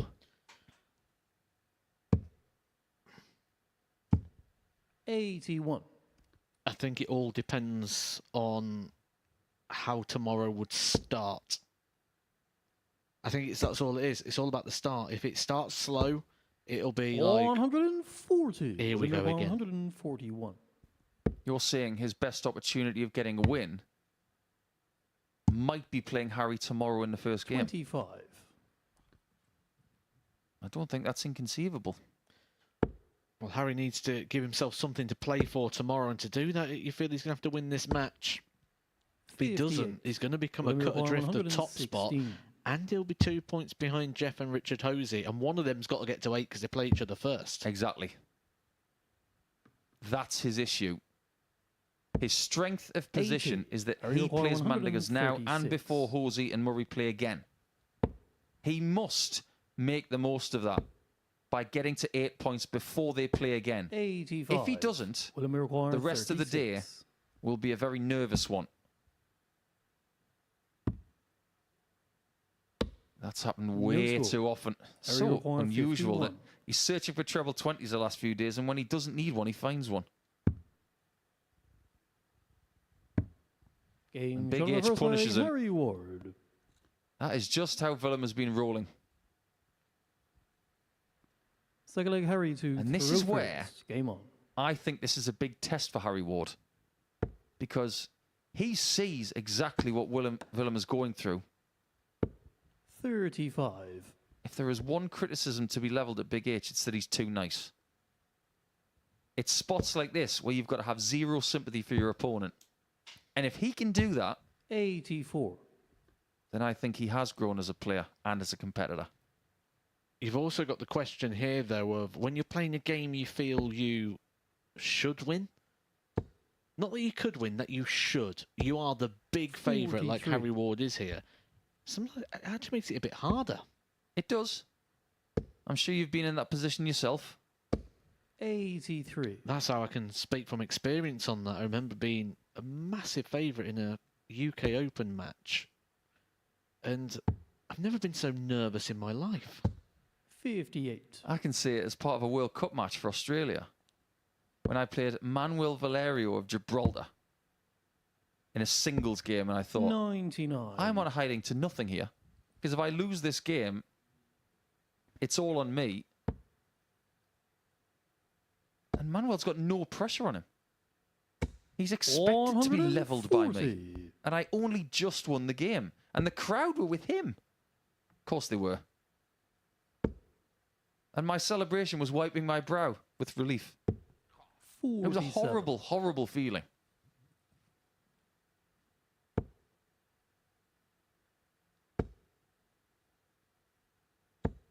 We 100. haven't had anybody from Gibraltar yet, have we? Here at the Super Series. Couple of talented young players coming through there as well, isn't there, at the moment? Yeah, Justin Hewitt. 140. Harry Maguire, 125. I wouldn't it be interesting if we had Dyson Parodi here.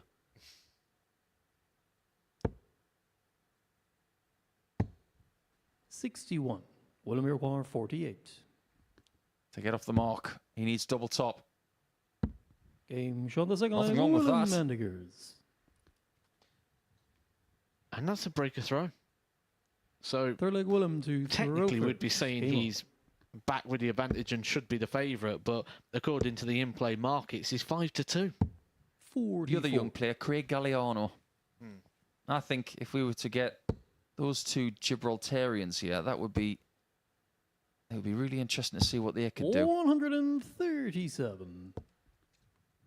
So weird that we don't go to Gibraltar anymore on the PDC Tour. For years, I said, I don't want to go there. I don't like it. The last 2 times I went, I loved it. And now we don't go, and I miss it. It's the strangest feeling. It is available on the WDF Tour, though. 60. There's a one-day tournament out there. Once won by Andrew Gilding. I'll be travelling over there later on this year. Are you going? I think I am, yeah. I've been to Gibraltar for a good few years, and it hasn't changed much. What has changed, though, is the darting circuit over there. There's a lot more talent playing darts now in Gibraltar. Yeah, big thanks to Junior Darts Corporation. They take a lot of darts over to Gibraltar. 100.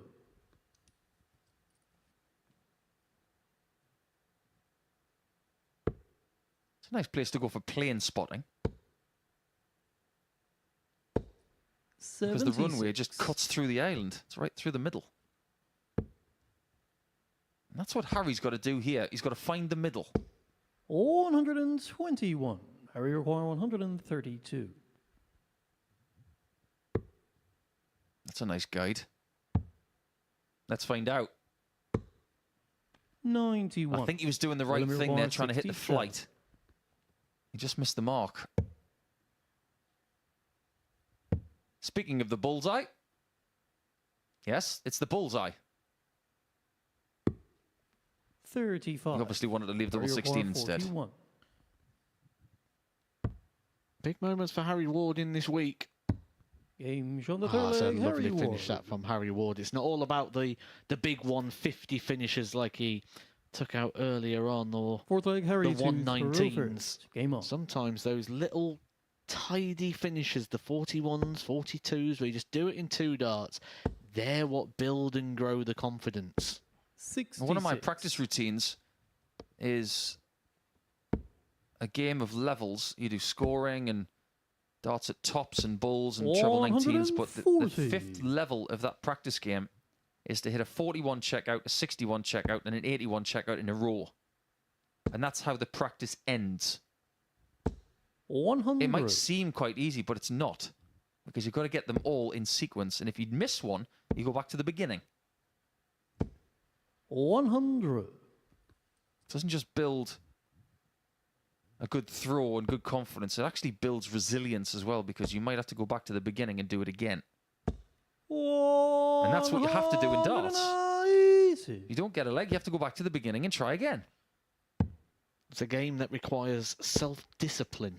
34. Harry require A 155. lot of people have these sort of practice routines, but then don't follow them to that sort of strict routine. Double 19. 124. I think even he wanted to laugh at that shot. Now he can't leave double 16. It's not like there's a -1 on the board. 140. Harry require 31. But there is a double 8.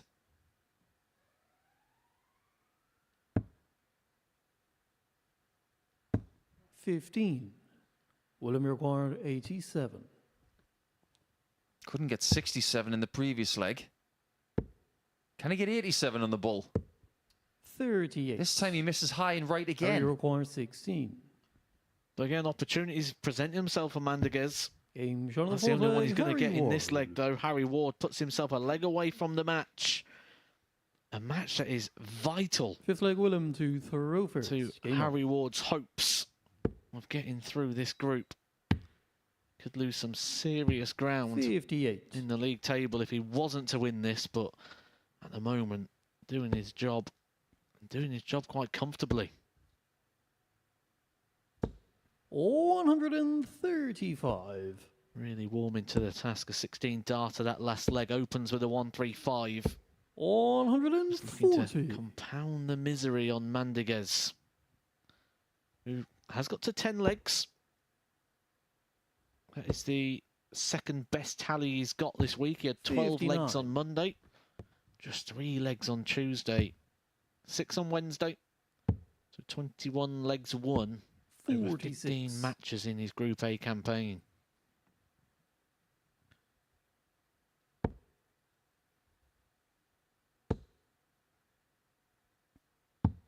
$83. For Harry Ward, it's not been his best.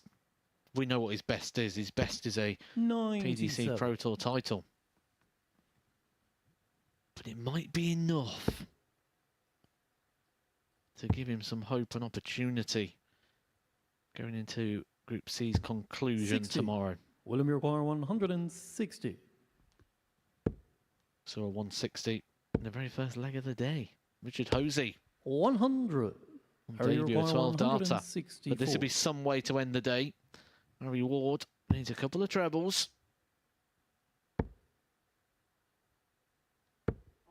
32. William Require 60. And that'll be music to the ears of Mandiguez. 50. Harry Require 132. He'll start on the ball. Well, that was his intentions. 34. 25 William with Require left. 10. An opportunity to go back to the ball, but double 5 for Mandiguez. 8. And the pain just continues. The Harry hope Require just seems to be 98. seeping out of him. 9 darts at the double in this one. And you just see by the reaction, it's starting to get to him. 62. William One Require 2. more opportunity for Willem Mandiguez. No score. And that might be Harry Require 36. the end of another miserable day for Willem Mandiguez.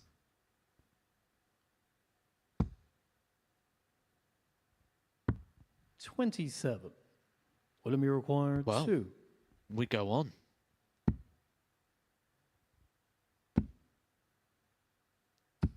And they No were score. safe darts. They was darts thrown Harry with plenty of Require air. 9. Just fearful of coming inside and hitting that single one. Harry Ward, it's not been pretty, Game. but it's shot, been good and a enough. match. Harry Ward. Willem Mandiguez, more misery today, again goes through the card without a victory. But for Harry Ward, he wins a very, very important game. We go back to earlier in the day when he brought it back against Patrick van den Bogaard and ended up giving himself opportunity. He came into that last game in need of a victory. Richard Hosey and Jeff Murray sat on top of him at the moment on 6 points. They'll be taking each other on in their first game. Harry Ward will be opening it up tomorrow, so it's all to play for in the early hours of tomorrow. 74 average was enough for Harry Ward to give himself plenty of hope. Yeah, certainly. Harry does have hope. We'll take a look at the results from today. Paul Nicholson alongside me. And Paul, when we look at these, considering that these will be played in reverse tomorrow, so as Matt mentioned in his close there, Hosey against Murray, the penultimate fixture today, could be crucial come tomorrow. Yeah, I think so. And when you look at what Harry's done against Willem there in the final match, I know it wasn't a great game, but it was really important that Harry got the 2 points there. He confines Patrick and Willem to the bottom 2, and now there's a big gap between positions 5 and 6 and the top 4. It looks like round 1's going to be really, really exciting. Yeah, what have you made of the two debutants? Because they've been really good. I mean, Hosey started the day with that 160 checkout and a 12 darter, and it kind of signalled the intent, not just for him, but for Jeff Murray as well. Yeah, you can't really ask for much more in your first leg. I know what it's like to have your first leg in front of the cameras as a 12 darter, and you think, well, this is easy, isn't it? But like I said to you earlier, when the adrenaline's pumping, you can do things that you wouldn't normally expect. And I was really impressed with him today. And I think Jeff will be very impressed with his day, but I think he knows he's got another level to find. That's why those two going at it in round 1 tomorrow will be very intriguing. Yeah, of course, the player we really need to talk about is Sebastian Białecki, because he had a perfect day today. Really, really good stuff from the youngster. Patience. That's what his game is all about. Did he play his best darts today? No. Did he show that he's the best player in this group? Yes. Was he going for the right doubles at times? I don't believe so. I think he needs to spend a bit more time on tops instead of double 16.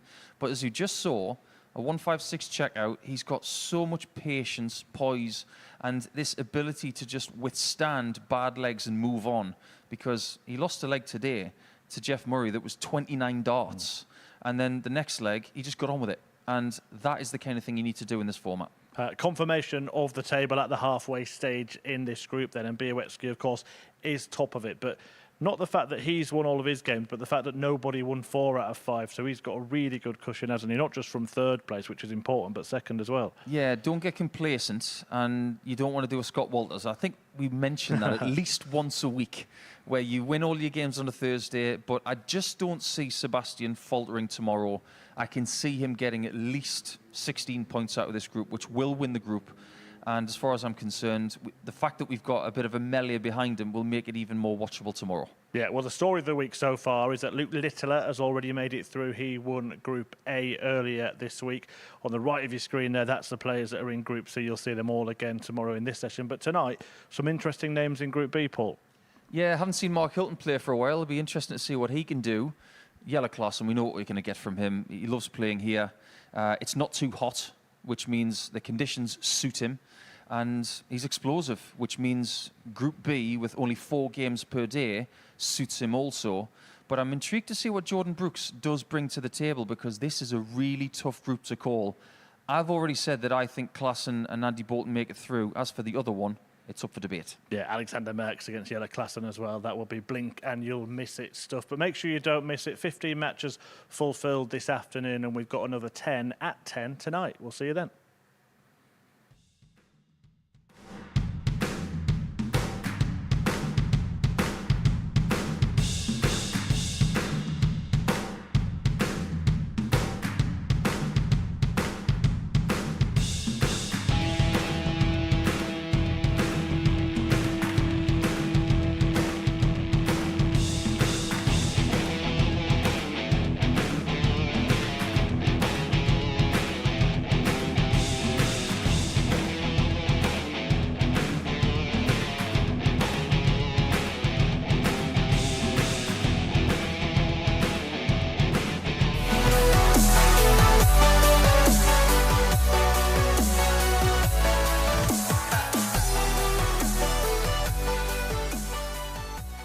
Yeah, we're still here with our voices. It was an amazing moment in MODUS Super Series history.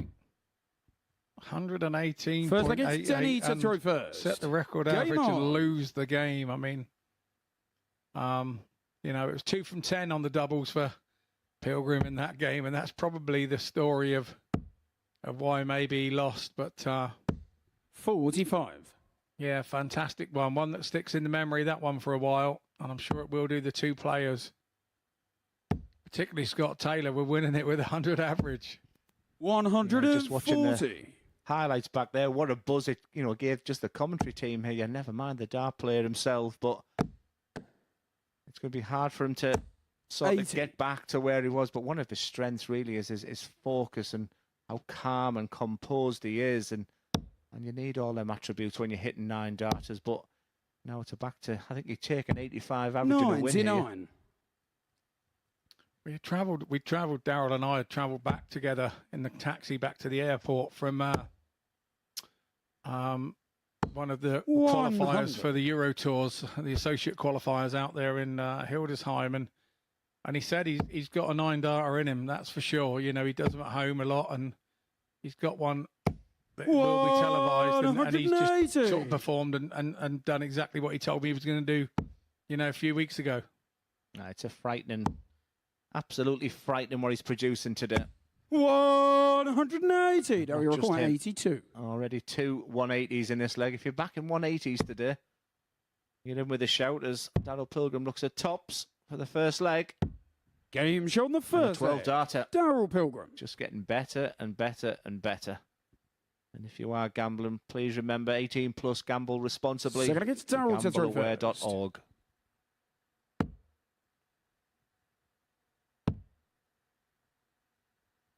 Can we invite Scott Mitchell every day? Yeah, I'm up for it. I'm up for it. But I mean, I was just coming back down the stairs and I saw a pair of boxing gloves on the wall there in a frame, and I was thinking, 100. Everybody's got their gloves off today, mate. Nobody needs them. Yes, gloves are off, and it's tungsten tossing of the very highest quality today. And like I said, when the first one goes in, 140. Usually replicates there. Oh, just looking at his 180s, he had 8 yesterday. He's already had 8 going into this game. He's had 9, 17 180s. 100. Darrell Pilgrim. Both players averaging over 100 already. Yes, it's early. 133. If I want to get excited, I will. Yeah. That 180 stat is just a crazy mad stat. I don't think I've had 17 180s this year, Scott. I don't even think I've had them in a month. 180. No, you're 132. And that's counting my opponent's ones against me as well. Treble 19. And that was the perfect marker for the Bulls. So 52. Did open for him. Denny But Denny Aldercoulter, every 121. question that's been asked of Denny this week, he's had answers for. He's probably got the toughest opposition right now. We'll really see what they're 97. making of him. Again, fantastic Now we setup play. require 80 is never easy. You're always thinking when you're first at, you must stay straight.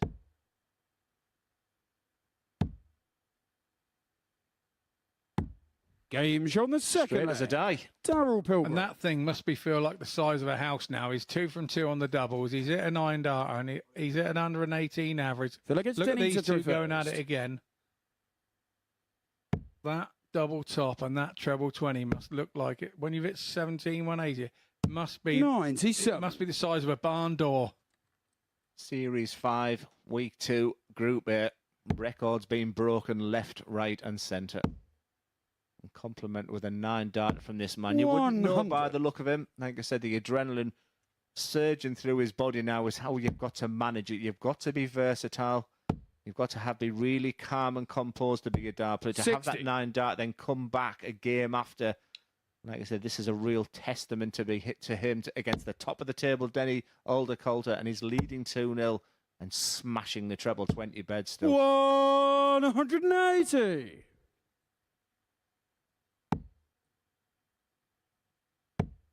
I know it's probably a stupid time to ask you, Scott, but who do you 83. fancy from this week, Saturday night? Looking at Group B, C, and what you've seen today. Before the 9 darters and all these 180s, I said Darrell Pilgrim at the start. And if he sort of messed up, then the 2 Dutch guys would be right there 180. to jump on it. Is that number 19? That's just that 100, 180, 180. That's number 19, 180s. 57. W required 41. That's 11 180s today. As he looks at a big 9. Surely the double 16 would be straightforward. Game shown the third leg. Darrell Pilgrim. Unbelievable. 118.88 average last time. He's slacking. 118.66 now. He needs to sort himself out. Game on.